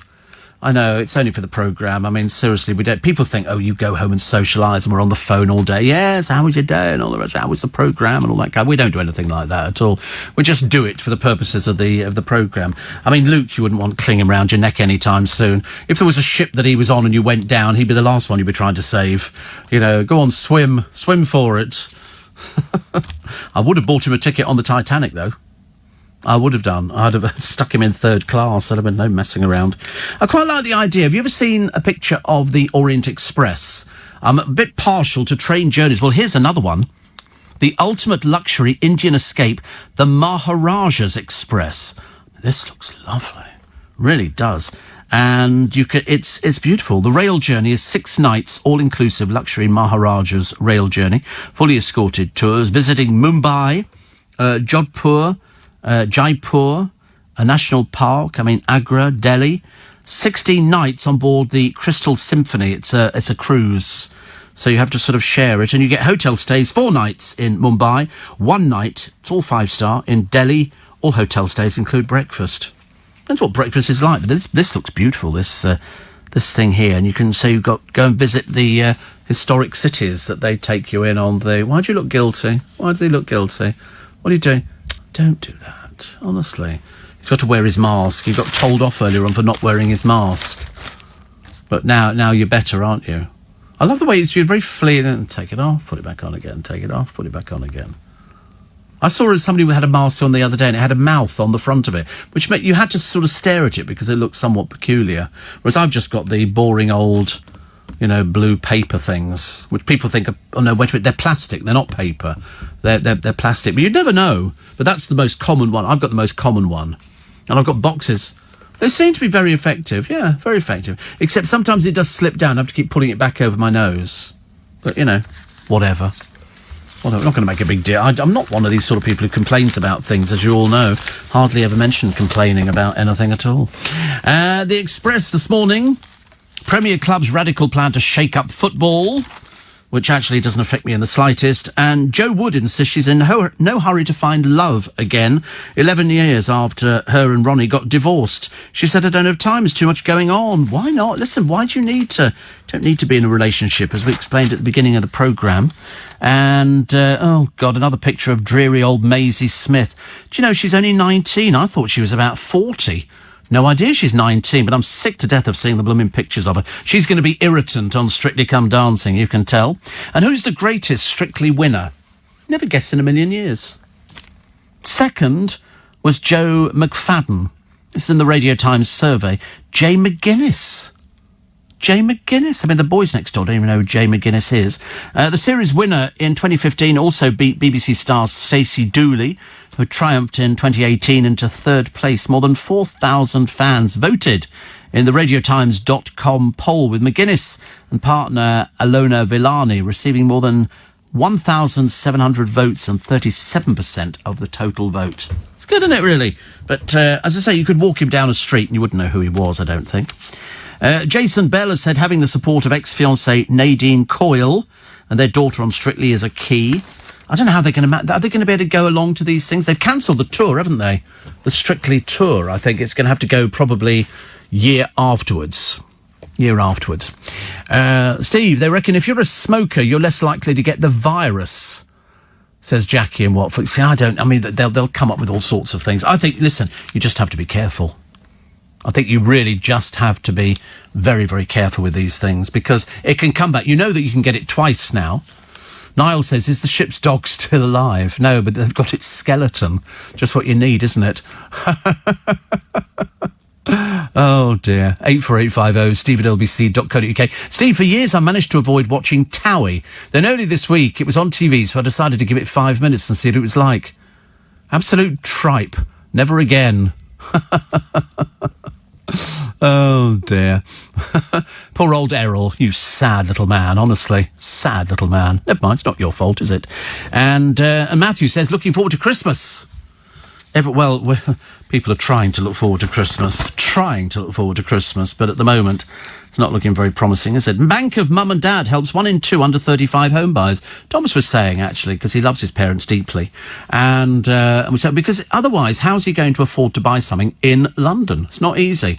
Oh, let's have the news headline, shall we, this morning? Let's go straight. Steve, you have a new fan. Oh, there you go. It's always nice, actually. My husband, Jason, discovered you recently and thinks you're hilarious. We worked together for the first time in 10 years this weekend on a music video shoot.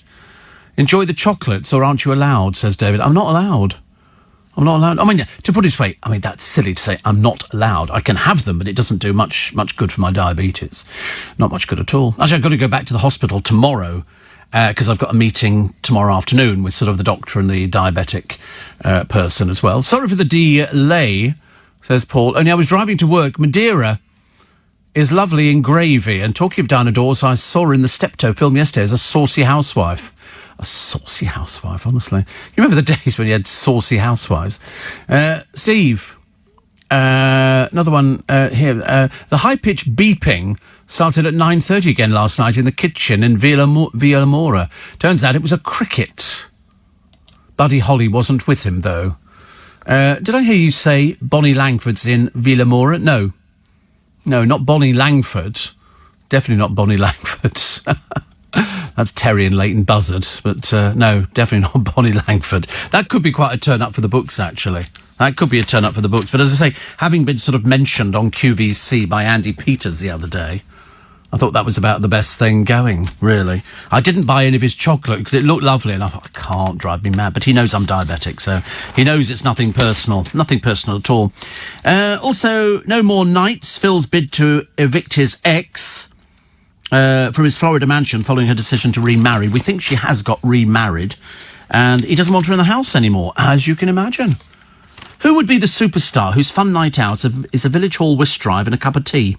He's more prolific than Madonna, but that's where the similarity ends. The chart legend opens up on finding love, his loyal fans, and why he won't pay 72 quid for shoes. Who is it? I mean, his fans follow him around. His fans are very similar to my fans. Seriously, they will follow you around for ages, which is lovely. This is Daniel O'Donnell. And for you, he's got a new album. You can buy, stream or download from Friday, and it's called Daniel, which is very good. I shouldn't imagine the producers ever even heard of Daniel O'Donnell. He's too young, but he's very, very popular with his fans. He holds a tea party every year. People go over to his house in Ireland, and he serves tea to people, because he's very appreciative of the people who've actually supported him. And it's very nice. Like, I get supported as well by my fans who listen to the programme, people who bought the tea towel, the tote bag.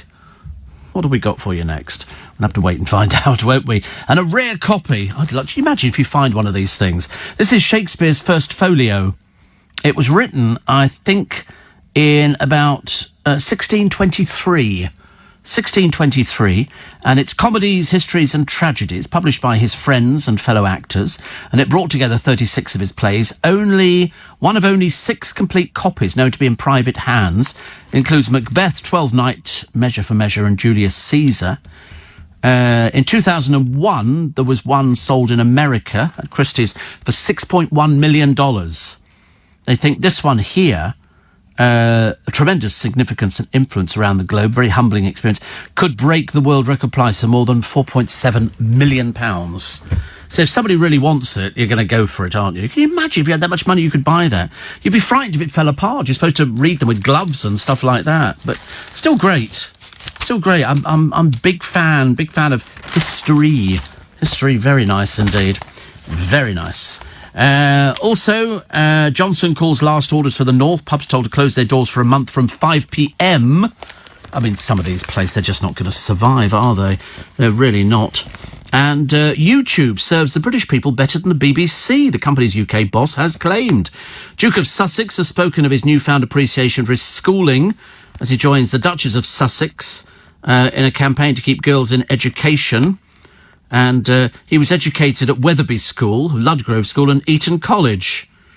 He says it was amazing, but certainly probably wasn't as grateful at the time. I don't think he was grateful for anything, was he, Harry? Seeing as he used to fall out of nightclubs on a regular basis, poor soul. Rashford urges the government to act now for free school meals. He's managed to get himself an award, hasn't he, that footballer? I forget what the award is, but he's actually done quite well. Another one says, Steve...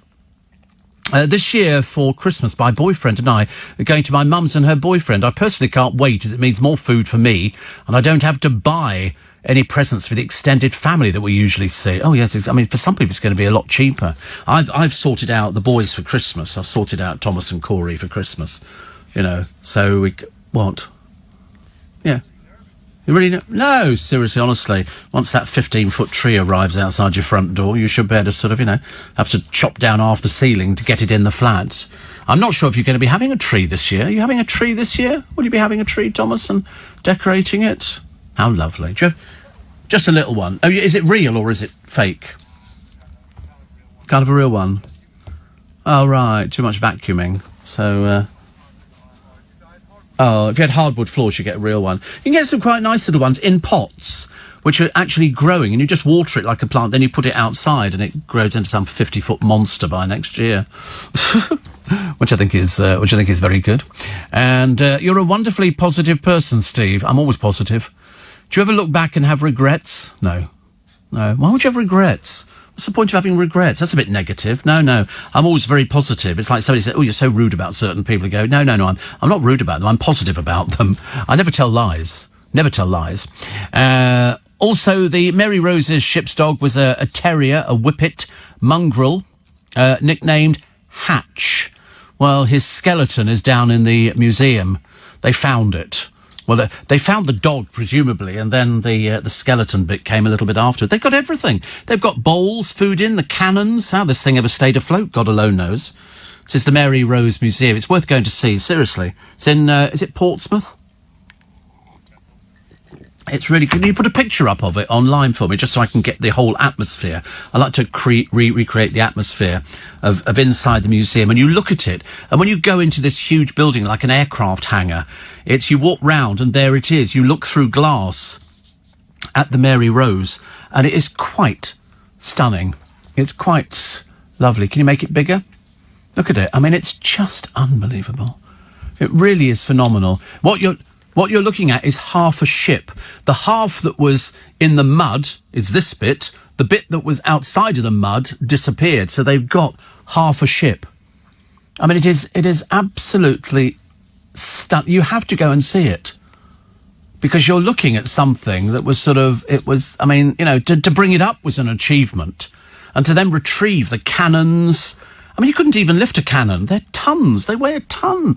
These things. It is so big, isn't it? And it's so nice to see it. You can see the different layers of the deck and how people would have been below the waterline on some of it. I mean, God knows how they survived. Well, they didn't in this particular case, but it's worth going to see. It's very atmospheric and very beautiful. And they've got everything, the bows and arrows that the men used.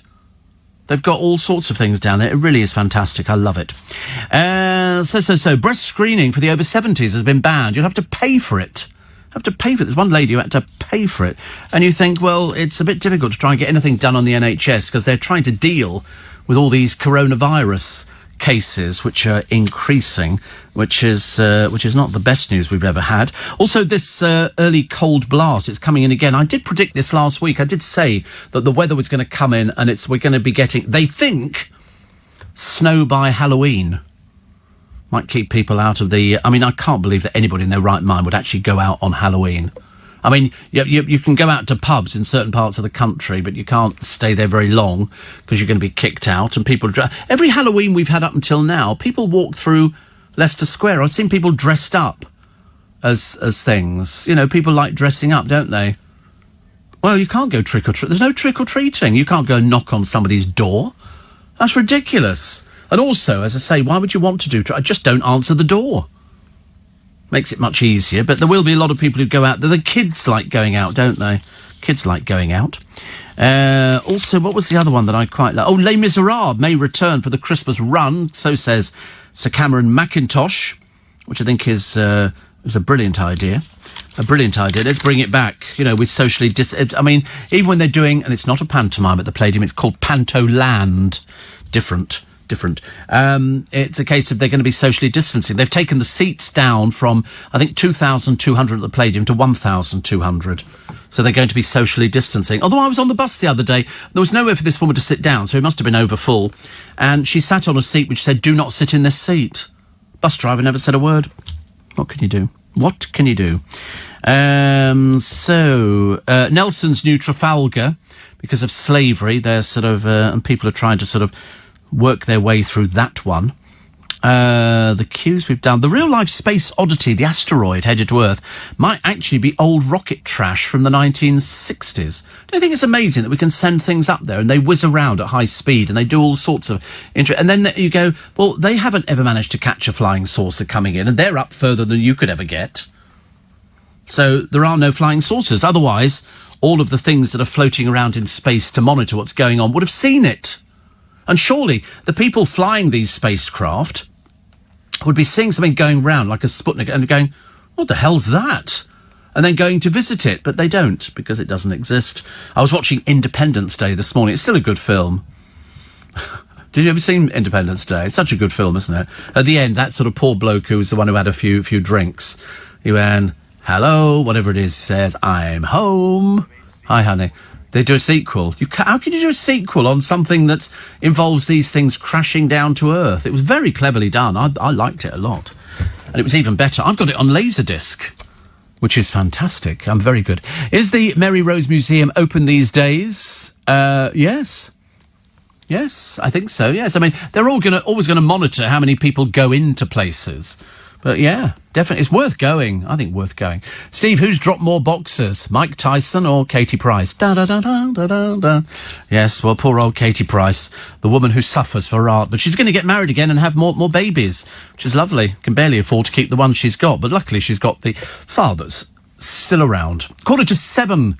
Let's get that check on the road and the rail at the LBC Travel Desk. Lovely pictures, don't you, in this weather? When it's a bit like this at the moment and the sun is coming up very, very slowly in the parks. We used to get some great pictures in Regent's Park, which was absolutely lovely. The sky and the colours and the trees and the leaves all over the place. I love it. Love it. Steve, have you ever burnt Mr. Severs oil or a Mr. Severs candle from the Angela Flanders shop in Columbia Road? No, I haven't actually. I'm very wary of candles. I do have candles, Tony, but I'm very wary of them. What I'm trying to find is big church candles, non-drip. Do you try finding non-drip candles? I mean, that's a blooming pain in the first place. I suppose you could get them from where they get their church candles from, because they must be non-drip. Otherwise, they'd be all over the place, wouldn't they? Really. Cavern Club and Young Vic secure the cash lifeline, which is good. They're going to get a share of this money. I mean, the trouble is you could do this all the time. We want restaurants to get the money. We want theatres to get the money, because it's just dreadful. There's a tourist who pilfered fragments from the ancient city of Pompeii. Is in the newspapers today. She's Canadian, identified only as Nicole. Sent a package containing 2 mosaic tiles, parts of an amphora and a ceramic fragment to a travel agent in Pompeii with a letter of confession. She was in her 20s when she visited the archaeological park, and she said, "I've had nothing but misfortune." She'd had breast cancer twice, experienced financial hardship. She said, please take them back. They bring you bad luck. Well, they do if you thieve things. Yes, absolutely. She said, "I'm 36. She said she wanted forgiveness from God. I mean, it's a bit bad, isn't it? Do you remember there were those 2 schoolboys who stole from Auschwitz? And they went absolutely up the wall. They made them return them. I mean, just absolutely terrible. Really terrible. How anybody could ever steal these things is totally beyond me. Totally beyond me. Also, these are the plans to use nets to disable migrants' boats at sea. They'll just throw a net round them and then tow them back where they came from. Seems like a brilliant idea. We've had so many people, you know, irrespective of where they've come from, irrespective of what their story is, they paid a fortune to crooks to get them over to this country. We don't want them, thank you very much indeed. We really don't. Although once they get here, we can never seem to get rid of them. Sun this morning. Overnight stays act, so it's bed to worst. Travel ban at risk areas.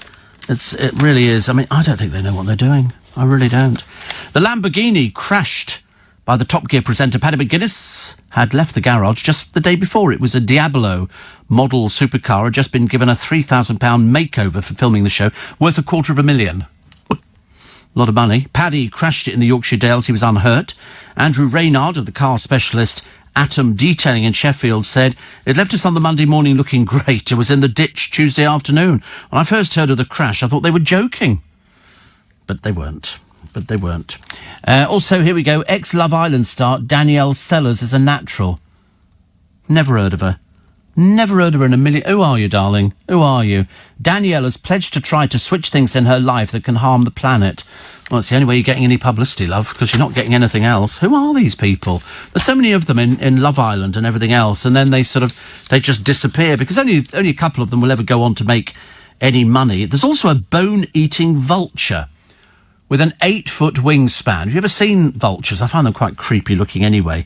But this one brought traffic to a halt on a busy road in Cambridgeshire. What it's doing there, I've got no idea. It was spotted over Dartmoor in 2016. They believe it flew over the English Channel in June from Central Europe, where there are about 1,000 pairs. They feed mainly on bones from dead herbivores, such as sheep. Dear. Imagine you sort of go out there and you go, what the heck's that? And they go, actually, it's a vulture with an 8-foot wingspan. I mean, that's bigger than this desk I'm sitting at, I should imagine. I don't know. I don't know what 8 foot looks like. 1, 2, 3, 4, 5, 6. Might be about right. It's huge. It's you. It's you plus a third of you, isn't it, Thomas? I think I prefer to equate it to the desk, to be honest with you. I was sort of happy with the desk thing. But that's You're nearing 8 foot. You're 4'10". I don't know why you keep going on about this 8 foot malarkey. Says Luke, trying to jump on the bandwagon. He's always going to me, I'm over 6 foot, Steve. I thought, no, you're not. Honestly, how delusional do you have to be? It's obviously because he doesn't want people going, are you in Panto this year with Snow White and 6 other people? That's the only reason he sort of complains about it. Lottery winner Carl Crompton has split from his sweetheart and she's likely to get half of his fortune. He was Britain's most eligible bachelor when he won 11 million. He settled down with school crush Nicole and doubled his fortune with savvy investments. They didn't sign a prenup when they wed in 2006. We've heard, says a pal, that they're divorcing and she's expected to get half. Well, I don't know why. He won the money. It was certainly nothing to do with her. You know, he was Britain's most eligible bachelor. So she came along later. She won't get half of it. I can't see any court awarding that. And the Cavern Club getting that leg up, which is good. And the gene that makes men randy has been discovered in the brain for the first time. Can you believe? This is something that converts male hormone testosterone into female sex hormone estrogen, which drives men's sexual urges. Don't tell them that here.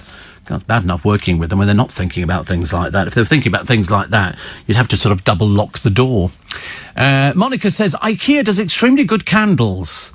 Never had a problem with dripping. Use them regularly, says Monica, my favourite Jewish cabbie. They've got to definitely be non-drip. I have bought them in the past, but I can't remember where I bought the blooming things from. And I've been round. I went round the other day. I did 4 garden centres to try and find something. I was trying to find the Father Christmas who climbs up the ladder with the lights over his shoulder. And we didn't have any luck there. So I'll have to wait till QVC get them in again, if indeed they get them in again. Steve, you can buy real church candles from Prices. They used to make them there. Yeah, but are they definitely non-drip? It's no good buying something if it's not non-drip, because it drips all over the place. My body clock wakes me at 4. Very useful when you've got this programme. And Steve, hats off to Mr. Black Lives Matter Lewis Hamilton for winning 91 races. Yep. Still no award, though, is it? Still no award from the government. It's not like he's not got the money. He's definitely got the money, and you can buy these things now, so that's not too bad. Celebrities have shorter marriages than the rest of us. Well, of course they do, because they're not very stable. They just do things. It's like Elizabeth Taylor. She got married, what was it, 8 times? 8 times. That's not because she was 8 times miserable. It's because she could get married. Because she could get married and she could sort of go out with sort of somebody else, and then it sort of develops. And I suppose the money's got to do with it and the lifestyle and everything else. But it's like poor old, when you look at Elizabeth Taylor, I wasn't sure if she was happy or sad. But if you look at Katie Price, she's very miserable. She's very, very unhappy because she can't find anybody who wants to stay with her. And the latest one will be no difference at all. No difference. She's gone, I just want loads of children with him. And you're thinking, oh, dear me, honestly. I mean, the only thing that's going to happen is when she passes on, they're going to have to be ferried back out again to all the children, and to the fathers. Anton Deck's first trailer for the new Look I'm a Celeb shows. It'll be full of laughter. Well, they don't know that, do they? I'm a Celebrity, get me out of it. How do they know it's going to be full of laughter? These people might be quite dreary and boring. Lewis Capaldi has boasted of his tiny manhood. Oh, yeah, he was boasting about it the other week. It's very odd. And Sir Cameron Mackintosh has announced that he's reopening some theatres. Good for him. Good for him. Colleen Rooney and Becky Vardy. It's gone way too far. Drop it and move on. Well, they've got until January, I think. So there's still enough time to drop the court case, because the only person going to benefit are going to be the lawyers. They're not going to benefit at all by it. It's, one of them's going to be proven to be not telling the truth, and the other one will just have to go, oh. And it's a complete and utter waste of time. Nobody's remotely interested. I said this, somebody said that, I tested them, she said it wasn't her, other people access her account. The judge will then say, right, you need to find these people and bring them into court, and they'll be checking on which one it is, because somebody out of her, if Rebecca Vardy is saying it's not her, but there are other people who access the account, it's going to be one of them, isn't it? Otherwise, where would they get this stuff from? Somebody's going to be made out to be a liar, and I wouldn't like to put money on it either. 4 minutes past 6. It's nice to have your company. It's nice to have your company every single day. It's LBC. It's Steve Allen's Early Breakfast. With you till 7. Weather forecast today. I thought today was going to be, I think, a little bit of rain. That's what I seem to remember. Hey, Siri, what's the weather like today? Nothing. Absolutely nothing. Totally silent. Try again. Hey Siri, what's the weather like today? It's currently partly cloudy and 7 degrees. Expect cloudy skies starting early in the morning at 6 a.m. and rain in the afternoon with mixed conditions for the rest of the day. Cool. Today's high will be 13 degrees and the low will be 7. And the chance of rain? 80%. 80%. It's typical, isn't it? 80%. Start of the week, and half of you are now standing at the station going, oh, what have we missed? Oh, God, the umbrella. So that's why you've got your high-vis jacket. I know. You'll have to put it over your head, Thomas. It's got a high-vis jacket. Seriously, I'm not sure I could actually walk down to the bus stop with somebody wearing a high-vis jacket. As if we're about to start digging up the road or something like that. Very odd thing to buy. I wouldn't mind, but, if he was on a bicycle, I could understand it, but definitely not. Steve, always a pleasure going to work, listening to you, says Justin, a pilot from Hereford. He says, hopefully no infected passengers today, unlike yesterday. Oh, dear. Do you never know until you get to the airport where you're going to be flying to? So I think that's quite exciting, don't you? Not knowing what's going to be happening. That's a bit like sort of doing a radio programme. We do a radio programme from 4 till 7, and then if I've got nothing to do, tomorrow we've got quite a few things to do, not only here, but at the doctors and the hospital. And so you know what's going to happen tomorrow. But today I've got no idea. I might have an envelope dropped through the door telling me that a distant relative has died, leaving me a diamond mine in South Africa, and was I interested in selling it for £1 billion? I might have that. It's as exciting as that. You never know, do you? You might get a thing saying, oh, by the way, your premium bonds come in, you want £1. Or the lottery. I've still got some lottery acknowledgements that I've won a prize on the lottery, but it'll be a couple of quid. Never seems to be anything bigger than that nowadays, does it? Lewis Hamilton apparently has an MBE, says Kevin. Oh. Legitimately earned, I might add. Well, I'm sincerely hoping so. Sarah in Watford said lots of Santas climbing trees on eBay. It's not climbing trees I want. It's climbing a ladder with a set of lights over his shoulder. That's what I want. I don't know what I'm going to do with it, but I just want one of them. It's like, I bought this aeroplane the other day, and I looked at it this morning, and I thought, I think my brother could do with that. So that might be re-gifted. Talking of dinosaurs, Steve, I thought I would Google her youngest son, Jason.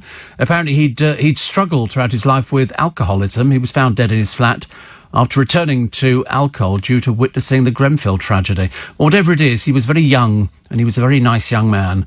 And he had, to see your mother die and your father to shoot himself cannot be much fun. And he was only young. But I thought he was absolutely charming. Shane says, I'm going senile. I told you I went for a blood test. I couldn't have it because I forgot to fast for 10 hours. You see, I'm all right for the fasting thing, because what I do is I go to bed and then include that in it, and then go straight from here to the blood fasting. But I haven't had a blood fasting one for ages and ages. But I do it while I'm sleeping. For other people working normal shifts, it must be very, very difficult. Very, very difficult. Steve, and I know a hardware shop on Ham Parade. They have church candles and pillar candles. Also, you weren't shopping on Teddington High Street in Saturday, were you? I've never been shopping in Teddington High Street in my entire life. Absolutely not. Why would I want to? I live in Twickenham. We've got far more than Teddington High Street has got. Linda in Epsom says, Prices and Amazon have non-drip church candles. I do like a non-drip church candle. We'll have to have a look, actually. And we shall wait and find out. Also, I've got 3 different size colour-changing faux candles with remote control. Got them from Asda. Oh, I've seen those, Jackie. You can get them in Costco as well. And they do different colours. Different colours, which is very nice. Here we go. Battery candle. They've got some nice things they had in somewhere the other day where you hang them on the tree and they look like little thin candles, but they're worked on batteries. In fact, most of the stuff in my place seems to be worked on batteries. There you go. Look, non-drip, non-smoke paraffin wax candles. But I can't have stuff like that. I'll be knocking them over left, right and centre. Custom. Yeah, it does look dangerous, doesn't it? But I do like... Oh, look, there's a non-drip candles pack on eBay. See, I wouldn't buy anything on eBay. I'm a bit sceptical of eBay. It's one of those things I've sort of thought... A friend of mine, she's got a fur, a real fur. It was her grandmother's. And she's had it sitting in her wardrobe for donkey's years. She said it doesn't do anything. So she's going to give it to her dressmaker. and see what she can do with it. Not to turn it into anything. There are companies that turn it into things you can use, like what? I've got no idea. But where she lives, she couldn't walk around with a fur stole on, but every woman used to have one. They were quite the desired thing to have, but now we know differently. And people shout abuse at people who are wearing fur. So she thinks, maybe I'll sell it on eBay, but how much they go for, I've got no idea. These things would have been very expensive in the early days. And sweet old ladies, there'd be loads of you listening who go, do you know, I had a fur stole. If you had a fur coat, there was a great film about that with Hattie Jakes and loads of other people called Make Mine Mink. And it was about a gang of robbers. They all lived together in these flats.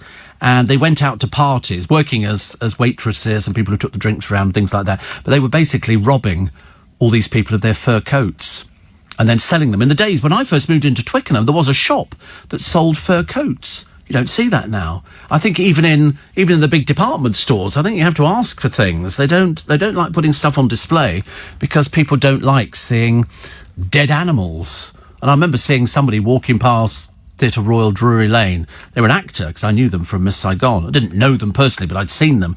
And there was a woman walking past, Russian or something like that, and she was wearing a fur coat, and he screamed at the top of his voice, "Ugh, dead animal." And luckily she didn't understand English. But no, people get attacked now. Katie Price engaged again.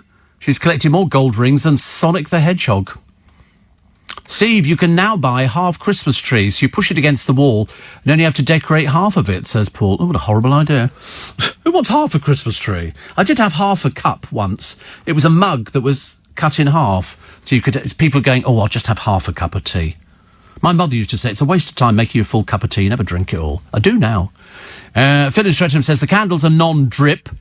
I bought them for years. And then Colette says, did you get the flip-flops and duffel coat? No, didn't get either, actually. Strangely, I did walk past the flip-flop shop in the Bentall shopping centre, and I thought, perhaps I should nip in and get a pair of flip-flops.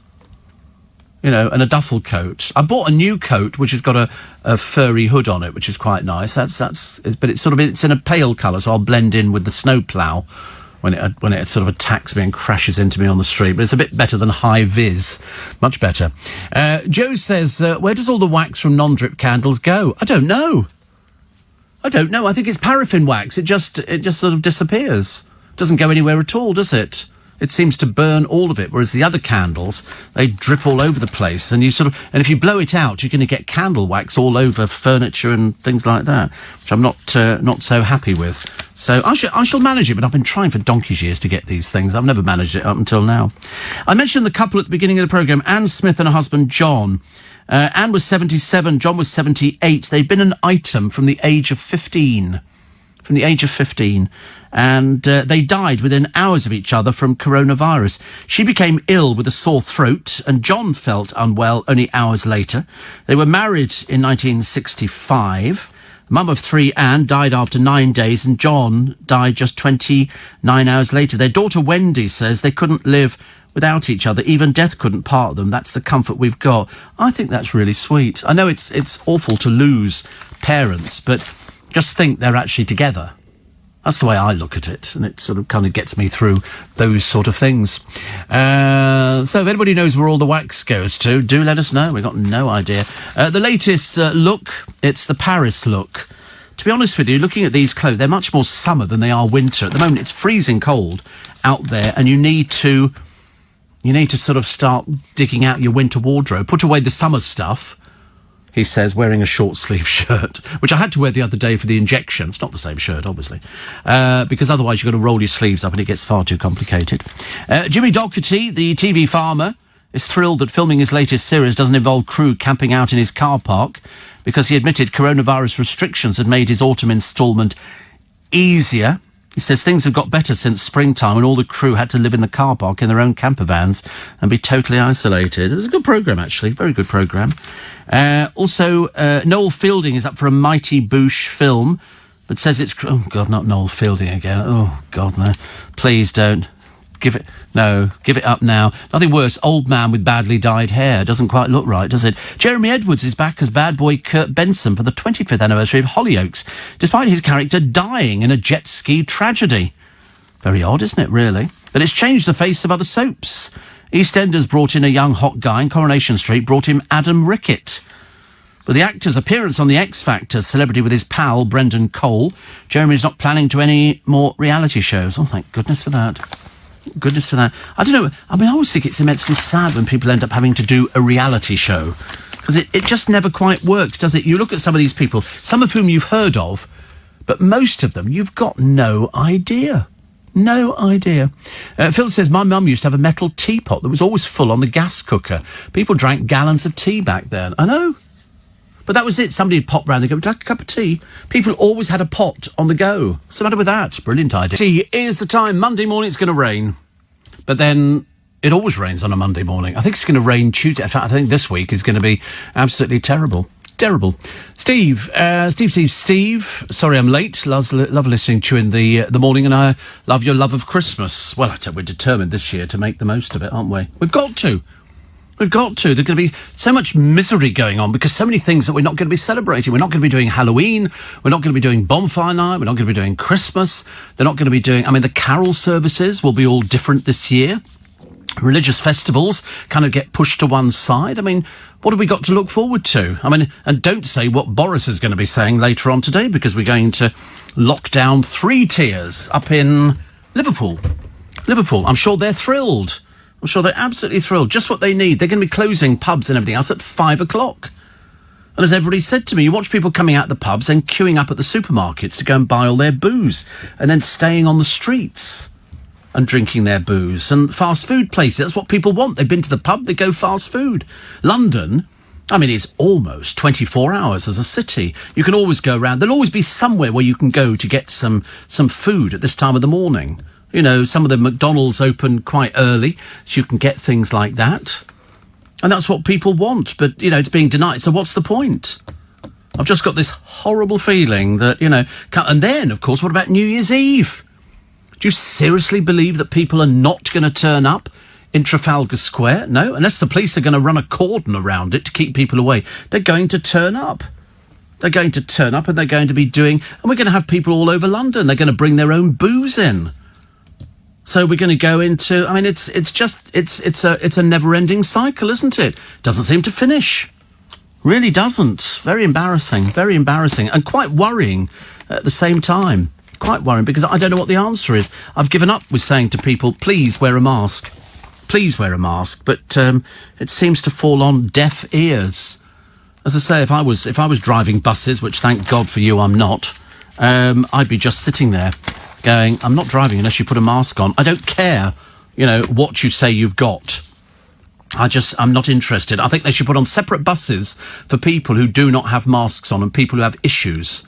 Because I think that even if you've got an issue with the mask, there's as much chance of you picking up coronavirus as there is anybody else. The difference is we're trying not to spread it. We're all the good ones helping people out. Unfortunately, other people don't seem to really care. Britain's Got Talent winner is John Courtney. He says the £250,000 prize came at the right time. Because he used to do cruise ships. Well, I mean, there's no cruise ships going on anywhere, are there, really? And also, they've got slippers. This is for well-heeled dog owners. It's slippers that look like your dog. I don't know how it works, actually. But it's called Cuddle Clones. And it's an American manufacturer. It creates slippers in the image of people's pets. They're £154 a pair. The price might be... I mean, it does look quite nice, but quite frightening if you're the actual dog. And all of a sudden, you're looking... There's another 2... who look the same. Very worrying. Northern area is preparing to face the strictest measures, the 3-tier system coming in medium, high or very high. And now shoppers are panicking to buy Christmas gifts. Why? Don't panic to buy Christmas gifts. There are going to be places open. It's not like they're sort of closing everywhere down. You can buy... And also, if you happen to miss Christmas this year because you can't buy gifts for people, well, just tell them that Father Christmas will sort them out next year. If it's a young people don't know... If they're old enough to get Christmas presents, then they know about the Father Christmas thing. But if they're little people, they don't know. You just make sure that you've got some fruit, satsumas in a bowl and some chocolates and stuff like that. They'll be quite happy. They don't expect gifts on Christmas. It's just that when we wrap stuff up, they expect them. But if they're little, you know, the 2, 3s and 4, they don't know it's Christmas. They have no idea. So, you know, don't pander to people.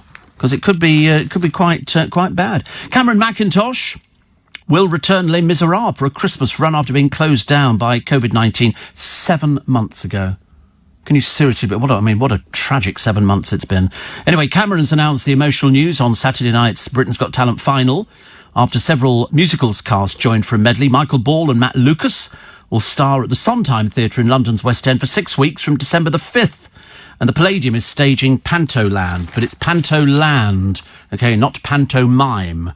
But, so good for them. Michael Ball, who probably can't wait to get back on stage, and Matt Lucas, who is brilliant as the innkeeper. Seriously, the naughtiest innkeeper you've ever seen, and just plays it for fun and has a great deal. I went to see him doing it. He was brilliant. He's brilliant. He's a very clever boy. Very, very clever boy. I call him a boy because I don't think he ever grows up, which I quite like. What else we got in the paper today? We've got Rick Edwards says broadcasters are short-sighted for replacing youth-focused TV shows with cooking programmes. There's very little now. He said there's a lot of cooking shows. I mean, well, I agree with him. That's all we got. Cooking shows or antique programmes. David Harper has just retired from one of his antique programmes, which is he said he wants to, do something else. You could stay there all your life, I suppose. He looks like Drew. I think David Harper and Drew could be bookends. They look very similar, both doing the same kind of thing. But it was announced the other day that he's going to step down from it. But we have these antique programmes all over the place. And so people now go out, they become experts on antiques. You can buy books on what are you looking for if you're looking for pottery, what marks you're looking for. Do you understand the Chinese marks? I mean, do any of us even understand the stamping on bits of silver? I wouldn't have the faintest idea. You have to get a little book out on silver hallmarks. What does it mean? Where was it made? Who was it assigned to? What year was it? You can find all these things out. But that's why I would love to download all this information while you're asleep and just have it so you could do it. But, we had cooking programmes. Now we've got antique programmes. Now we've gone back to cooking programmes again. And it's another bunch of presenters and another load of people, either celebrity or otherwise, who are sort of attempting to cook something. And I don't know if we watch it out of absolute horror or whether we watch it to go, oh, I could cook like that. Because there's no end of people who do it, aren't there? I think they've all had a go at doing the cookery. I don't know what's going to be next. There isn't anything, is there? There's nothing for us middle adults, who aren't interested in antiques and aren't interested in cooking. What is there for us on the television? Nothing. There's absolutely nothing at all. I mean, unless it's... even the reality shows are a bit sort of poor. Who's interested in Love Island? Sad people who've got, brown overcoats and things like that. I'm not interested in Love Island. What? Sorry? TV's not what it used to be, is it? Thank goodness radio is filling the gap in quite nicely, because you spend more of your time on the move than you do sitting in front of the little square box in the corner.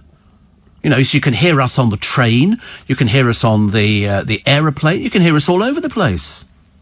And that's what it's all about. Radio is far more exciting. You can change, your direction at the drop of a hat. You don't need to worry about waiting to the ad break before you start changing. You can do it all over the place, which is much nicer. But, it's total lack of imagination on TV programmes. So you've got this Sunday brunch thing, then you've got another one that's very similar to it, and then there's another one. And quiz shows. Quiz shows with people who can't present quiz shows. It's really... But you watch these quiz shows, come on. What we need is more The Price is Right. It's a bit of light entertainment. I don't want anything complicated about, can you answer the question on how many moons there are circling around Saturn at any one time? I don't want to know about things like that. I'm not interested. We've got far too many of those quiz question programmes. Let's have something a bit better, which is some sort of skill. Make them throw a ball into a hole. Do something. But they can't come up with anything new. So back we go to, it's another antiques programme. Or it's another cookery programme. And who have you got doing it? 4 presenters. 4 presenters on a cookery programme done in a tent. I ask you, honestly. Nothing better, is there? There's a great cafe on the Gloucester Road in town, which is always open early, and the Black Cabbage use it. Unfortunately, I'm currently waiting to get onto a skip at Shepton. Never mind, says Ian, the skip. Yes, the cafe... the taxi shelters are all over the place. You can't miss them. You can't miss them, and you can go in there. I didn't realise that we could go in them as well. I don't know whether you could or do you have to be a taxi driver? You could... Did you tour around London? Yeah. And you went to every... So you don't have to be a member to join or to go in there. You just go in there and go bacon sandwich, please, or something like that. Oh, right. Right.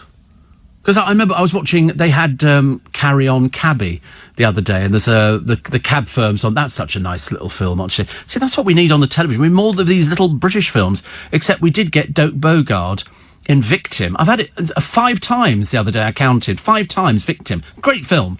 But 5 times was a bit excessive. And another one here, James says, I'm exempt from wearing a mask owing to the fact I have COPD level 3, which in my case I have 36% lung function, but I still wear a mask when I go out, because if I get COVID, I'm almost certainly not going to make it through. People use their illnesses as an excuse. They're more at risk than anybody, and you can pull it down in open spaces. Absolutely. I don't understand what the problem is. I mean, you're as susceptible to picking up the coronavirus as anybody else is. They go, oh, I don't wear it, I'm exempt. And they've got a little lanyard that they've picked up off the internet, which is printed off, you know, and that apparently exempts you. It's not good enough. Not good enough. I don't care if they've got reasons, because if you... all right, just supposing you might be asthmatic, Thomas, just supposing, and you get on a bus without a mask on, but you've got COVID... Do you come on the bus and say, by the way, I'm telling you now, I'm not wearing a mask because I'm asthmatic, but I have the virus? There's going to be a mass exodus off the bus, isn't there? People wanting to get off because you've... but nobody says anything. They just sit on the bus on their telephones and all the rest of it, and you think, I don't know whether you're telling the truth or not. And we know how much people tell fibs in this day and age, don't they? Fingers crossed this year for the Remembrance Parade. I don't know if that's going to go ahead. I don't know. The Royal Albert Hall, will they be selling seats for the Remembrance service at the Royal Albert Hall? They do 2 in a day and that's packed out. That might not be happening either. Oh, you've got to protect all those people. All those people who are taking part in the Remembrance Day parade are vulnerable. They're very vulnerable. At the Royal Albert Hall, they're very vulnerable. So maybe not. Getting colder, says Mike in Birmingham. I heard that Sweden's famous ice hotel, made literally 100% completely device, has got a smoke detector. Yeah, I've seen... Have you ever seen them making the ice hotels? They do them in lots of places. They do them in Kittler and around there. And people want to go and... I can't imagine why. Why would you want to... I mean, apparently it's supposed to be quite warm. That's why Eskimos make igloos, which have got fires in the middle. You'd think that would melt it. But in fact, when you're all sealed in... the heat and it's quite nice, apparently. Quite nice and cosy. They always look frozen to death to me. I wouldn't fancy that at all. So we're not holding out much hope for the Remembrance Parade. We're not holding out much hope for anything like that. Where there's a group of people coming together, and in the case of the Remembrance Parade, they're of a vulnerable age. So I'm not holding out much hope for that at all, which is very disappointing with these people. Somebody says, Steve, if I see another episode of The Chase, I'm going to scream. I quite like The Chase, because sometimes the questions are so easy peasy, mainly the celebrity ones, and the other ones are quite difficult. Which, but I think it's good. I love the celebrity versions, because I never know who half the celebrities are. Or failing that, I thought they died, and then they actually pop up, isn't it?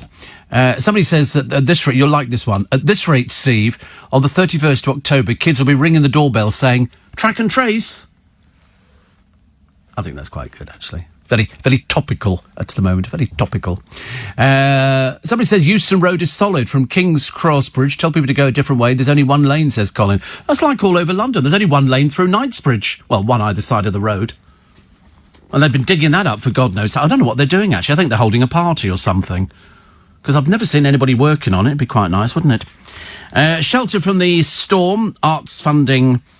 announced, and they've got a picture of Rebecca, a student at the Royal Academy of Dance, performing in the streets of northwest London to celebrate World Ballet Day. Didn't even know there was such a thing, but if there is, that's got to be good news, hasn't it? Johnson calls last orders for the North. Pubs told to close their doors for a month from 5 p.m. on Wednesday in affected areas. Bad enough at the moment. I mean, you're going to see pubs and everything else just closing down left, right, and centre, which isn't so good. And the total numbers of theatres, museums and arts organisations that will receive a share of the first funding round of 257 million is 1,385 different places. But the trouble is, does it just stave off closure, or is it going to be, something permanent? Because at the moment, it's not looking too good for all sorts of places. All sorts of places. Steve, you're right, says Angela, in Yorkshire. There's nothing decent to watch on television. We spent last night watching reruns of Duty Free. I love Duty Free. It's so good, isn't it? It's so good.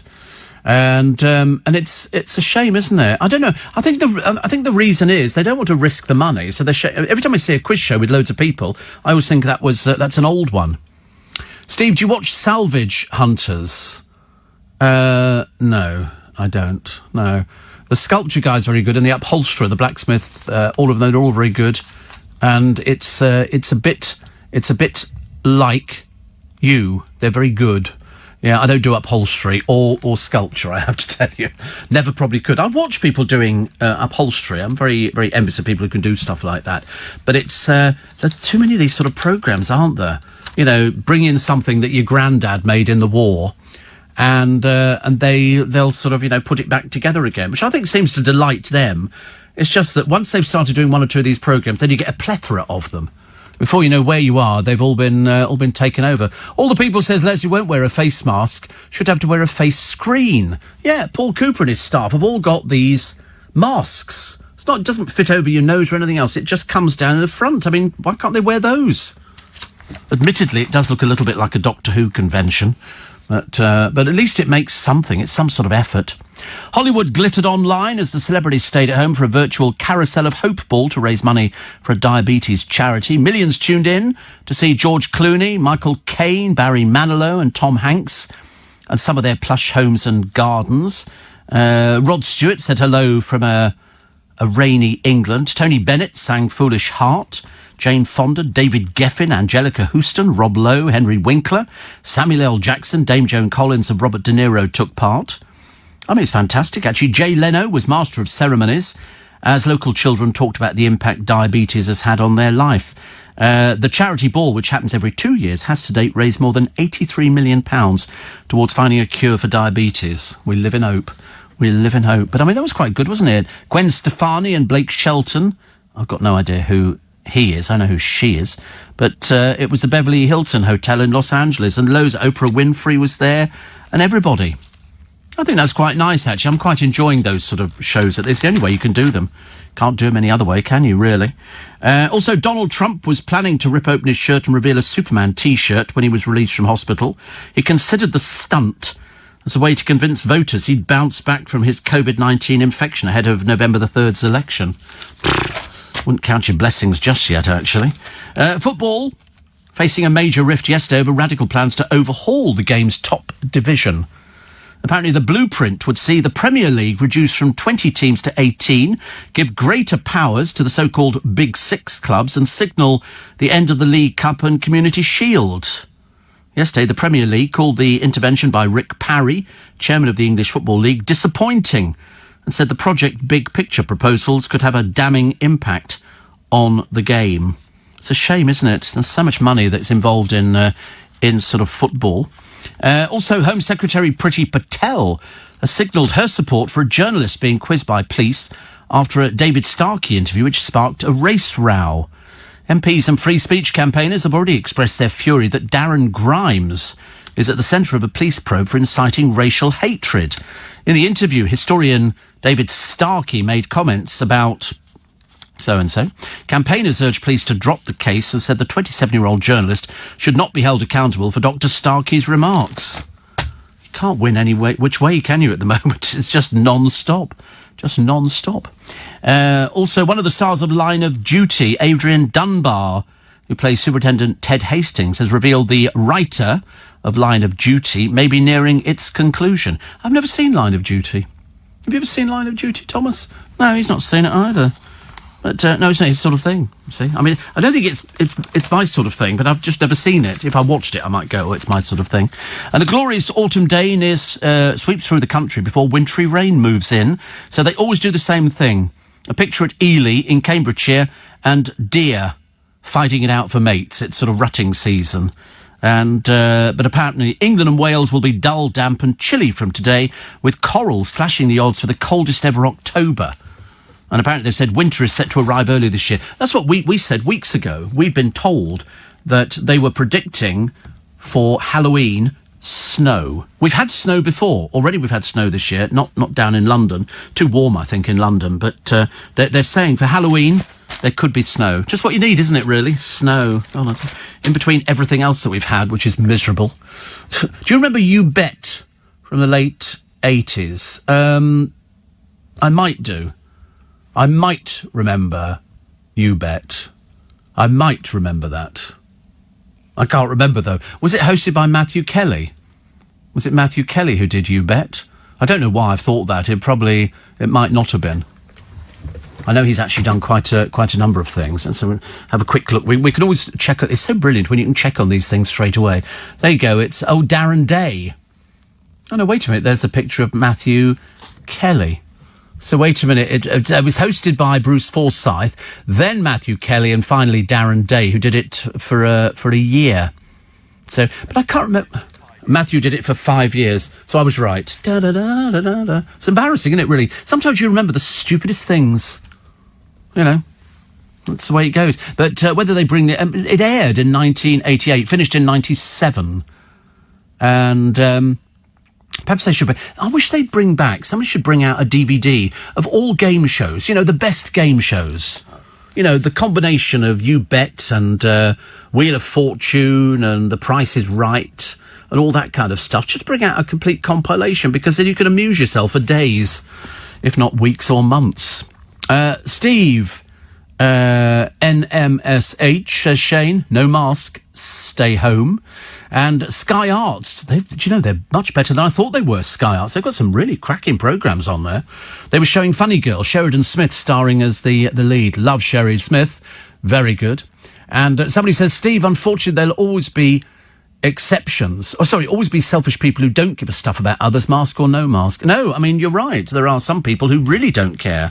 They're not bothered. They go, oh, it's not real anyway. It's just fake news. Apparently, you don't need a DVD compilation. Says Lewis. He said, Steve, watch Challenge TV on Freeview for all the classic game shows. I can watch that for days. Oh, right. That's on Freeview, is it, Challenge? I think I must have seen it at some point, which is very good. Steve, do you remember the TV show Mr. and Mrs.? Yep, I absolutely do. That was where the first coughing came in. And you won't believe me on this, but I was watching it at the time. And it was Mr. and Mrs. It had Derek Beatty and Susan Cuff was the hostess, and if you're very lucky, you could win a carriage clock. And they would then put somebody away, they put a pair of headphones on them, and they would sort of ask them a question. And this man and this woman, and I remember it to this day, because I was watching it thinking, am I the only one who's noticed this? And when it came to, what would be your best meal? Would it be A, macaroni cheese, B, beef burgers, C, whatever? And this woman sniffed at the right answer, and he got the right answer every time. She just go, and I remember thinking, wait a minute, if I've seen this, everybody else must have seen it. It was a very interesting thing. This was long before the coughing major and his ghastly wife. We remember them very well, don't we? So I do remember the TV show Mr. and Mrs. It was the fact that you could win 25 quid or something, or it was the carriage clock. People went on there to win a carriage clock, which was great. Somebody says that my dad was on You Bet. So there you go. I didn't know anything about You Bet, but on reflection, Matthew did it. And there were quite a number of shows that Matthew did, actually. Quite a number of shows, which were very good. Watch Line of Duty. I was hooked. Didn't think I'd enjoy it, but it's amazing, says Helen. And then somebody says Spain don't have exceptions to wearing masks, which they're very strict over there, very strict. It's a case of if you can't wear a mask, at least use a face shield. If you don't wear either, stay at home or don't go out. They will stop you. I told you in your car, and find out that the people in the car are your family. If they're not, you're fined. Over here, we had somebody the other day who burst into tears when they were being fined because they were being a complete idiot. They were travelling on the tube without what we need. Very draconian. Somebody the other day said we should have soldiers standing at all the train stations, everything else, making sure people are wearing a mask, because it's going to spread. Worse and worse and worse and worse. Christine says, to stop your mask slipping, tie a small knot in the bits that go around your ears. And it pulls it tighter. Problem solved, said Christine. It doesn't fall down all the time. It's just that sometimes you want to pull it down a little bit, just so you can sort of breathe a little bit easier. What are you having for dinner tonight, says Matthew? Do you know, I never know until the afternoon. It'll involve vegetables. That's all I know. Yesterday was chicken and vegetables. I'm trying to be healthy. And I've never eaten in my entire life as many vegetables as I'm eating at the moment. Every day I have vegetables. I'm practically vegan at the moment. I've never eaten so many vegetables. Normally, I would have, apart from the chicken, which wasn't really vegan. Well, I mean, it might have wanted to be, but by the time I got to it, it didn't. You're not really going to wear that thing out on the streets. He's going to wear his fluorescent jacket. How embarrassing. People are going to shout, "What, mate?" Oh, God, baseball cap as well. Baseball cap I can cope with. I like baseball caps. Keep your head warm. But, so today, I don't know, it'll be vegetables. And I suspect it might be chicken again. Because I haven't had things like a tin of baked beans for ages. And sometimes you think, I could have some fillet steak with with baked beans. So I'm just waving at Nick Ferrari. I love it when he goes past and you can tell he's deep in thought, and all of a sudden he goes, "Steve," and so he comes back and waves at the window, which is very sweet. Do you remember the Krypton Factor? I did, but I was hopeless at the Krypton Factor. Can you arrange this puzzle? Used to drive me mad. It was Gordon, somebody, wasn't it, who presented the Krypton Factor. There were so many of those good quizzes on the television. I never got 15 to 1. Never got 15 to 1 at all. Daily Express. The Stones as you've never seen them before. Some early pictures. The Premier Club's radical plan to shake up football. Millions facing this drastic new shutdown to save the NHS. The Daily Mail. Joanna Trollope says why I've given up on men. Seems to be a bit standard, although my free little bit extra podcast today, completely different, as you will discover. Boris Johnson, no more pain and damage, Prime Minister. Esther McVeigh pleaded with the Prime Minister, please let us not lock down further, it's not working. Well, they're going for lockdown in Liverpool, as far as I know. And there'll be pubs 5 o'clock, everything else. I mean, it'd just be ridiculous. NHS axes 2,000 test and trace jobs. And the jobless total, they reckon, by Christmas could soar to 3 million. Because every day there's another company that closes down and there's another load of people who sort of hit the long lists of people also looking for jobs. Tom Daley has taken up crocheting and knitting, bless his heart. And he starts showing off his colourful creations, and he could be turning it into a new business venture. He'll have to get people to do them because he'll never keep up with the amount of orders that he'll have. Daily Telegraph. Johnson calls last orders for the North. I told you the North. Somebody wrote to me ages ago saying you've just got it in for the North. I thought no, that's where the figures are. Can't argue with the figures. Daily Mirror this morning. You've got exclusive lockdown D-Day, petrified, 85% fear for jobs and the economy ahead of new rules. Johnson to address the nation tonight as millions await the fate. The Guardian, Piers Morgan, I like going after people. We like Piers Morgan. The Cavern Club and the Young Vics secure the cash lifeline. It's only about 260 million or something, and that'll help them survive the next 6 months. They could still go under at the end of the 6 months. All they're doing is just prolonging the agony for a lot of people. Also, the travel ban ahead for areas in lockdown. So this is the tiers. The 3 areas likely to include Merseyside will face the harshest measures, including the closure of pubs and a ban on socialising. There's no clubs open, are there? I think clubs we haven't had open for some time. Times this morning. COVID tiers split nation in 3. Backlash from the northern leaders. Liverpool facing the toughest curbs. I mean, all they can do is do it. I mean, I think the death toll has risen now. 42,825 people. And 13,000 more positive corona cases. Not good at all. Mainly because I keep seeing pictures in all the papers of students, young people going out there, not socially distancing, getting drunk and doing hugging and kissing and thinking that maybe for some peculiar reason, best known only to themselves, they are excluded from collecting coronavirus. I think not. Overnight stays, according to The Sun, will be forbidden in northern virus hotspots for 4 weeks. And as well as the bed ban, residents can leave the highest risk regions only for essential travel. Have to wait and see what he says today, but it's not looking good for the northern part of the country, is it really? Not so good at all. Looking forward to your show, says Ronnie, in Exeter Nuffield Hospital after a hip replacement. How lovely. What have they replaced it with? What have they given you instead? I've never had a hip... Well, obviously not had a hip replacement. And they did that naked attraction. Have you seen the naked attraction program where people stand there with their bits on display? You have to. Well, you feel depressed. I'm not surprised. Thomas. But they had a bloke on this week, and it was quite unusual because he had no legs. He was so even standing there stark naked with two. That they look like they're sort of hinged or something, and they sort of fit on. And I thought, well, that's a bit brave. Yeah, prosthetic legs. But it was just it didn't look like a leg. It just looked like a pole with a shoe on the end of it. Yeah, I mean, that's what I thought. Very brave to stand there with your little bits on, and they were little bits on display. But I think it's fear. I think that's what happens on that programme. I think people go on it. I never understand why you'd want to go on television and take really clothes on. But I suppose it's the exhibitionist side, isn't it? Couldn't persuade my lot to do it. They wouldn't do it in a million years. No. You tried to sign Ollie up for it. Did they not take him? I don't think he actually would have got past the first audition, which is... They did. Never seen anything that looked like him before. Poor old Ollie. And then we could... He's very hirsute. What, hairy?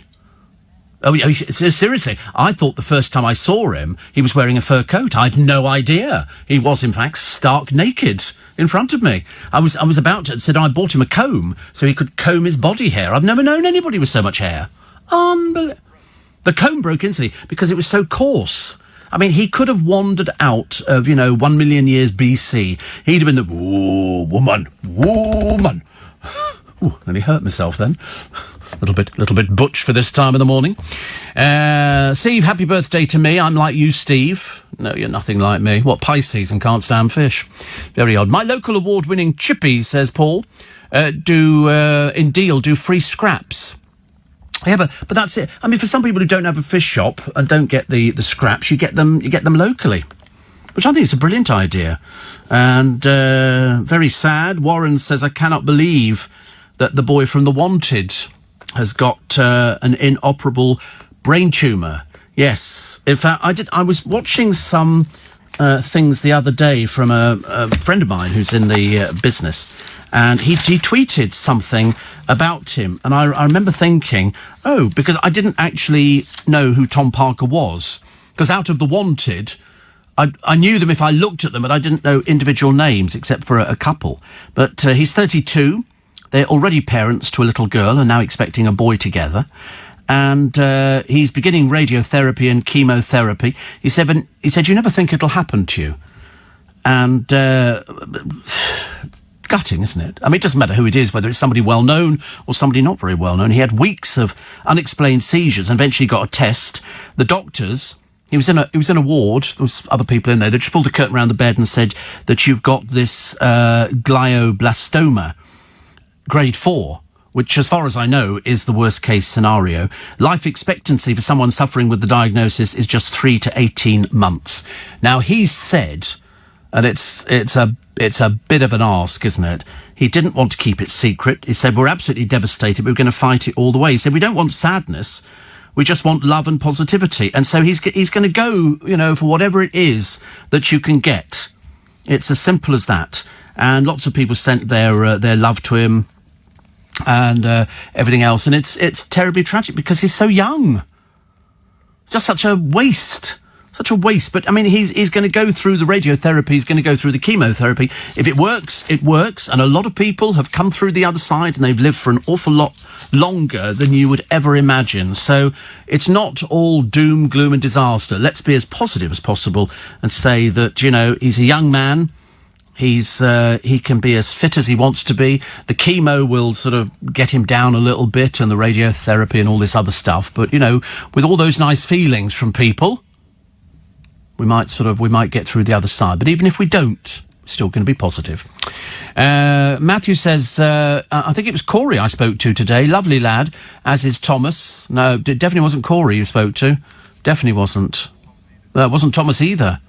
So they were well brought up, says Matthew. You're joking, of course. Well brought up? My lot? You're kidding. Honestly. Is he talking about Luke? Luke, who's definitely from the wrong side of the tracks. I mean, if there was a train going down the middle, Luke would be sitting in the middle, tied to it.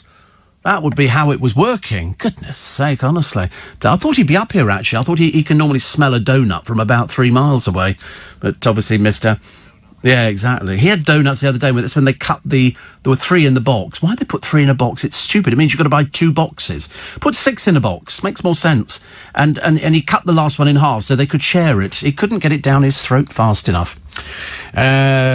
Steve, when I'm feeling really thrifty, I put car shampoo all over my car just before it rains, then go indoors and watch the car foam up on the street. Living the dream, says Matthew. No.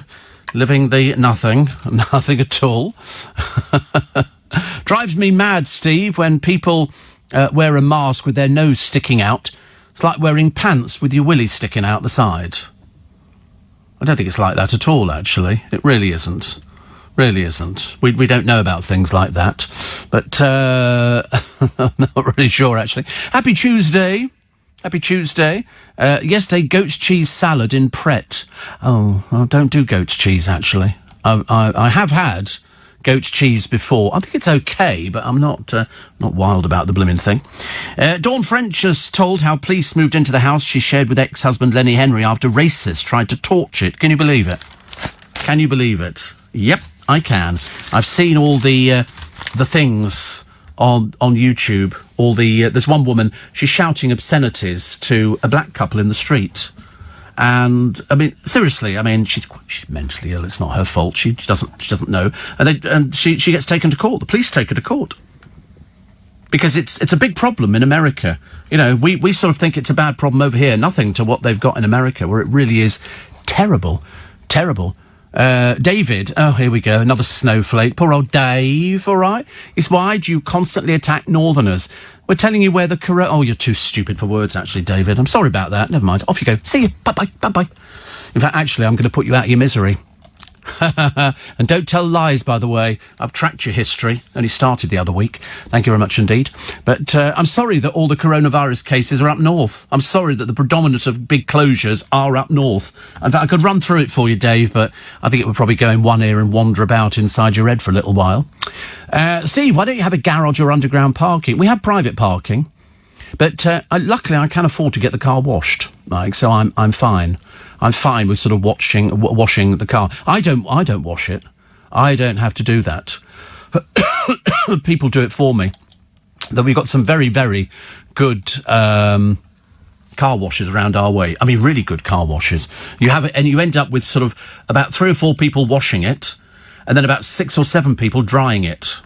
And in my car, there's a lot to dry. Not a lot to dry in car size, but a lot of bits underneath. There's an underhang and, you know, go faster stripes and all that kind of stuff. What was it? What?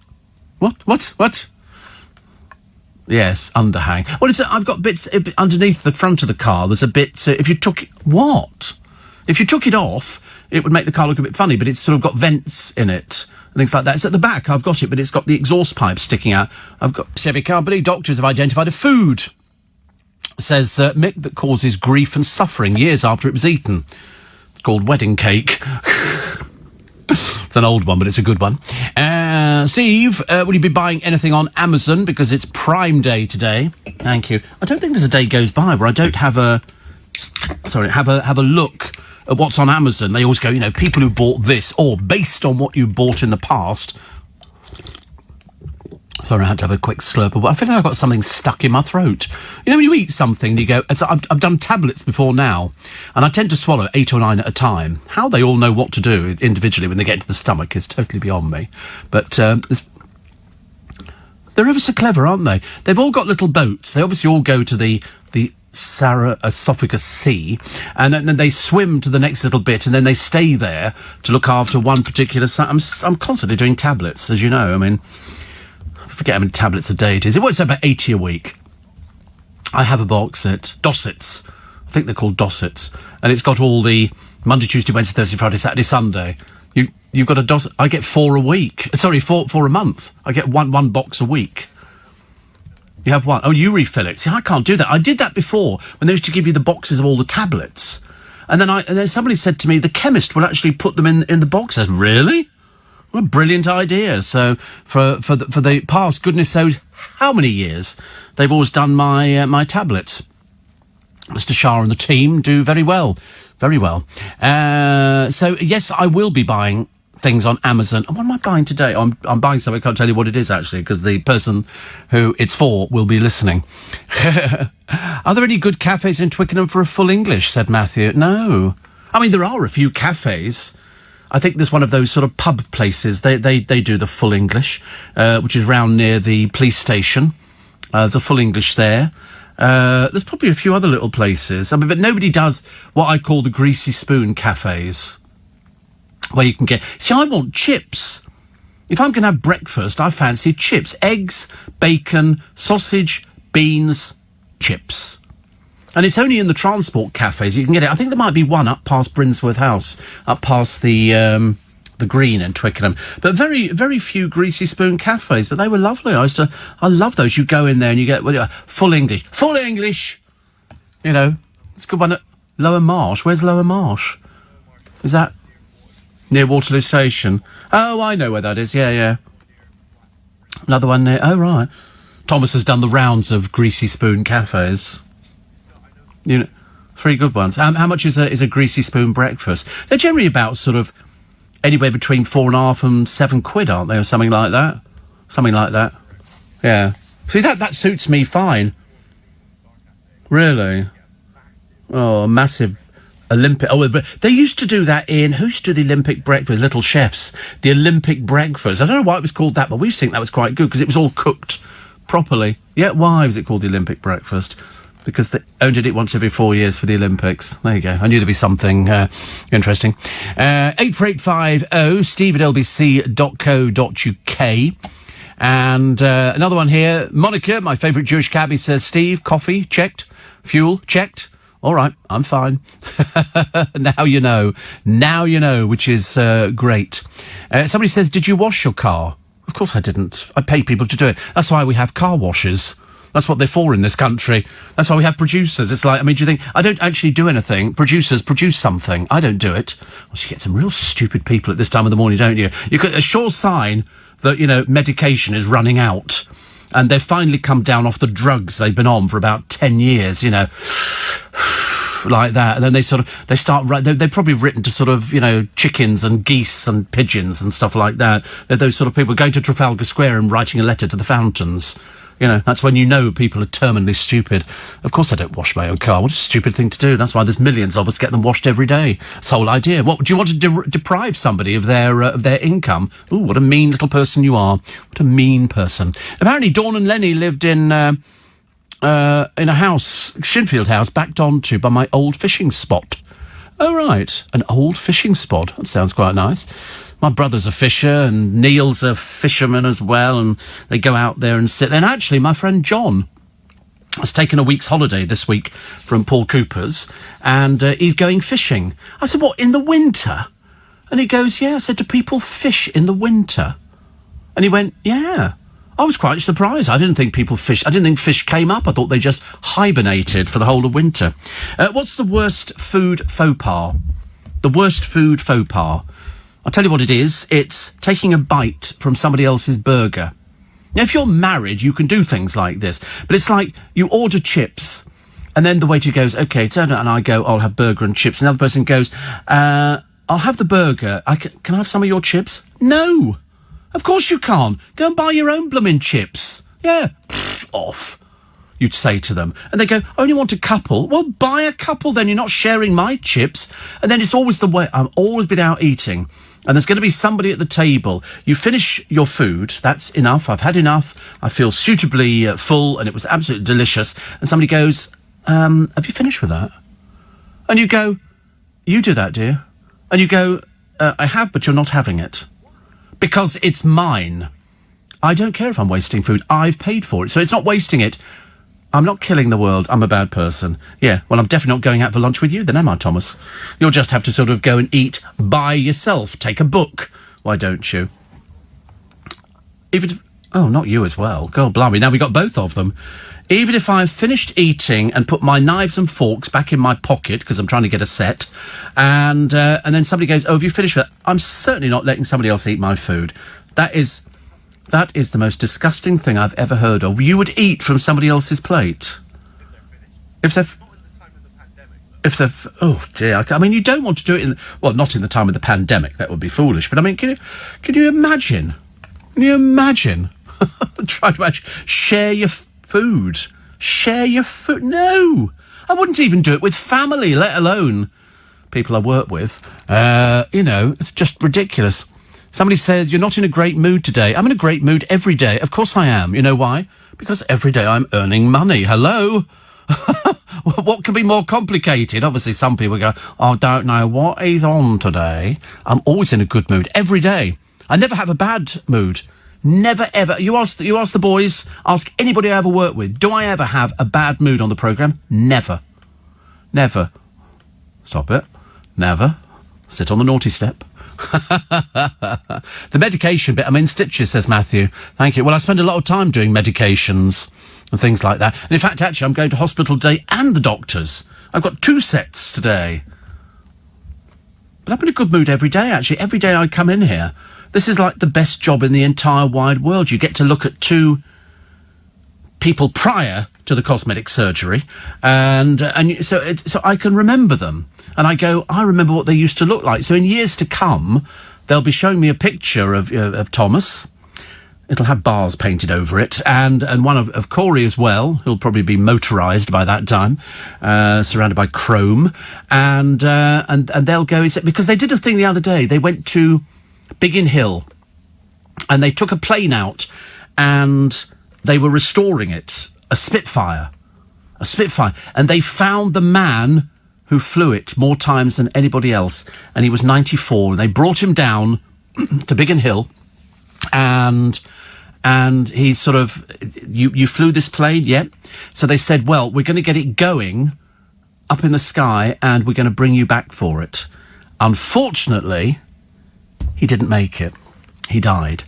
He was 94. He was a bit fragile at 94, but he was one of those people. They didn't boast about what they did, the Spitfire pilots. They just got up there and did what they had to do.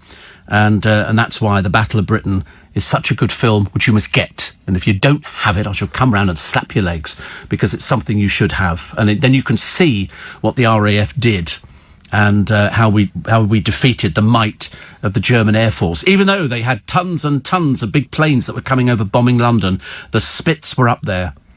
And they were literally destroying as fast as they could. But this old boy, 94, he used to fly it. And they said, what was it like? And he said, oh, it's nice. And he was so old. And then they said, he's going to come back when we get the engine started. He didn't come back because they said he'd passed away. But I hope he was sitting up there on the cloud watching, because they got the engine going and then they took it up in the skies. And it was like the scene from Battle of Britain. Really, really good. Really, really good. Flora says, you're a godsend. I know. And Paul says, I judge a Greasy Spoon Cafe on its sausage. If it's mushy, cheap meat inside, I'm not going back. Yeah, I mean, the sausages and the bacon as well. In fact, it's really got to be everything. It has to be absolutely everything. I don't get mushrooms, no, because they generally just leave them sitting in hot water. I had mushrooms yesterday, which were quite nice. I like baked beans. No, not tomato, no. What, with baked beans? Good Lord, no. No. No, you don't get a grilled tomato. You have to sort of deliberately... not bothered about hash browns. Chips. I'd quite like some chips. And they've also... I'm not talking about you. Fried egg. Both sides. Both sides. I don't want anything that runs on the plate. No, no, no. That's disgusting and dirty. So we don't do that. So it'll be bacon, sausages... No, sunny side up, and then you cut in... A friend of mine used to cut into the top of it. I nearly threw up. Seriously, and all this stuff would, like Mount Etna, would gush all over the plate, and then he'd mop it up with his bread. Oh, disgusting. Horrible, horrible. So, fried bread I do like, but if you're having chips, you don't really need fried bread. So it would be sausages, bacon, beans, chips. Egg, no, not black pudding, no, not square sausage, no, that's a Scottish sausage, isn't it? Square sausage, yeah. Again, Scots were how we Wallace bled, and it's a case of, a square sausage. I mean, you know why? No idea how to roll them out. Not a clue. Not a clue. I tell you what, they were the first people, the Scots, Thomas bears witness to this, to actually invent a cart with square wheels. It used to take you forever and a day to actually get somewhere, but it left lovely marks on the road, didn't it? Or on the dirt tracks, as I prefer to call them. That's it. Never got nicked. No, never got nicked. Steve... Another one here. They say, you're like one of those people in Starbucks who orders a muffin to go with their coffee, then don't eat it. Who seriously orders a muffin and doesn't eat it? They do, what do they call it, muffins in... He doesn't... Listen, this morning I produce for Corey 2 things. First of all, three donuts. And he looked at them and I thought, yeah, I know you're going to succumb to this. It's just, you know, he's just one of those sort of people. And then a packet of dark chocolate Kit Kats. Well, by that time, he was putty in my hand because he's taking them home because that's what they're going to have later on. You had 2 of the donuts. You ate 2 of them and just left him with 1. Mind you, to be honest with you, I mean, look at the size of him. We need to sort of get his weight down a little bit, don't we? So at least we're making the effort. No, do not eat the chocolate Kit Kats. No. I've got other chocolate biscuits you can dunk.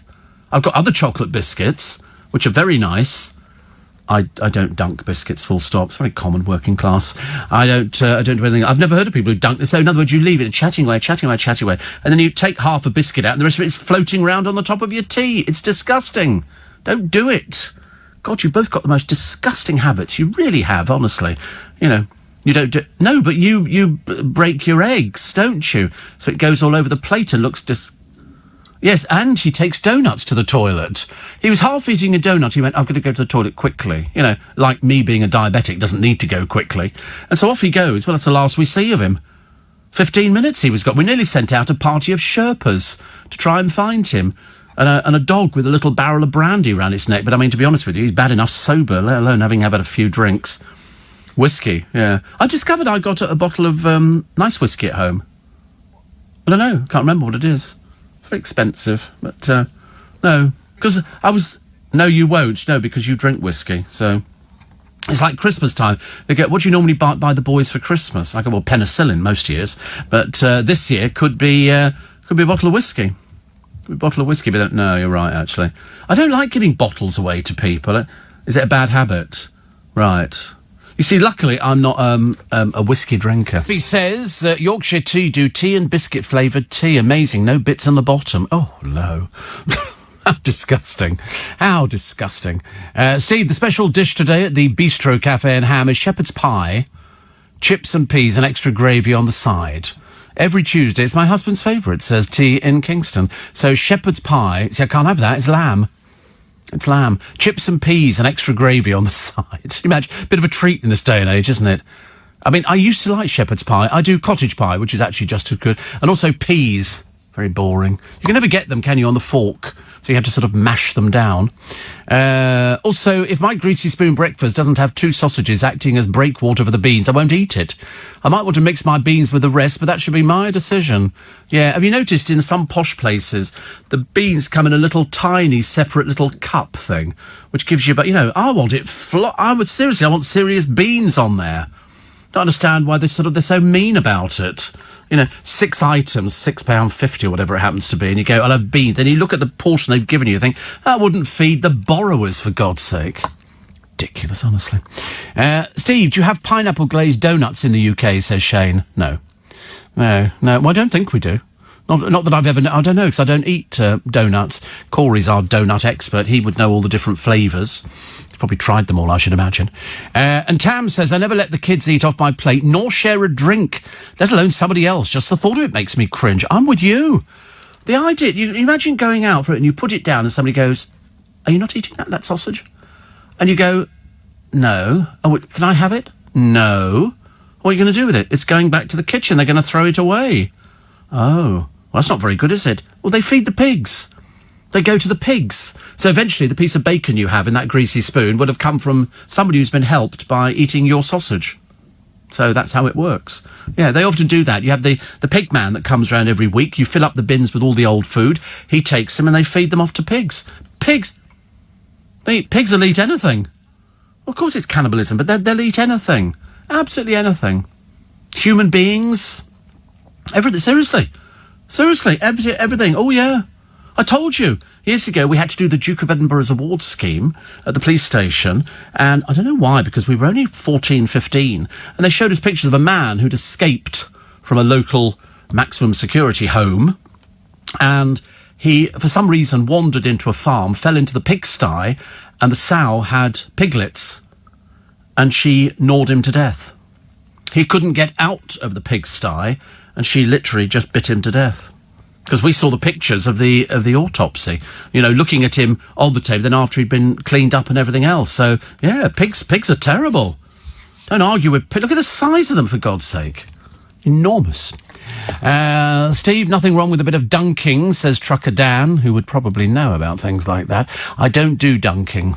It's just not my sort of thing. If I'd have done it at home years ago, my mother would have crawled up the wall, I should imagine.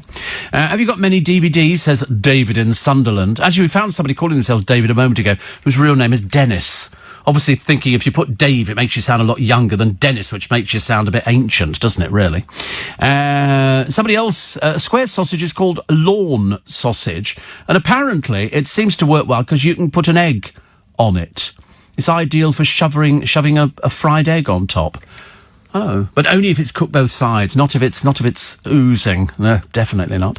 And Paul says, love sausages and potato waffles washed down with a bottle of Lucozade and Jelly Babies. Oh, you're obviously on medication at the moment.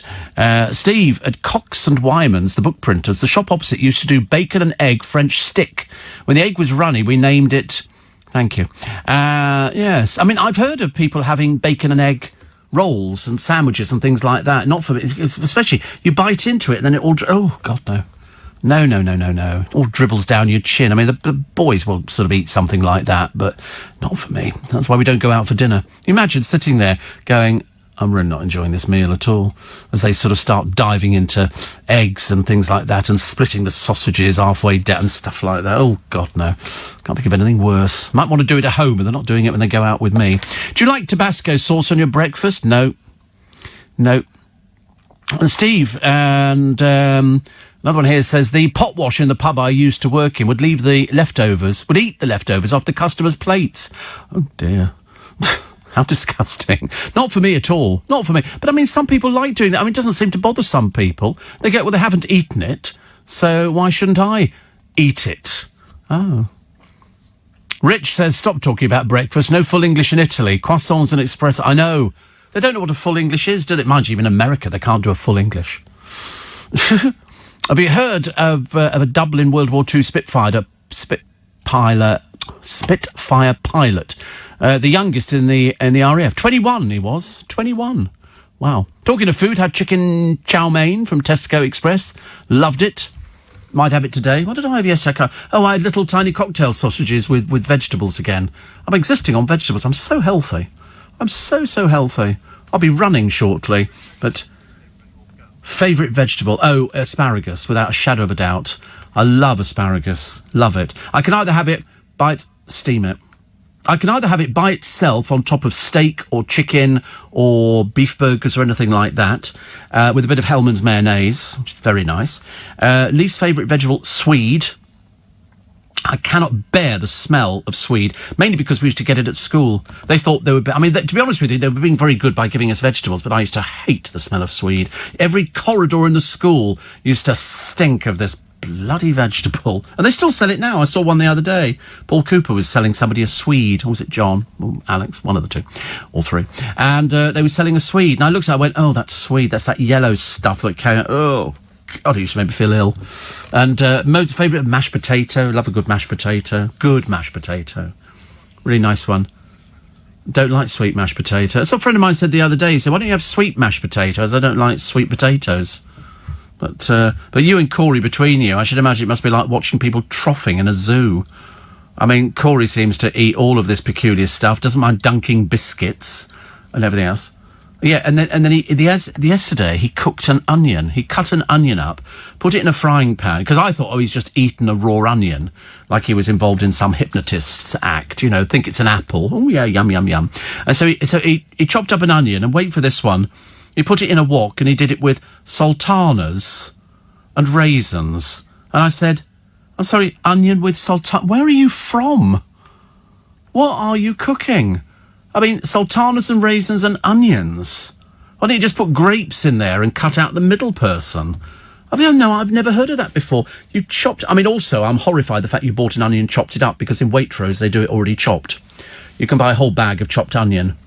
In fact, you get two bags. It's very much easier than having to sort of go, what's the matter? Oh, I'm cutting onions. Oh, why didn't you buy... You never cried? Yeah, chop it. Oh, right. No. How funny. I never... My mother... I'd come in, my mother would be... Oh, I go, what's the matter? I'm doing onions. I just think, well, don't do them. Luckily, you can buy all this stuff now. Waitrose, they do red onions, or they do the white onions, and you just cut open the packet and pour them in. It's as simple as that. The idea of cutting up... But then raisins and sultanas. Have you heard of such a thing? That's obviously some northern idea of a full meal. I've never heard anything like it. What an odd combination. Was that it? Do you not have any sort of, chips or something else? I don't know what else you can do with it. You're going to show me the screen. There's a picture of it. Oh, here we go. This is what it looks like. They managed to find a picture for me on the screen, and here... Oh, it looks like this. Do you know what that looks like? It looks like the kind of thing that anglers would put at the end of a hook to try and catch some tiddler. They said it's an incredibly flavourful caramelised onion confit that incorporates a Moroccan feel with raisins, cinnamon and honey. He didn't have cinnamon or honey, so he put in sultanas as well as raisins. And in fact, they say it's a great dish to make the day ahead or even 2 days, as allowing the flavours to meld together overnight just to make the dish even better. Definitely a crowd pleaser if you've got no friends. I've never heard of anything like it. I'll say, all round to Corey's place for dinner. What are we having? We're having this incredibly flavoured caramelised onion confit. And yeah, it's exactly, it looks like somebody's been sick on your plate. I mean, honestly. Thank God we gave you the voucher. You think that looks good, do you? You really think that? No, I can't see that at all. I put onions at the bottom of maybe fillet steak or chicken or something like that. And that's fine, and then let it sweat through. But I like the red onions, because sometimes the white onions don't have very much flavour. There are onions that have got flavour, but not too many of them. White ones are so thin. But this dish, this abomination of food sitting on your stove, apparently you can make in advance. You can imagine. This thing would be crawling off the stove to drag you down into the toilet. It's as simple as that. You'll be going into... Because you know what I did yesterday? Fool that I was. Oh, blimey, honestly. I was in danger of another one of my disasters. I had a big pot on the... I got in yesterday morning and I thought, do you know what I really fancy? I fancy a Bavarian bratwurst. I just fancy a Bavarian bratwurst. And then they didn't have any, so I had to get Frankfurters. So there's a packet of 6, and I bought some 3/4 length... Marks & Spencer's, the girl put it in the bag. She didn't even have gloves on. She was handling food raw. I thought in a pandemic, not so good. Maybe the manager can do something about it. But, and so I sort of do that. And then I had to sort of bend them into the saucepan because I did them in boiling hot water. And so I ate 2, which were delicious. Absolutely delicious. And I left the other 2 in there. What did I do?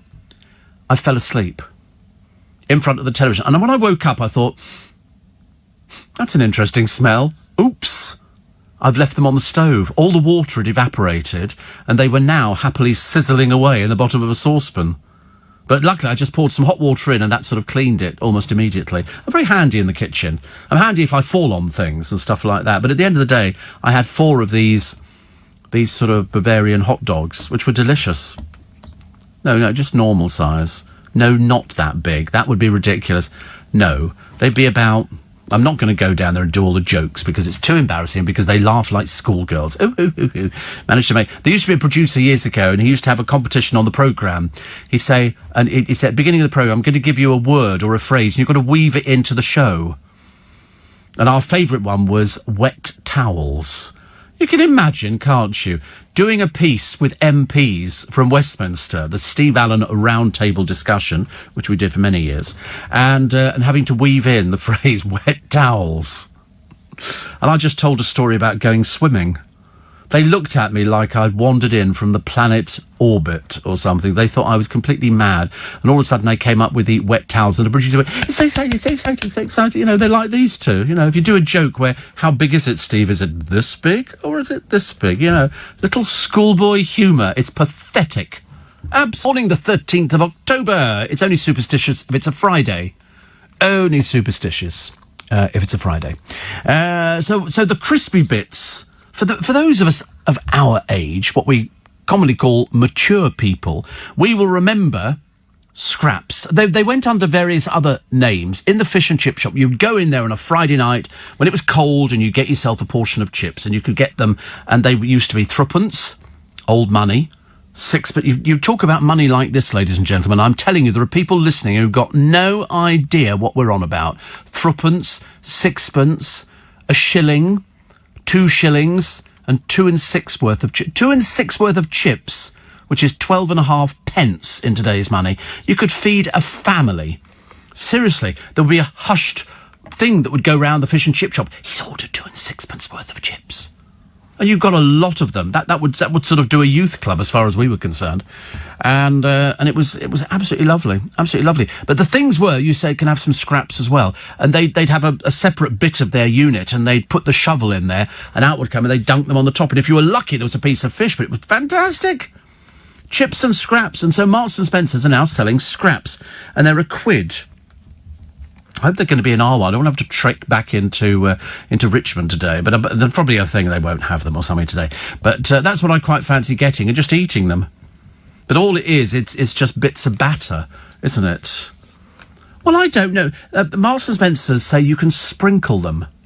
Where? I have no idea. Presumably you would have fish and chips, or you'd have something else, and then you'd sprinkle scraps on. But also, they'd be cold, so do you sort of put them in, gravy, or I don't know how it works. I'll have to read the instructions on the back. But whatever it is, they're going in my mouth over the next 2 days. Couples grow to look alike. No, they don't. It's an old wives' tale, apparently. Dom and Lily, he's an actor, she's an actress. He's got 5 children and is married, and she's his co-star in this film. They're getting very close in Rome. I mean, it does worry me. You get people who get very close. And this is Dominic West and Lily James. And his wife is going to be, I should imagine, absolutely devastated. But what is it about actors who put it about all over the place? I mean, we know that they've kissed because they've got pictures of them kissing. Do they not realise that if you're... I mean, unless it's one of those things, we were hoping to be spotted, so then the wife would find out that way as opposed to having to tell somebody, because cowards... don't like telling the wife, do they? Instead, I was caught kissing, blah-de-blah-de-blah-de-blah. And it's a shame. So they've got pictures of him kissing her. And, I don't know. He's 50, star of The Affair, where he cheats on his wife with a younger woman, also patted her bottom. Lily James's bottom. Well, that's a bit pushing it a little bit, isn't it? You don't expect to go onto a film set and somebody starts patting your bottom. But I'm sure he'll be able to sort it all out. They do things like that, don't they? That's the trouble, People, bit embarrassing. Steve, I'm eating a delicious butter tart.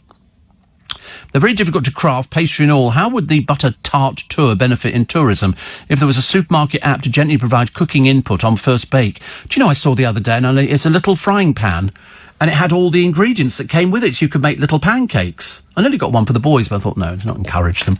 There's no point. Have you had the new flavoured grapes from M&S? Candy floss, tutti frutti and mango, says Denise. Yeah, I didn't think they tasted like that, but friends of mine begged to differ. Couldn't do anything about it, actually. Moni Kerr says, 2 days ago we ordered some Chinese. Imagine my disappointment when I discovered that our restaurant's extremely generous with my Singapore fried rice, including not only chicken, expected, but also many other kinds of meats and seafood. Yes, it is. It's, if you've obviously ordered special fried rice. And special fried rice comes with seafood, little bits of chicken, little bits of all sorts of bits and pieces. Anyway, went to the kitchen, says Monica, to make some sandwiches, and Adam had a really nice breakfast next day. You can stretch your idea of kashrut only so much.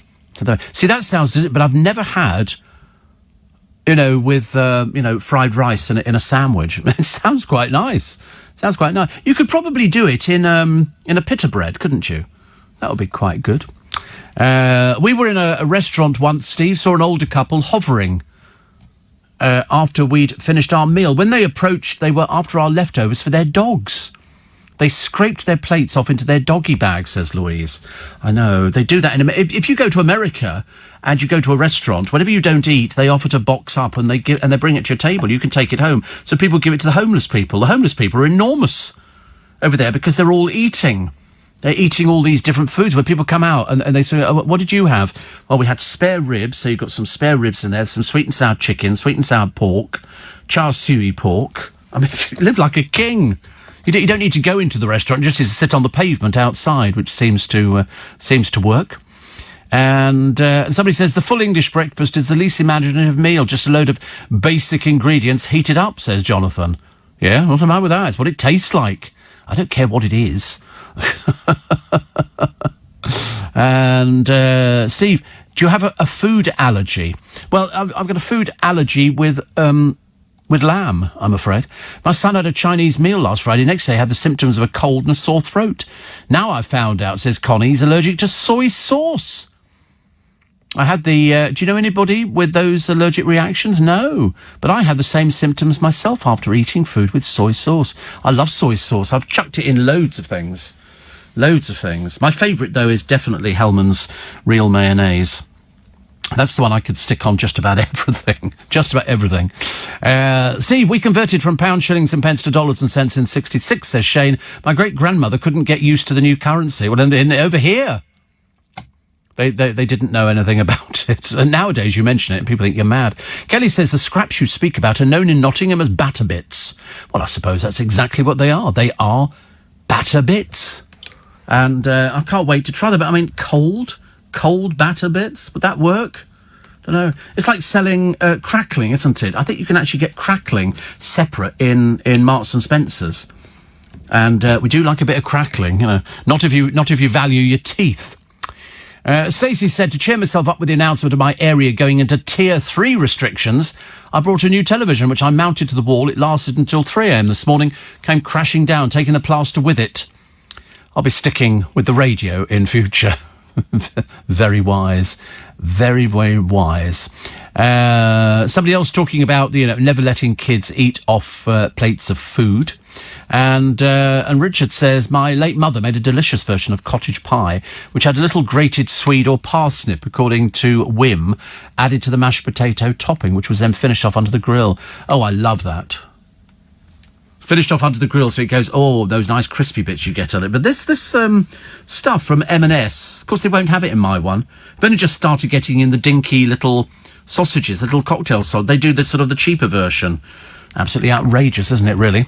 Steve, chips, mushy peas, gravy, scraps, happy youthful memories from Pendle Street Chippy in Padiham in Lancashire. Chips, mushy peas, honestly. Gravy, scraps. Ooh, chips and scraps. That was quite enough for me, I tell you. Just having a piece of fish was a bit imaginative, wasn't it? We never had fish. Even if we called into the East End on the way back home, sitting in the back of the cart, we only ever had chips. We never had anything else. So it would be a portion of chips for me and my brother. Both of us trying to get as many chips in our mouths as we could. And my parents had a sort of a packet of chips as well. We're very easily pleased in the early days. Only nowadays, isn't it? Steve, I like the wet towel thing. I used to work with a girl and we had to go to very important monthly meetings at which directors from London would attend. Before the meetings, we'd agree alternative meanings to a few phrases that would work into conversation. For example, I'll get back to you on that would mean you're a complete half-wit and I can't be bothered to answer your dim questions. Was that childish, says Tony in Inverness? No, if you'd been anywhere else, it would have been childish, but not in Inverness. It's considered a sort of an adult conversation. Is it true that pies and ales were the food that supplied the Industrial Revolution? Don't ask me. The Cornish pasty was invented, wasn't it, because it was the whole meal in a piece of pastry. I love a Cornish pasty. I love a Cornish pasty. Talking of weight, says Matthew, I weighed myself yesterday. Lost 5 stone. Very proud of myself. Now down to 11. 11 stone. I'm a little bit more than that. I don't know what Corey weighs. Do you know what you weigh, Corey? Have you got any idea of what you weigh? No? Do you not possess scales at home? 2 stone. Yeah, I think you're probably more likely 3 stone. What are you, Thomas? You're 13.3. Thomas is 13 3/4. And here he is. 13 stone 3. Wow. Have you been like that for a long time? Yeah. Oh, right. I used to be £6 3 ounces. Company, it's 3.5 minutes past 5-ish. It's very ish on this programme this morning. It's Tuesday, the 13th of October. Stargazers. Are you a stargazer? You somebody like staring into the heavens? Well, you're going to get the best opportunity to see Mars tonight. It comes closer. About 38 million miles closer, but it's still a bit closer than it's been before, so I shall be looking for that one. A rare copy of a 291-year-old book could fetch over £20,000. These books are worth a small fortune. Nicola Adams says anybody who's got a problem with her dancing with a woman on Strictly Come Dancing can switch channels. And all of a sudden, I mean, she used to be quite a shy person. She's all over the place at the moment. The 8-year-old, who's a creepy crawly fan. In fact, she's got 50 spiders in her bedroom, and they're in boxes. And oh dear, very, very, very, very strange, very strange. Only Anton Deck can stop Britain's Got Talent being Rant and Dreck. Thank you. The Bond star Margaret dies at the age of 76. Which is a shame, actually, really. I think she was in Goldfinger. She was also in Carry On Camping. We'll tell you about her a little bit later on. Shirley Ballas rocked by a death threat in a letter while she was doing panto. Who are these stupid people? And when I say stupid, they're a little bit more than stupid, aren't they? There's something the matter with them. They've obviously got some imbalance inside. In other words, they've got no brain. It's like when you go onto YouTube. And you know, more young people are watching YouTube than listening and watching the BBC. Isn't that interesting? So who are they appealing to?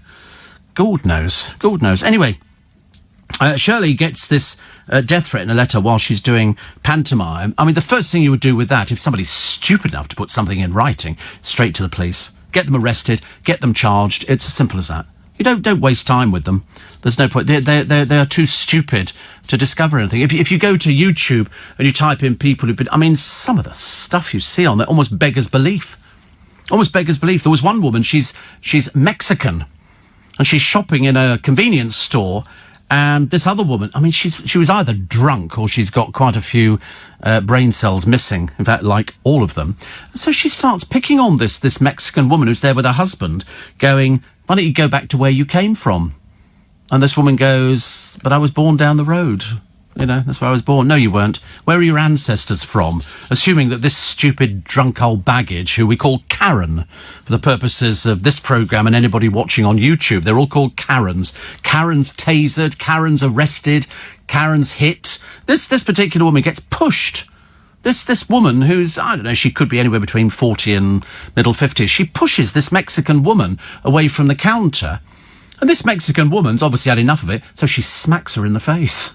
I mean, and this woman goes, that was an assault, that was an assault.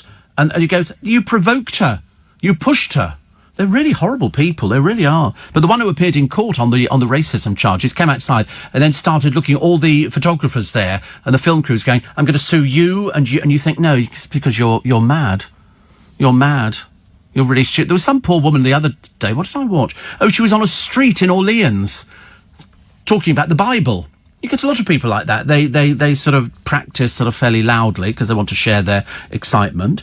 And this other woman starts standing there screaming at her constantly. I mean, she's obviously got quite a few screws loose. People like that should be carted off in the old Black Mariahs. You know, get them to the end of Southend Pier and drop them off. So much easier. Comedy has lost its edge, says Dawn French. Yeah, because what was it somebody wrote in the paper? It might have been Freddie Flintoff saying... people complain about everything nowadays. Absolutely everything. And, you know, nobody's ever satisfied. Oh, don't call me this, don't call me that, you know. And then you watch these sort of... I mean, I looked at the state of our television the other night. I was flicking around trying to find something that was worth watching, that was sort of A, partly educational, B, entertaining, and C, I was able to stay up till the end of it. And I ended up with Towie, I'm afraid, where you get a bunch of old nincompoops who can barely string two words together. Poor old...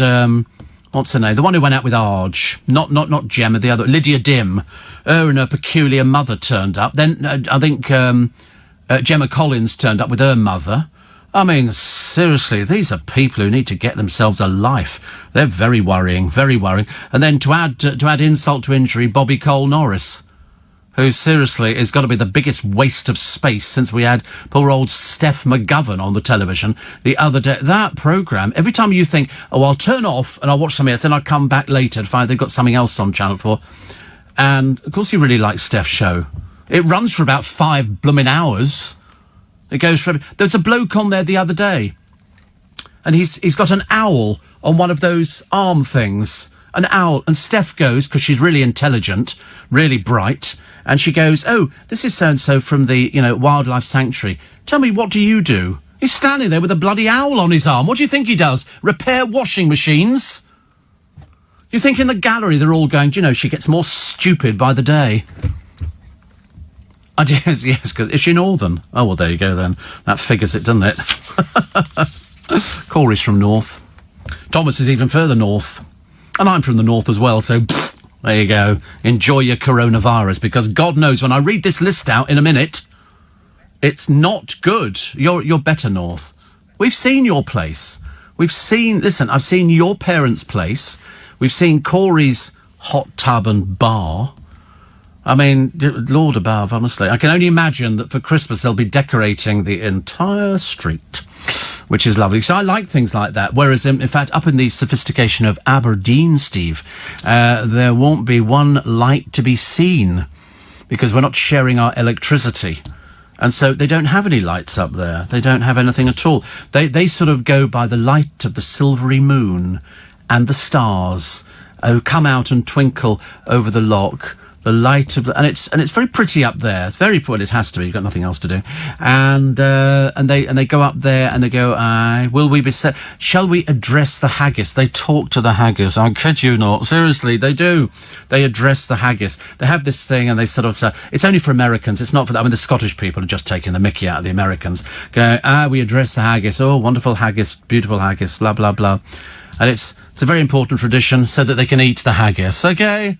Have you ever eaten haggis? Don't bother, okay? It's not worth it. Hang around outside. No, it's not amazing. It's something that it's like the Loch Ness Monster. You're hanging on to it because it's all you've got. In Scotland, you've either got skirts for men, or failing that, you've got haggis, or you've got the Loch Ness Monster. I mean, which one do you believe in more? I rest my case. I've been to Scotland. I've been out in the Highlands and the Lowlands.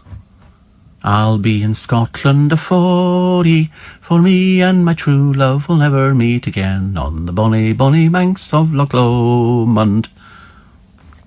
There was a Scottish soldier, who wandered far away. Do you know, I used to love that album. That was one of my favourite albums. Andy Stewart. He used to do the White Heather Club, which was another Scottish tradition we used to get on New Year's Eve. And, Campbellton Lock, I wish you a whiskey, Campbellton Lock on high. And they used to do all these songs. And I used to sit there glued to the television. As far as I was concerned, New Year's Eve was Andy Stewart and the White Heather Club. Nothing came close to it.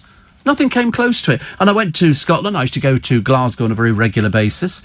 And I went to Edinburgh as well. We went round the castle. We did all those exciting things. I love all the... Do you like the Jules? Well, I mean, Jules Holland has got it sewn up now for New Year's Eve, mainly because Andy Stewart died.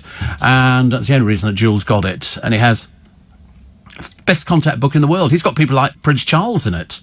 And Camilla. Oh, he's really well connected. Very, very well connected. It's not unsimilar to my book. I mean, I don't want to boast about it, I've got members of the royal family in my book. I just call her Madge. And, have a little chat. I was watching, my friend Ray Reynolds sent me a DVD of a Royal Variety Show from years and years and years ago. And it starts off, obviously, all done at the London Palladium. Well, most of them were. We've been to the Colosseum a few times, but the Palladium was sort of good. And then they go, everybody's there backstage and all the people are in and the orchestra's playing a little tune. And then obviously at the right moment, the royal party arrive in that huge, I think it was an Uber the Queen Mother turned up in. And she pulls up outside. I mean, she's got to hunt around for the money and eventually finds the money. And it's so funny because in any other country, you watch members of their royal family and they seem to wear normal clothes. Our lot look like drag queens. There's more glitter and tinsel. And the Queen Mother gets out the car. And so all the flashlight bulbs go, and she sort of does a half wave. It's not a cooey kind of wave. It's she sort of waves her hand. It's a little bit sort of like that. And so she comes into the box, and they go into da da da da da da da da da da da da. And she looks, like I've heard this a million times before. And Princess Margaret was there, and of course she was gagging for a bevy, because they don't get that in the box. They've got their own private toilet at the back, but I don't think there's many bevies. And so they then sit down, and of course it's the longest night of their life. But the Queen Mother does her waving, and I remember looking at her thinking, we don't see people like that anymore. We do not see people like it. The Queen's been, now, the Queen doesn't go to the Royal Variety, you get Harry. Well, not anymore. And William's been a few times. But when you saw the Queen Mother arriving, I remember sitting there thinking, do you know, when she died, we lost a huge chunk of the royal family. She was you know, she was, I mean, you looked at it, it was the Queen Mother. And all the artists on the stage, and there was everybody, I think it was the second generation with the dancing, you know, it was all very, woo, coy, you know, we're all cockneys and things like that. And then they had Herman's Hermits were on, Peter Noon, introduced by Max Bygraves, and Leslie Crowther was on there, Dionne Warwick was on, and I think top of the bill was Andy Williams. It was he came and, it's my happy heart, and all that kind of stuff, with an orchestra. It was brilliant. It was absolutely, I mean, admittedly, the thing runs for days. You know, take sandwiches and a potty, because you're never going to get out. But it was brilliant. And watching the Queen Mother arriving, followed by Princess Margaret, was just really good, because everybody said, evening. And so she sort of comes in. Then they get a bunch of flowers from a little boy. And it was Red Swinson's grandson. He runs the home in Twickenham and the other home that they've got, part of the Entertainment Artists Benevolent Fund. And his son was, or his grandson, might have been grandson, he looked about 6. And all he's got to do is give the flowers to the Queen Mother, like that. So she takes the things, and then he bows his head. It was the sweetest thing you've ever seen. Nobody does it like we do. Seriously, for all those people who don't like the royal family, all right, nobody likes Andrew, nobody likes Harry, nobody likes Meghan, nobody likes, who's the other one we don't like? Oh, Sarah Ferguson. There's the embarrassment of all embarrassments. You know, get rid of them and everybody's quite happy.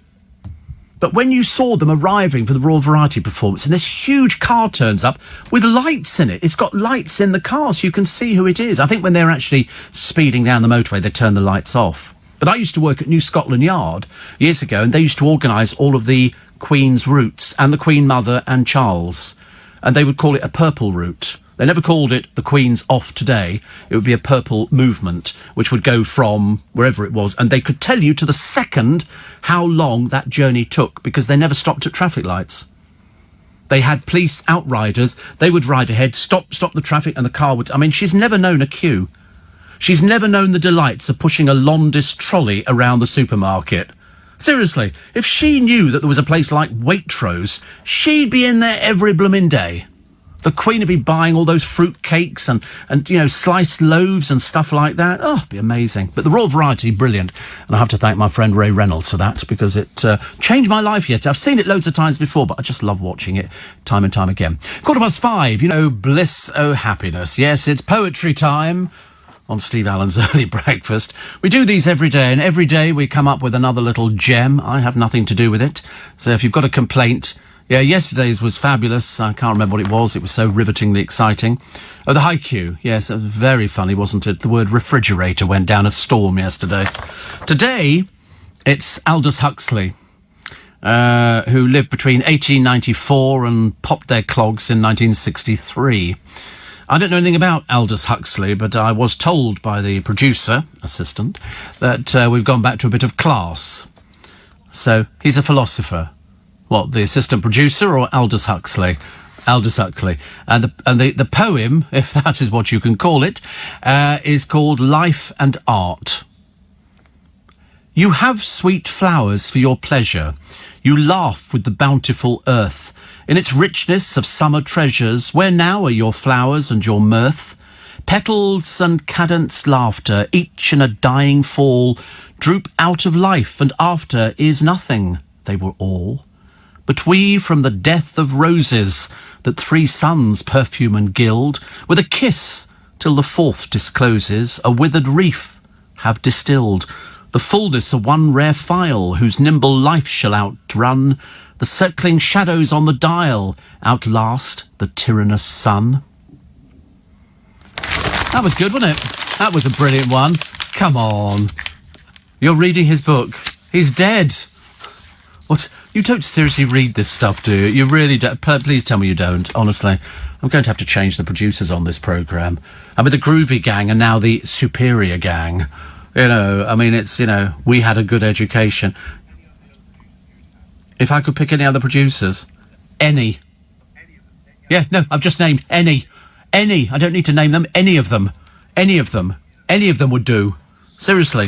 I could have a quiet word No, I don't want Henry, no. I don't want Dave, no. No. What are we going to do? Run through all the producers at LBC to decide, no?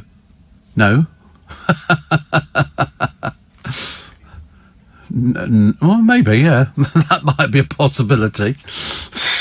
It's so funny, isn't it? You sort of go through all the different people. Because I don't... Sorry? No. No. Definitely not. No. Really?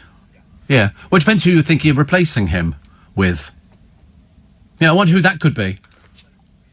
Yeah. Yeah, but where can he go from here? Where can he go from here? Marks and Spencer's. That's as good as it's going to get for him. He's never been in Marks and Spencer's either.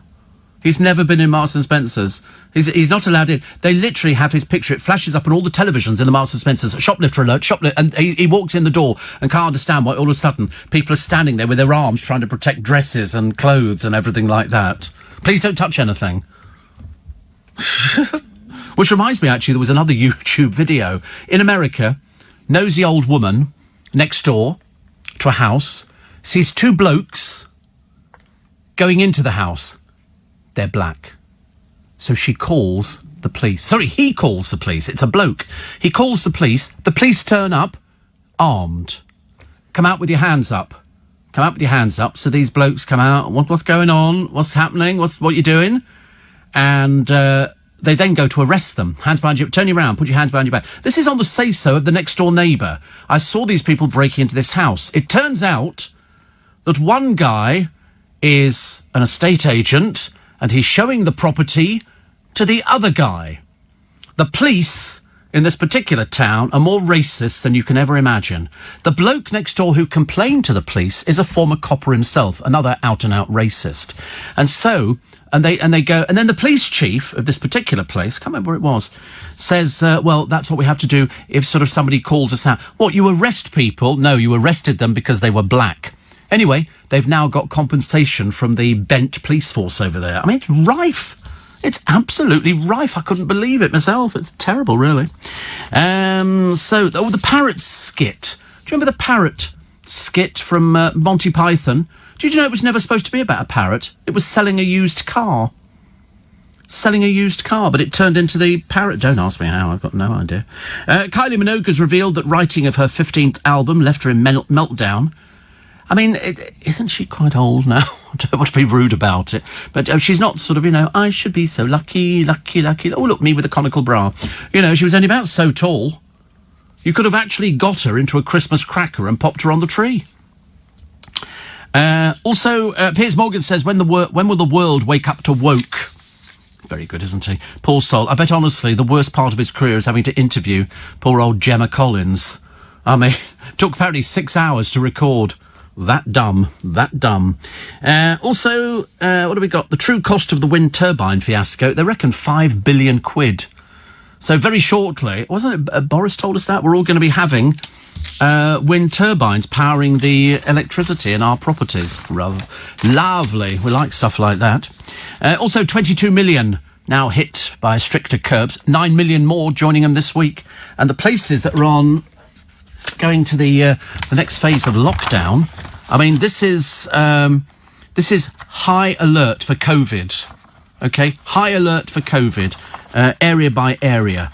You've got Cheshire West and Cheshire East. Do you think that's where the housewives of Cheshire come from? Well, we couldn't be that lucky, could we?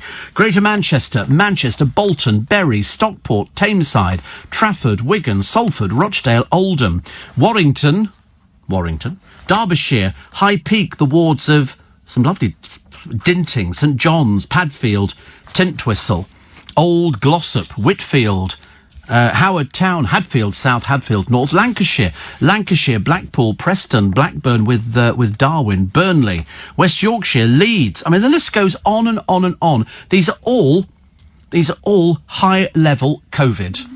High-level COVID, even down to Sheffield, Newcastle, Gateshead, Sunderland, Northumberland, Middlesbrough, Stockton, Darlington, Hartlepool, Birmingham, Wolverhampton, Leicester, Nottinghamshire, Liverpool, Knowsley, Wirral, St Helens, Sefton and Holton.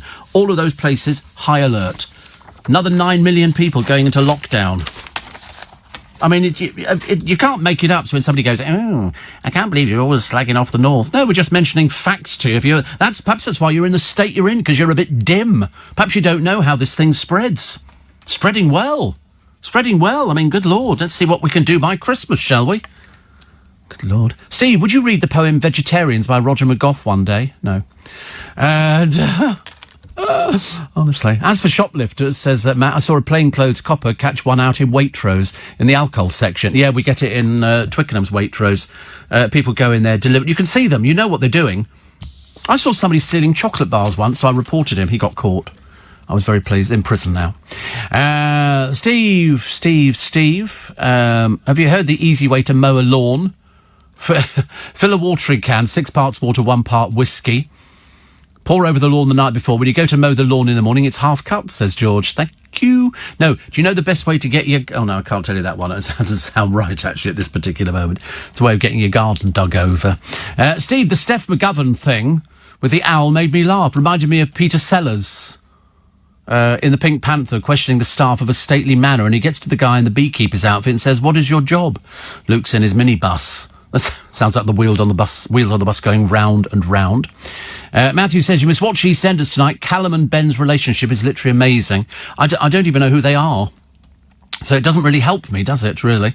And Linda says, love the Queen Mum. She spoke to me while passing in the crowds at the races one day when less security and turned to me and said, "What delightful children."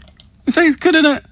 I had identical small twin daughters and stood in a bit of a shock, but pleased as punch. She was lovely. I know, she just fitted the part, didn't she? She just fitted the part. If anybody was, managing to get the word Queen twice into their title, she did it. Queen Elizabeth, the Queen's mother. Got it in twice. Also, when we were married, says Susie, in 1962, a fish and chip supper was 1 and 6pence, and eating a threepenny bag of chips sitting in the park on a summer's evening was great.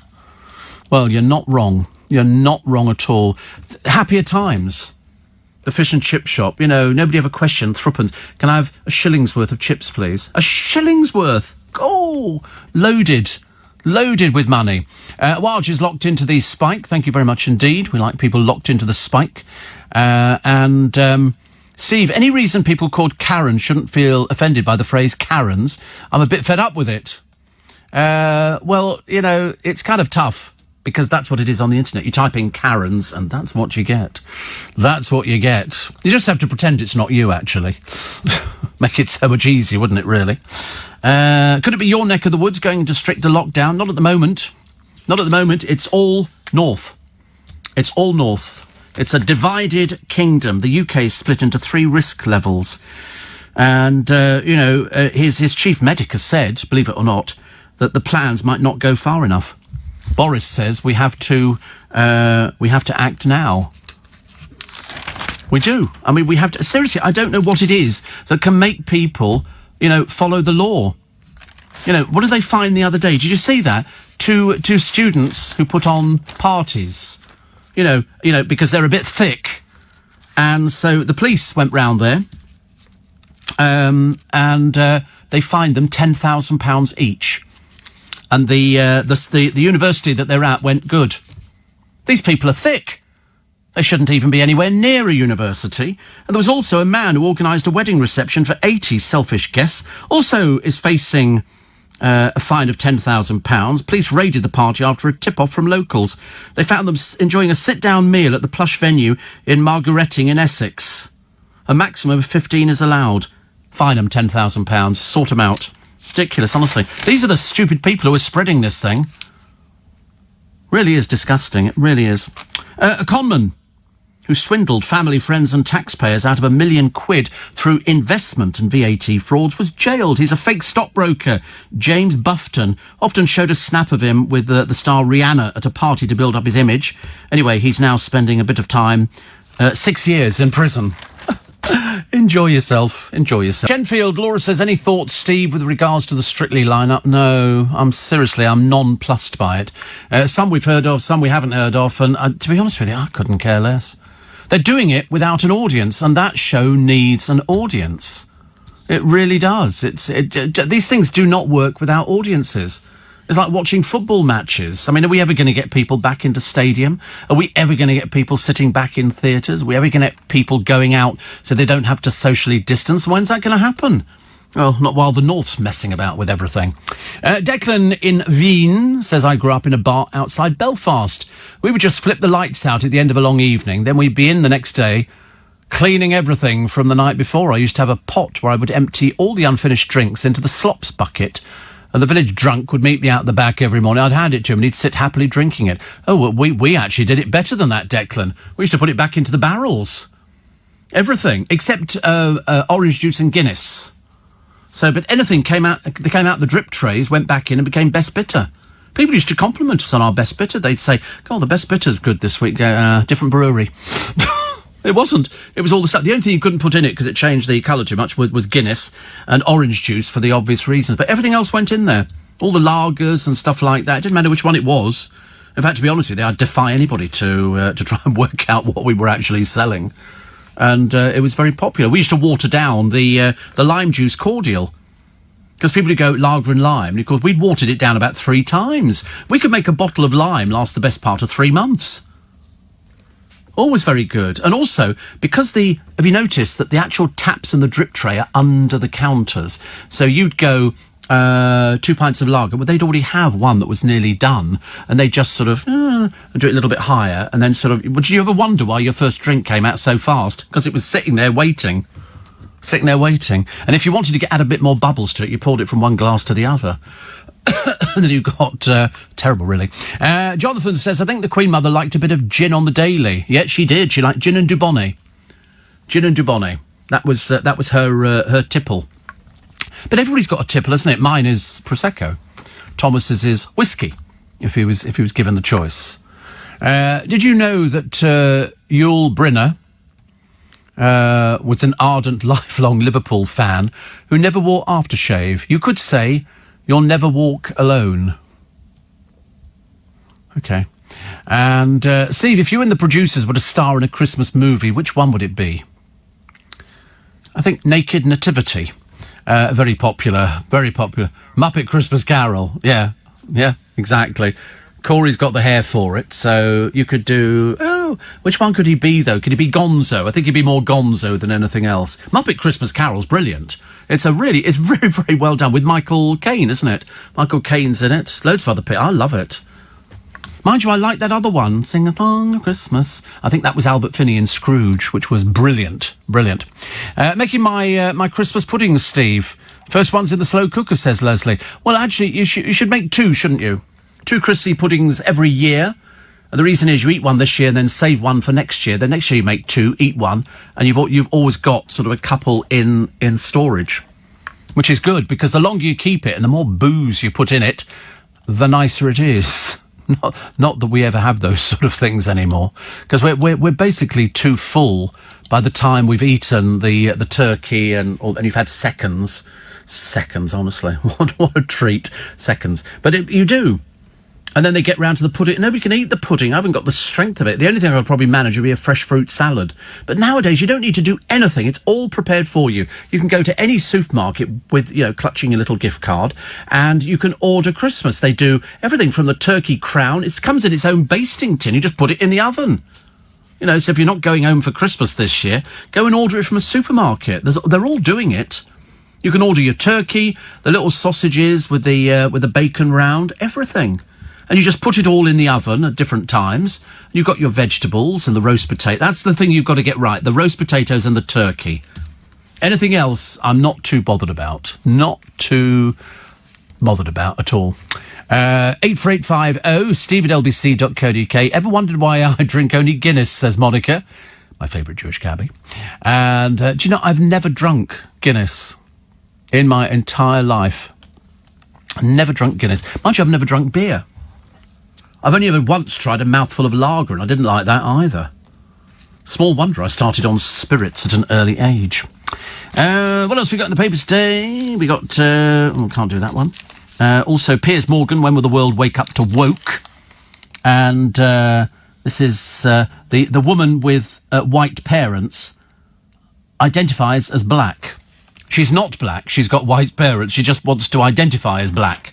It's like people now, so you've got male, female, and then we've got they, and there's so many other ones. I've lost track of it. Otherwise it gets very confusing. Ali Ross says, Britain's Got Talent comedian Nabil is a big confidence lad, isn't he? Making his victory speech during his final routine. He's also unapologetic, doesn't bow to pressure or lack a point of view, and is so bright and so informed, according to Amanda Holden, who certainly knows a political heavyweight when she sees one. So is it too much to expect him to be funny as well? If it is, he can rant and rave about racism all he likes, to the top deck of the 109 bus to Streatham Hill or a late-night Channel 4 audience. Either of them would provide a small but appreciative audience and be his natural home. They say here, the last place on television Nabil ever belonged, though, was on the final of Britain's Got Talent, the climax to a series that lost its way so badly during lockdown, the judges forgot the single most important thing about their show's function.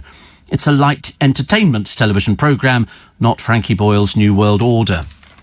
I turned on the television the other day, and it was to deal with a lot of very fat people living in a house and having their televisions very loud. And I suddenly realised, watching it, it was the exhibitionist, ghastly family, the Chawner family. The ghastly Chawners who turned up on a Britain's Got Talent thing, the two daughters, most disgusting people you've ever seen, but desperate for a little bit of attention from just about anybody. And one hit the other one with a microphone as they went off stage. What do you know, they said to Danny Minogue. Who are you, she said. It's a case of, who are you on the stage? Oh, you're the fat one with no talent. Dreadful family. In the end, they fell out with their mother as well. Absolutely ghastly. Jez says Guinness and blackcurrant. We used to do lager and blackcurrant, which was very popular. Johnny in Watford says, please, can you wish Bobby a very happy 5th birthday? It's a strange feeling not being able to have a party, but we're going out for ice cream after school with Mummy and little sister Emily. Well, you can have up, I forget how many people you can have to a party. How many people for a party? Is it 10 or something like that? For a little 5th-year-old party, you can do something like that. Is it still 6? All right. Well, you still pick 6 nice people, can't you? You can have a bit of fun. Here's a war hero.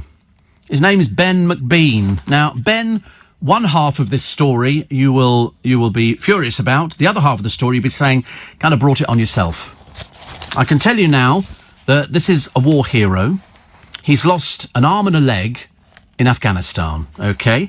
So he has a prosthetic leg and he has half an arm, as it were. So he's had his parking permit revoked by the council chiefs after they saw him running a marathon on his prosthetic leg. And so the argument comes back, it's an old thing, it's not strictly true though, is how disabled do you have to be to get a blue badge? Because so many people are fiddling the system. Anyway, the council, which is Plymouth, said when we last spoke to him, we asked him to provide some documents that we need in order to issue a blue badge. He didn't bother replying back to them. You know, perhaps he thought they would just send the blue badge through. So they basically said, you know, it's not a case of he's not disabled enough for a car permit. We were processing it, and we asked him to provide this information, which he didn't do. And they said, if he would like to get back in touch, we'd be more than happy to help, because he's quite clearly disabled. It's as simple as that. So he might have run a marathon. That's the red herring in this story. It's got nothing to do with that. It's to do with the fact that he didn't follow up with his initial council meeting and provide them with the information that they need, because they have to put it on their files. I mean, you can see he's disabled, we understand that, but they've got a process to go through. So, you know, I could say, oh, I can't walk very far, you know, do I qualify for a thing? And you might find that I would qualify. You have to be able to walk so many yards, I think. I think that's how it works. So many different yards. And, but he didn't follow it up. Perhaps he just either forgot or he was too lazy to do it. It doesn't make any difference. Either way, they just assumed he didn't want to go ahead with it. So they closed the file down. Not a case of they've denied him a blue badge. It's a case of they asked him for information which they need to process the blue badge. In America, they have a much better system, which is if they catch you using the blue badge, and they were doing people near the Hollywoodland sign, you know, that big sign, people park on this road with a blue badge which hangs from your window inside, not the thing that we've actually got, which is like a folder. And there was a man and a woman, and they've been going up there every day. So they checked on the actual blue badge, and it turned out that the person who owned it was an old woman. It was her blue badge. And what a lot of people do is use their family badges. Of course, they don't realise what they do. They lie. That you have to have the person whose badge it is in the vehicle when you use it. So they stop the couple who come back. She immediately tries to hide her face. And they say, why are you parking here? He said, because I'm going to go and pick up this woman and all the rest of it. I thought, you lying little so-and-so, honestly. They try everything, don't they? Oh, yeah, my mum's in the shopping centre. No, she's not. What, you just left her in there, have you? No, they haven't. They lie. And what they do in America is they confiscate the blue badge. They'll now have to write in and apply for it again. And, by the way, you've got a fine of $1,000 for misusing a badge. And over here, exactly the same. If you're using a blue badge for parking illegally and the person whose blue badge it is not in the vehicle, you're going to be done, OK? Right and royally. 5:45 is the time. Somebody called Maya Jama. And they say she's fast becoming the most in-demand woman in Britain's show business. I think not. I think not. She's in demand because she slept with somebody famous. Not exactly the most exciting. Steve, the 6 includes those living in the house, so only 6 altogether. Oh, that was a bit embarrassing, wasn't it, really? And also, Chris Farlow turns 80 today. You're out of touch, my baby. My poor old... A very small record, actually. And Joe Dolce, Shut Up or Your Face. Remember that one? Remember Shut Up or Your Face? It was one of the novelty records. He's 73. I think he still lives in Melbourne, says Shane. But Chris Farlow, You're Out of Touch. I love that, actually. Baby, baby. There's so many good records that came out years ago. Seriously. Steve, great English breakfast theme. My perfect transport, calf multi-fry. It's for me near the summit of Shap, the A66, the on-road from Ulster to Dover. Oh, lovely. You don't see... I mean, you used to find those all over the place, didn't you? Transport cafes. You go out into the countryside, there'd be a huge car park full of lorries and a little transport cafe, and people knew it. And people went there, and they went there for their breakfasts and everything else, and it was nothing unusual to go 6 fried bread and 2 portions of beans. Not like some of these posh places that do breakfast now, where they put the beans into a little ramekin. You get about sort of 6 beans in there. It's like getting chips. They don't put chips on the... It's like when you go to KFC. The chips come in a little bag, whereas before they'd fill the box with chips and put the chicken on top. Not anymore. Not anymore. And another one here, which says, wait a minute. And I went to a barber's, asked for a Clint Eastwood haircut. Says Phil, the barber got his clippers out, started shaving the head. Oi! I said, do you know what Clint Eastwood looks like? Of course I do, he said. I've seen The King and I 3 times. I love that film. I thought it was so good, actually. Very, very good, which was very good. The bitter that was recycled was called Ullage. It never did me any harm. It was the dirty glasses. God, we didn't worry about dirty glasses. Seriously? Dirty glass? Who worried about dirty glasses? Nobody. As long as you didn't have lipstick on, that would be the awful thing. If you were washing glasses up in a pub, we used to have a dishwashing machine that you push the glasses down onto this revolving brush. But lipstick was a pain. Also, the other thing which was a no-no of washing glasses, if anybody had what do they call it now? It's not spearmint, it's not peppermint, it's aniseed. Pernod or something like that. You can never get rid of the smell of it from the glass, and it can infect the whole thing. It's dreadful. Mick Jagger did the backing vocals on Out of Time with Chris Farlow.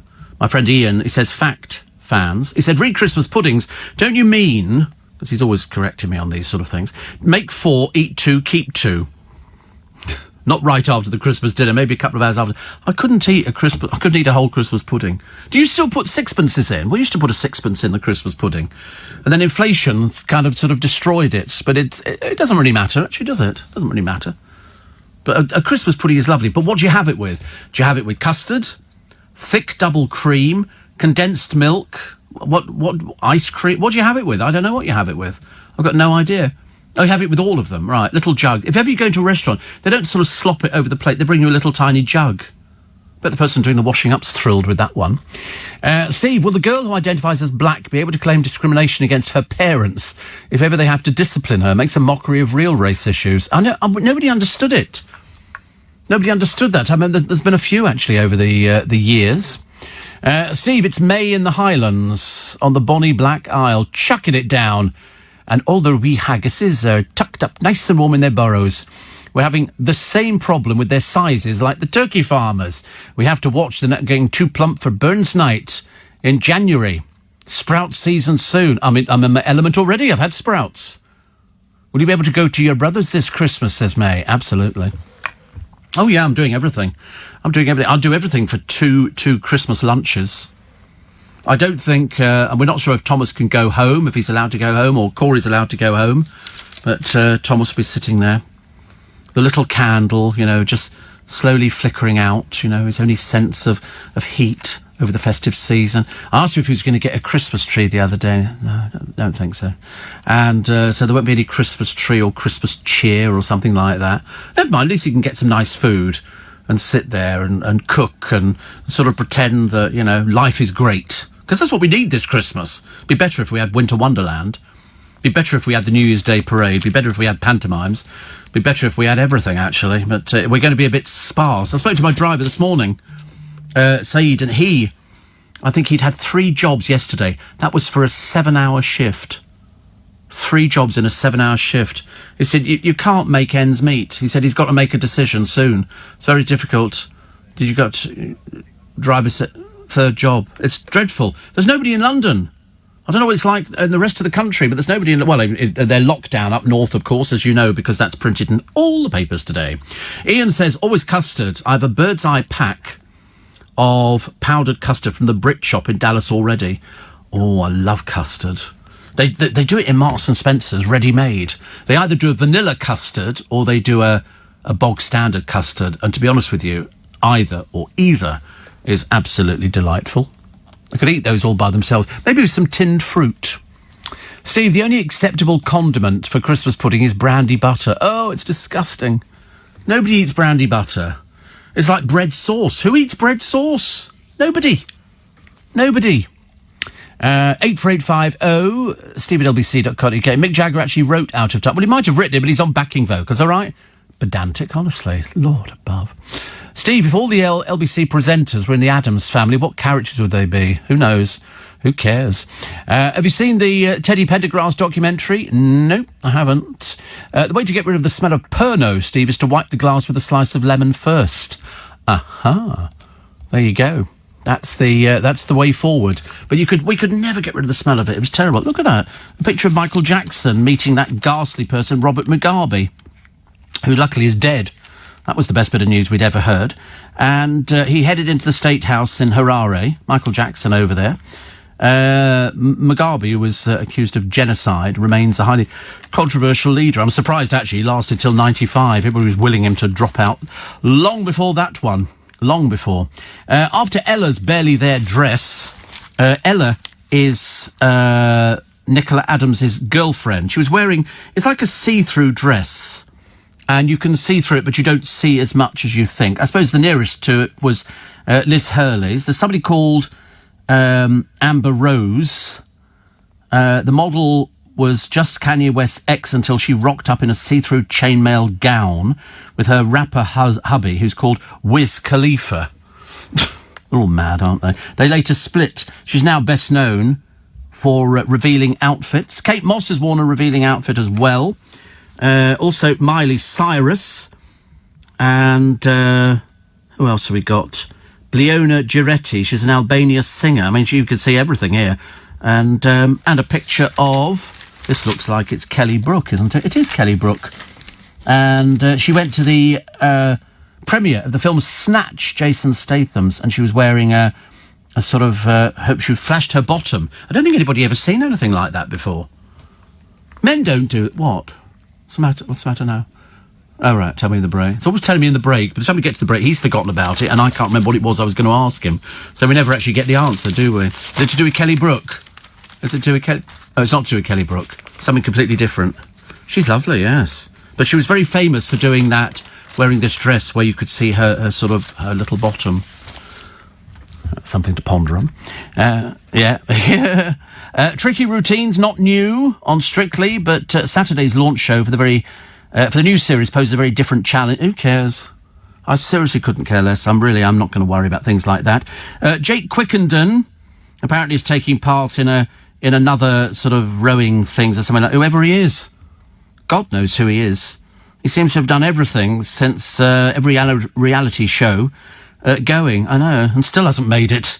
Still hasn't made it. James Cracknell will be on it, plus Aura Duber, Ulrika Johnson, Vicky Patterson, and Syra Khan. God, blimey. Getting a little bit desperate, aren't we? And, of course, the only man who looks as good as Jake in shorts is Wes Nelson, who's not interested in relationships. He was telling us yesterday he's only interested in earning money, which is good news. Kevin Clifton and Stacey Dooley have already triumphed after pairing up in a TV competition. Boring, very dull, very boring, nobody cares. And how to build a caravan in the paper today for $2,000. You can build a caravan. Mind you, to be honest with you, for $2,000 you can go and buy a blooming caravan. You can get some really good caravans for $2,000. Really can. Why you want to build? What a funny thing to put in the newspaper today. Obviously, some readers are into building their own caravans. 84850 steve@lbc.co.uk. I'm planning to visit Macedonia in 10 days, says Ari. Do we have to quarantine? I don't know. I don't know whether quarantining from Macedonia. You seem to be quarantining from most places. So check with the Foreign Office. They have a website. They'll tell you where you need to quarantine and for how long. It'll probably be the 2 weeks if you need to quarantine. Coming up to the news at 6 o'clock. It's Tuesday morning, 13th of October. The man who gets the coronavirus twice in 6 weeks, up north again, I'm afraid, was indeed now high risk. Another 9 million people are going into lockdown up north, only up north. Not as bad down here. It's early breakfast. This is Tuesday, the 13th of October. And like you, says Ruth, I also worked in a nightclub. I remember glass collecting and once picked up a warm glass at the side of the dance floor. Never did it again. Oh, they're trying to pick up glasses in nightclubs where the lights are flashing. Honestly, how people ever manage it, I've got no idea. Winnie says, Steve, bread sauce and Brussels sprouts are a deadly combination. I can't get excited about bread sauce. About sprouts? Absolutely, definitely. Grand Tour star James May has admitted he only bought his derelict local so he can booze without worrying about driving home.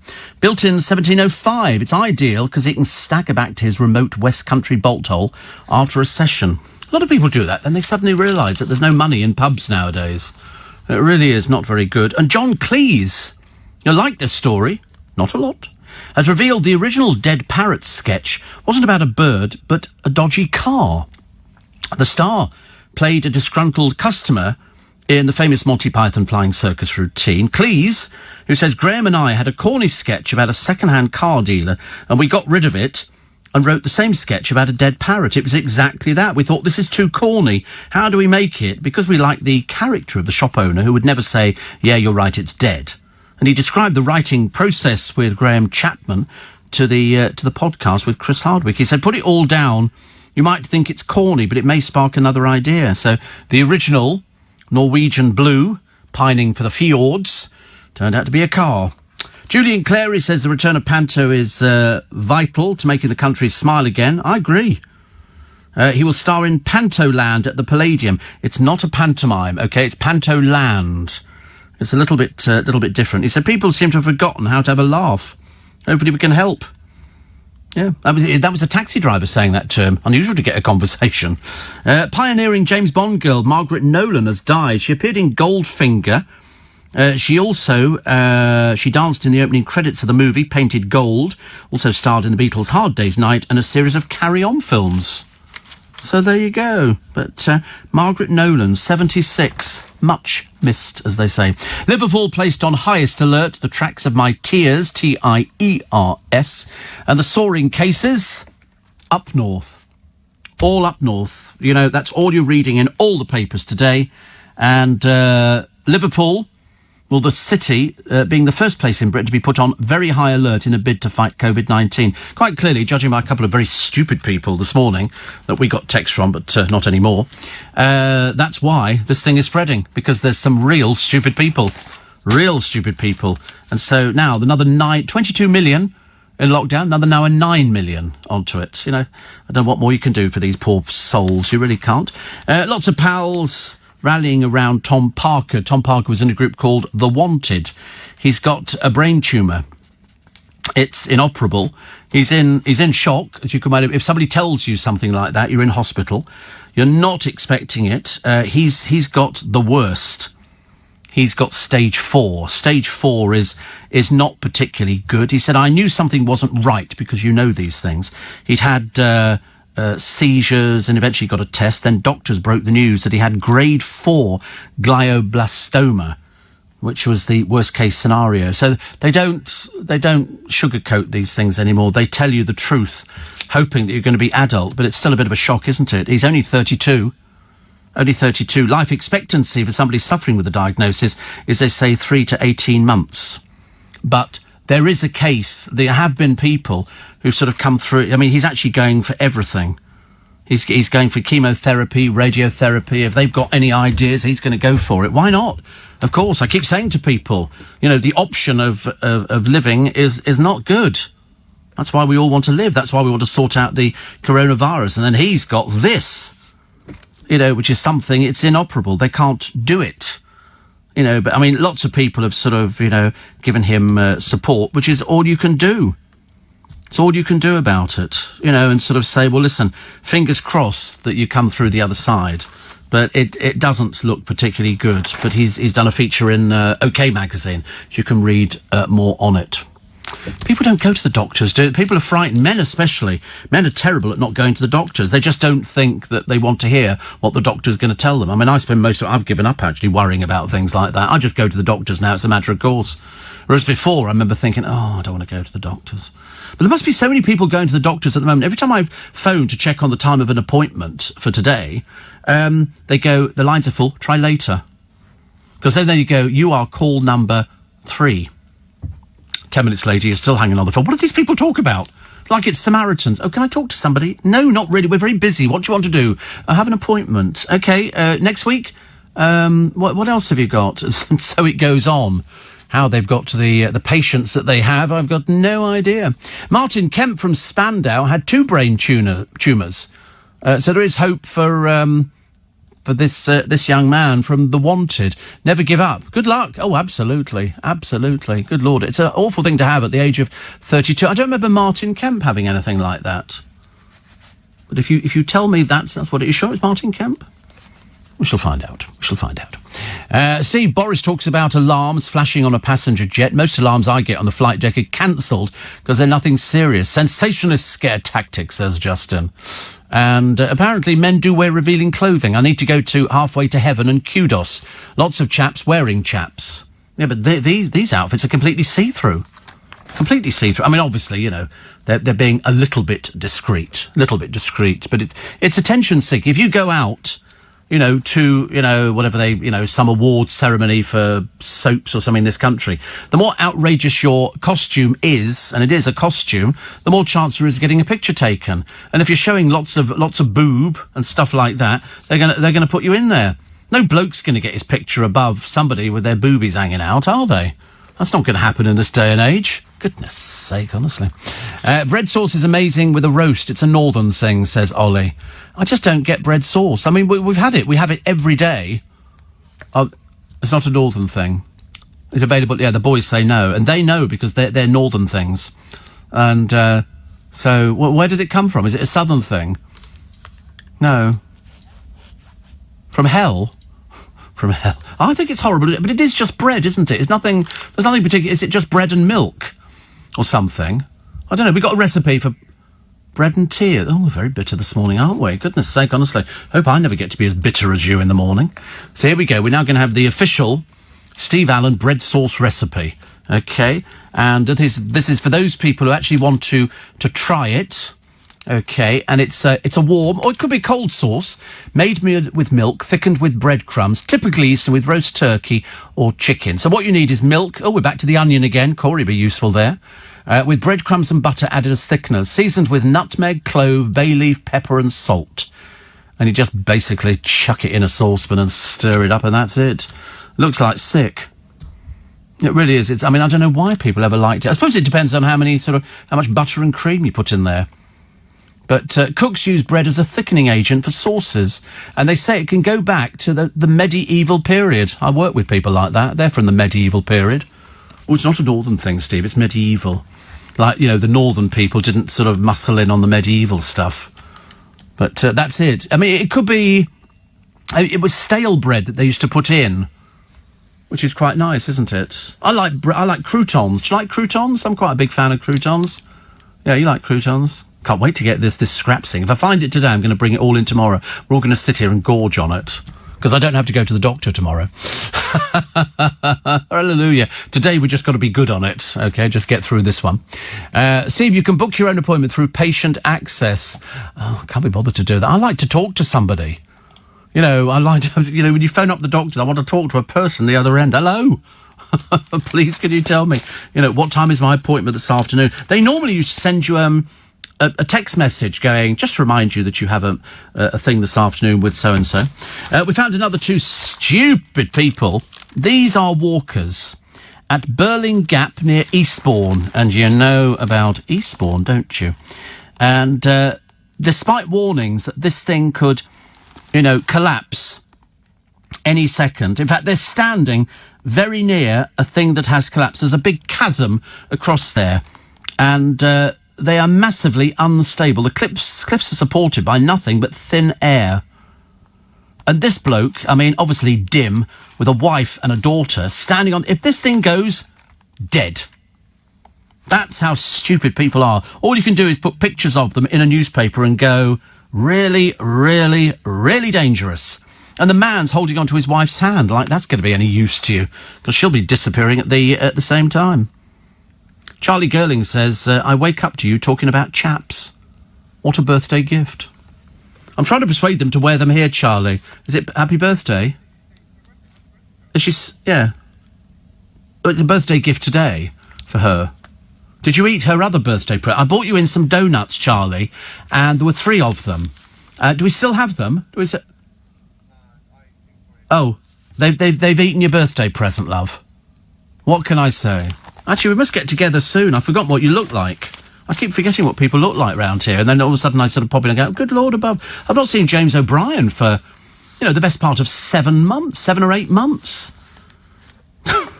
Sorry, I just thought of something really rude. Just don't know why. Haven't seen him for ages. Oh, look, a picture of John Terry and the doormat. Sorry, the wife. Called, whatever she is. She went clay pigeon shooting. How lovely. How marvellous. Poor old John Terry, the old flat caps. I love it when people do pretend countryside. So funny. Also, Soccer Saturday host Jeff Stelling has Viking roots. He also has Botox. He apparently has a condition that was common in descendants of the historic Norse seafarers from Scandinavia. How exciting. I think we should all do that. We should sort of do our family trees and history, because you might find that Corey, bless his heart, it's unlikely, might have sort of nobility in his former life. Yes, Ethelred the Unready or something like that. He could be sort of distant. He thinks they were the jesters. Because every court had a jester. But the idea of you cramming yourself into that little uniform and a thing with sort of the hat with all the bits on it, and then, you know, and the bells, and I don't really see that at all. Because we know you can't dance, so that wouldn't really work. No, you can't dance. You freely admit you don't have much sense of rhythm. I don't know what our family would be. I don't think we were nobility, which is a bit of a shame. Oh, Charlie says, I'll settle for having a gossipy lunch in Covent Garden one day. Then she said she loves me. See? Told you. From showbiz department, from showbiz, which is good. I'm taking a really nice every go. Panic over in Rome. Did you read the other day?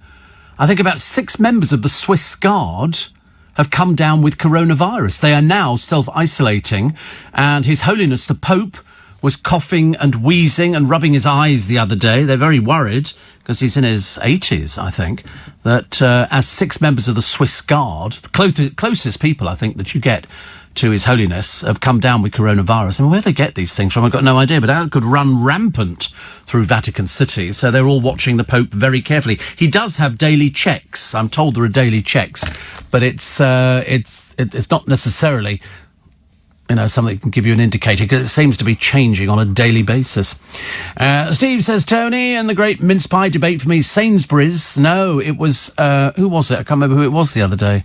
Somebody was doing the best mince pies. He said £1.20 for 4. This is a bit odd, isn't it?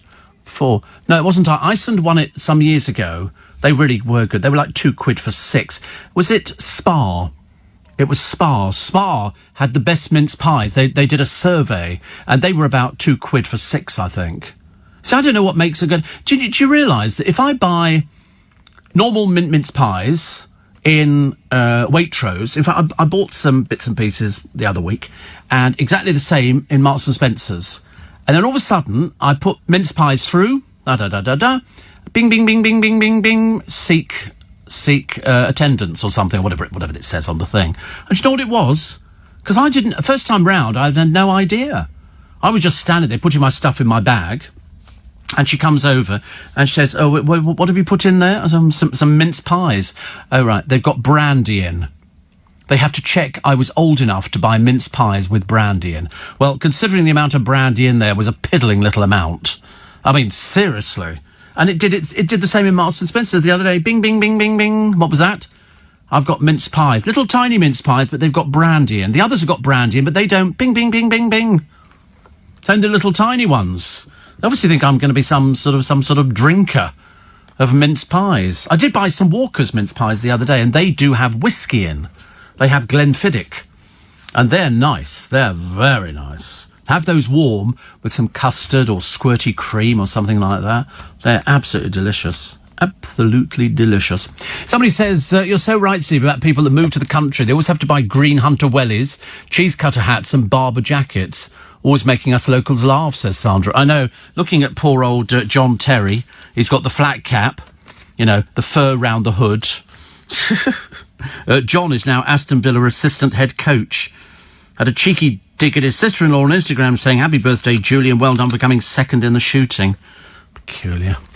And another one, Steve, bread sauce, it's an up north thing. We have gravy down south, can't beat a bit of meat gravy, although I don't mind some curry sauce on my chips. See, I tried that didn't work, but they're doing it, aren't they, for Marks and Spencer's for Christmas. They're doing the cocktail sausages in batter with a curry sauce dip. Sounds delicious. Sounds absolutely delicious. Apparently bread sauce, they say, Steve, it could have been made like Yorkshire puddings to fill you up when they couldn't afford to buy much meat. Well, they'd have all sorts of things, wouldn't they? I just don't like bread sauce. I don't know. Perhaps it was because we didn't really have it in the early days, and then it sort of came along later, by which time I wasn't particularly bothered. And Monica says, I wondered why I never had bread sauce. Now I know. It's definitely not kosher. No, definitely not. And Steve, men in revealing... wait, I've lost the blooming thing now. Men in revealing... I've lost the blooming thing. Where do these things disappear to now? Men in revealing suits. I'd rather see a man... Men in revealing clothing. I'd rather see a man in a well-cut three-piece suit. Yeah, some people just look comfy, don't they, in a suit. They absolutely love it. A teenager who used the internet to spread his faith is on course to become the Catholic Church's first millennial saint. His name was Carlo Acutis. He died of leukemia, age 15, in 2006. He's been dubbed the patron saint of the internet by fans. He was beatified during a weekend ceremony in Assisi. The fallen hero is said to have recorded miracles online, and the Vatican has ruled that he saved another boy's life. So that's enough. They go for that. He's done miracles, and they've done it online, and it's like a magic trick, I suppose, really.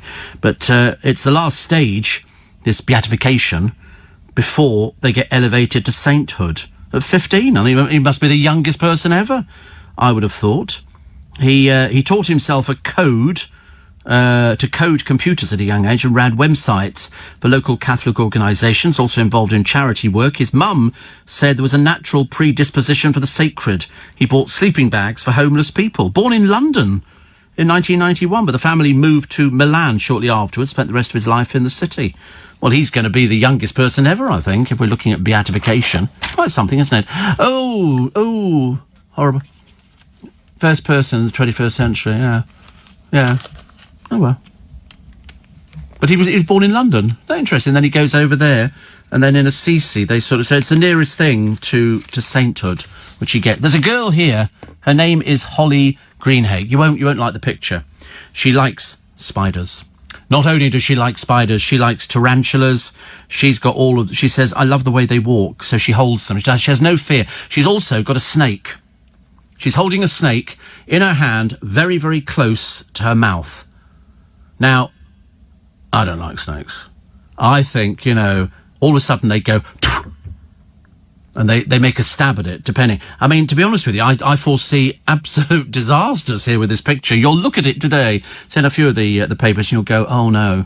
Oh, no. I wouldn't want to hold a tarantula, no matter how nice they appear to be, but she's got snakes. Now, whether or not snakes can recognise people and you can form a friendship with them, I don't know. I didn't think so. I don't. It's like bees and wasps. You never find people go, "I've got a tame bee," because I don't think they hear, do they? Do they? I mean, so why would they know? They don't sort of worry about things like that. Also, a bull. I'm never sure whether this story is real or not, who avoided the butcher's block when a farmer found out he was gay, has developed a bromance. Benji is now best pals with Bernie, who has nearly turned into burgers because of his low sperm count. So they stepped in with cash to save Benji from slaughter, moved him to an animal sanctuary in Norfolk, and they've become very, very good friends. They always hang around together in the herd, munching grass or laying around. How do they know if they're gay? An odd thing, isn't it? You know, if you're looking at sort of a bull, I mean, you know, it's not like they're going to be going, OK, it's Friday night, we're going to go to the local bar, probably have a small Cinzano. They're bulls. How do they know? It's like, you know, if you've got a gay cat or a gay dog, I mean, do they exist? Is this possible just because they're friendly? They're animals. I don't think they separate the sexes like that. Honestly, life's changed a lot since I was a younger person. Also, what are the other things that you don't like? You know, your food sin. The top one is picking up somebody else's food off their plate. Also, not ordering a pudding but eating somebody else's. These are all terrible habits. Helping yourself to somebody else's chips, which is second. Not ordering a side dish but tucking into somebody else's. And eating from someone's plate when they've popped to the loo. I can't think of any. I don't know seriously why anybody would eat off anybody else's plate. Not in this day and age. And Marks and Spencer have now been accused of gentrifying. Daily Star journalist Tash was stunned to see the posh products online. She wrote, "Can't believe they've gentrified scraps." They've got 17,500 likes. Many were horrified. Marks and Spencer's were flogging the 80-gram tubs. One Twitter user wrote, "When I used to walk to the chippy, they give you a bag." Yeah, but, well, now you've got to pay for them, but it's obviously not your sort of shop, is it? You have to go to Lidl, see if they end up doing it. Or go to your fish and chip shop and buy some chips and say, have you got any scraps as well? They don't have them, really.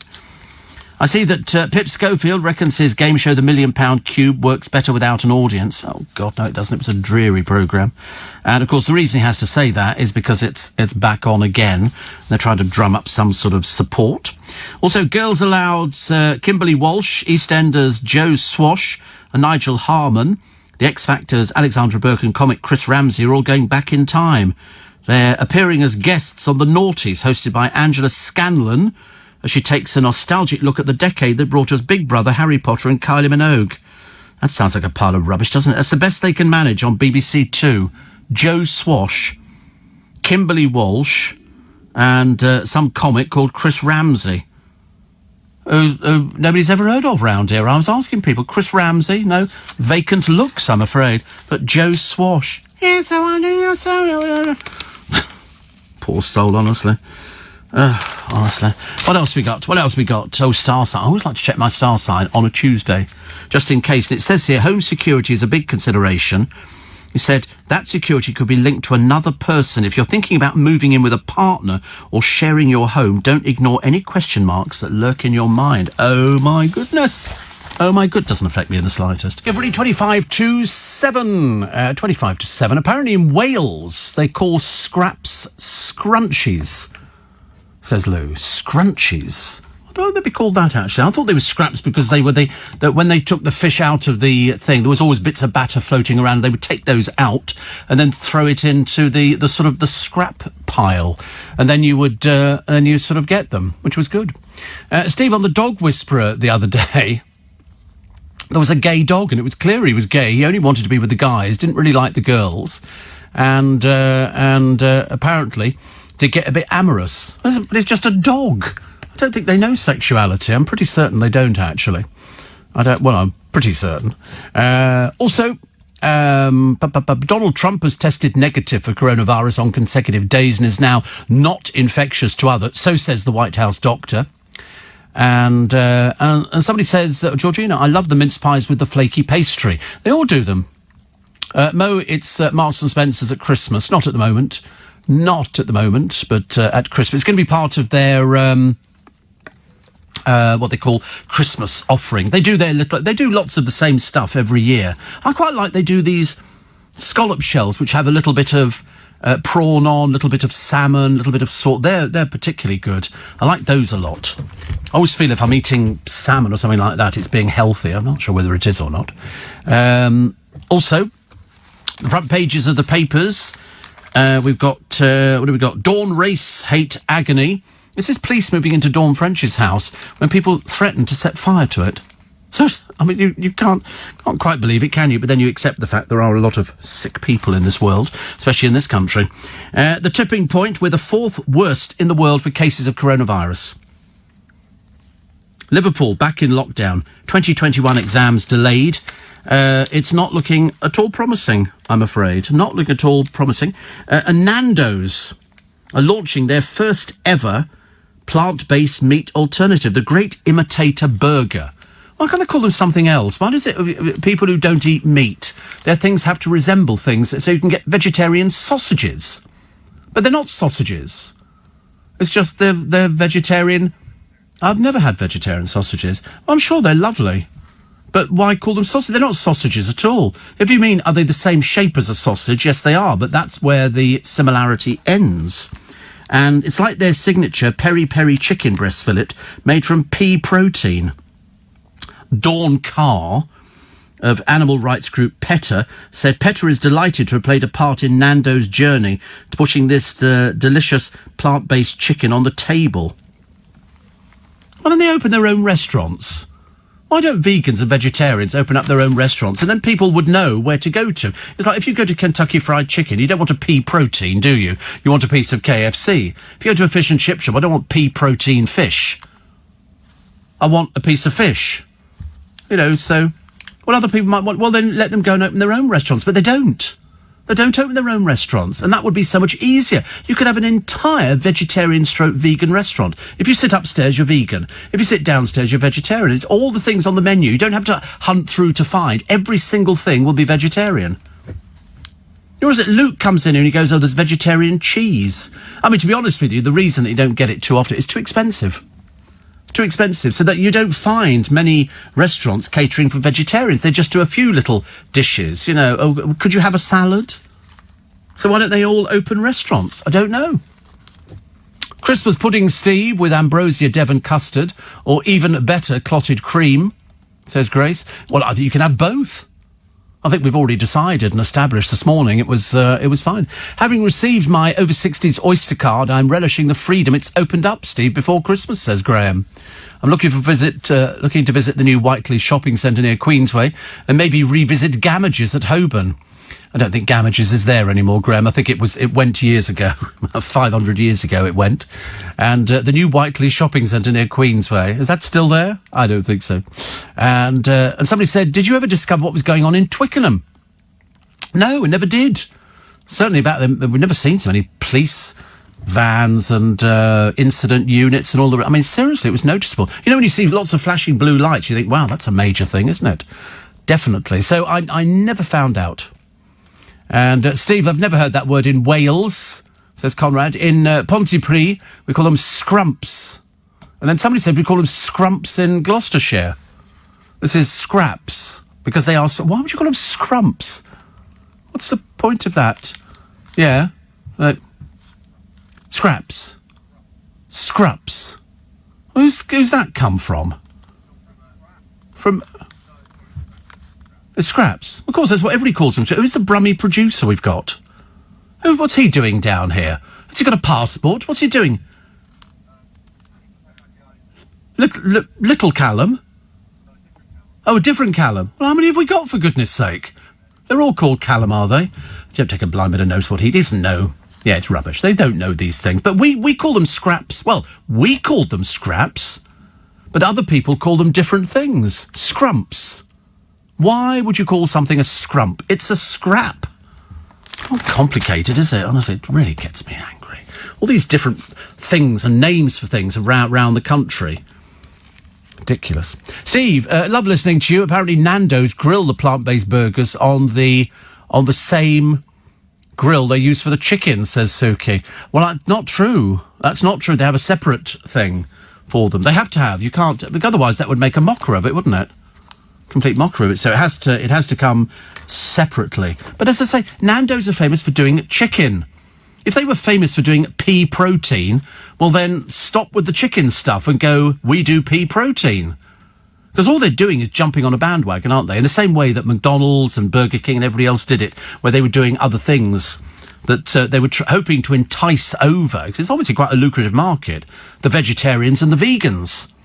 But if somebody opened up a proper vegetarian restaurant with everything vegetarian, you wouldn't need just go, oh, this all sounds delicious, you know, this with this and all the rest of it. Because even I don't know what you can have and what you can't have. So that's the way it is, isn't it? You can't do anything about it. But I think somebody should open up some very exclusive, but not too exclusive, so people could afford it. A restaurant that does vegetarian and vegan food, and people who are new to it, and they can go, well, there's a sampler menu for you, because you haven't sort of embraced it. And, Steve, you need to phone into James O'Brien's Mystery Hour on a Thursday to find out if animals have different sexuality, like humans. Oh, good Lord above. Can you imagine? I'd never get through. It's far too busy on that.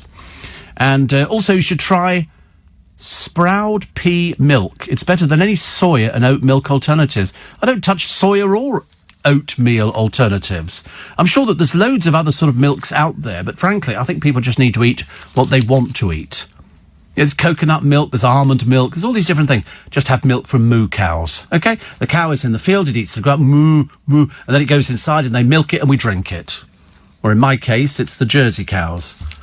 And the Jersey cows come in and they've got the... I know it's bad for me, but listen, I don't get much pleasure in life. For goodness sake, I mean, I only have 2 cups of coffee a day. I'm not exactly splashing the old milk all over, am I? It's just a little bit of milk that goes into a cup with a cup of coffee in the morning to perk me up and make me sort of get ready for the day ahead, as they say.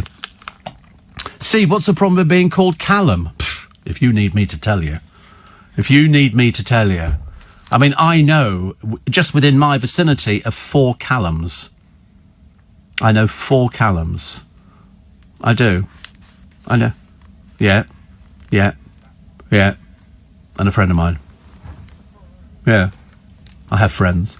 And it's a very common name all of a sudden. Everybody's called Callum. I don't know why, because I can't work out. What was the name that we weren't sure of earlier on? Somebody'd come up with a sort of a name. Oh, Dennis. We'd worked out that Dennis was an old name. You'd have to be over 60 or 50 or something like that to be called Dennis, because it's not one of the new modern names. At the moment, they're all called Troy and Tyrone and stuff like that. Or it depends who's actually in the charts. So there's probably some children out there called Gaga. And there's also, I mean, all these other different people. And people go, oh, look, so when Kylie was hitting the music scene big time, there were loads of kids called Kylie. And Jason, because of Jason Donovan. That's what people do. Nobody wanted Stephen. Isn't that odd? My parents liked it. Another one here says, food for friends in Brighton and Hove and Terre in Brighton are wholly vegetarian. Well, there you go, you see. But there's nothing in London, is there? Nothing in London.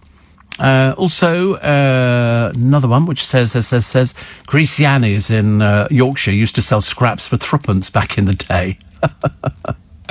Oh dear. Anita says there are loads of veggie restaurants. Are you living in Norfolk? Ooh, what you got against Norfolk? Blimey, you're a bit bitter, aren't you? You sound as if you've missed 20 years. There's even a vegan cheese shop. Youngsters are much more aware than your generation. Well, obviously you're not, because yours an old name. So you must be fairly ancient, I should imagine. Steve, I think it was in the Red-Headed League Sherlock Holmes story that Conan Doyle mentions a vegetarian restaurant. Seems all veggie places have been around for quite a while. Well, there's not many in London. Not many in London. And according to Anita, perhaps she thinks everybody goes and lives in Norfolk. Very strange, honestly. Nothing worse than being off your tablet. 10 to 7 is the time. Tuesday, 13th of October. Front pages of the papers. Well, it was all hinging on Boris yesterday, who warned a full national lockdown is looming unless the Brits stick to coronavirus rules. Well, they're not, are they? There were 2 people fined the other day, 2 stupid students, £10,000 each. University said, brilliant idea. People being fined now. They're sort of getting them on the buses, they're getting them on the tubes, they're getting them on the underground. And if you get on without your mask, unless you've got some exemption certificate with you, and God knows where you're supposed to get those from, it's a £200 fine. Well, it's these people who are spreading it. The people who get on the buses, who are not wearing a mask and are happily breathing over everybody, which is not so good. But Boris says the nation faces a crucial phase in our fight with hospitalisation. So all the hospitals that were standing around waiting for people to be joining them because they've got coronavirus, wait no longer. Wait no longer. Look at the list of the places that have now, way up the top of danger. Literally danger. Also, Boris has promised creative solutions to allow families to visit sick and elderly relatives, shielding in care homes.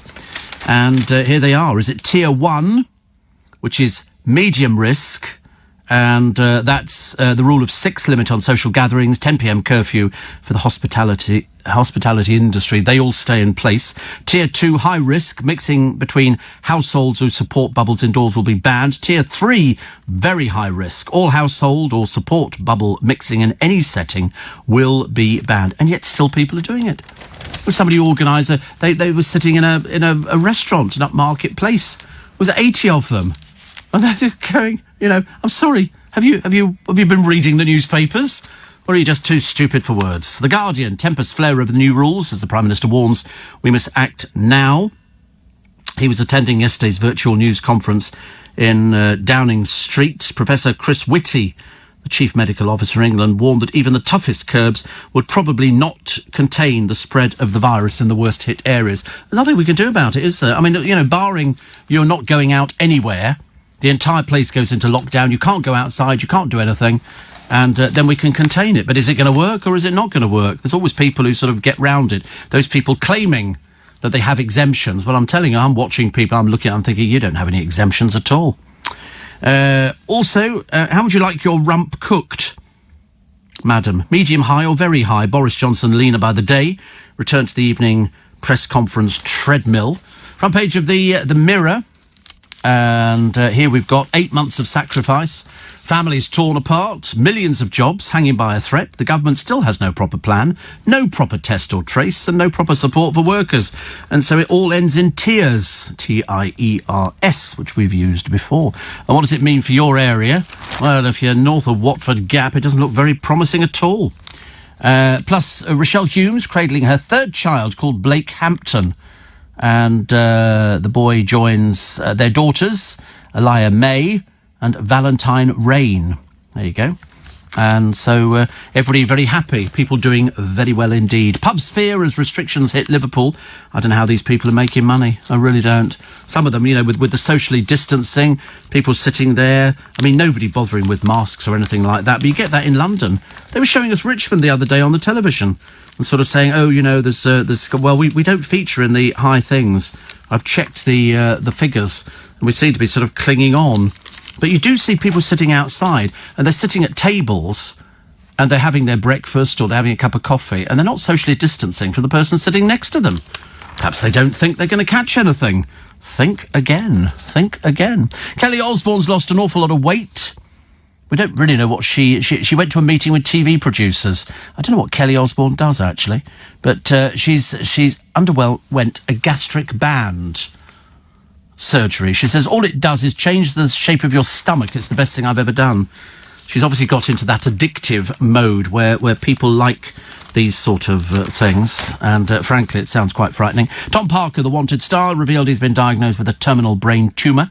And that's in all the papers today. Plus, the boss of British Airways has stepped down after being slammed for his handling of its staff cull. This is Alex Cruz. This is weeks after Luis Gallego started as chief executive of the BA parent company, IAG.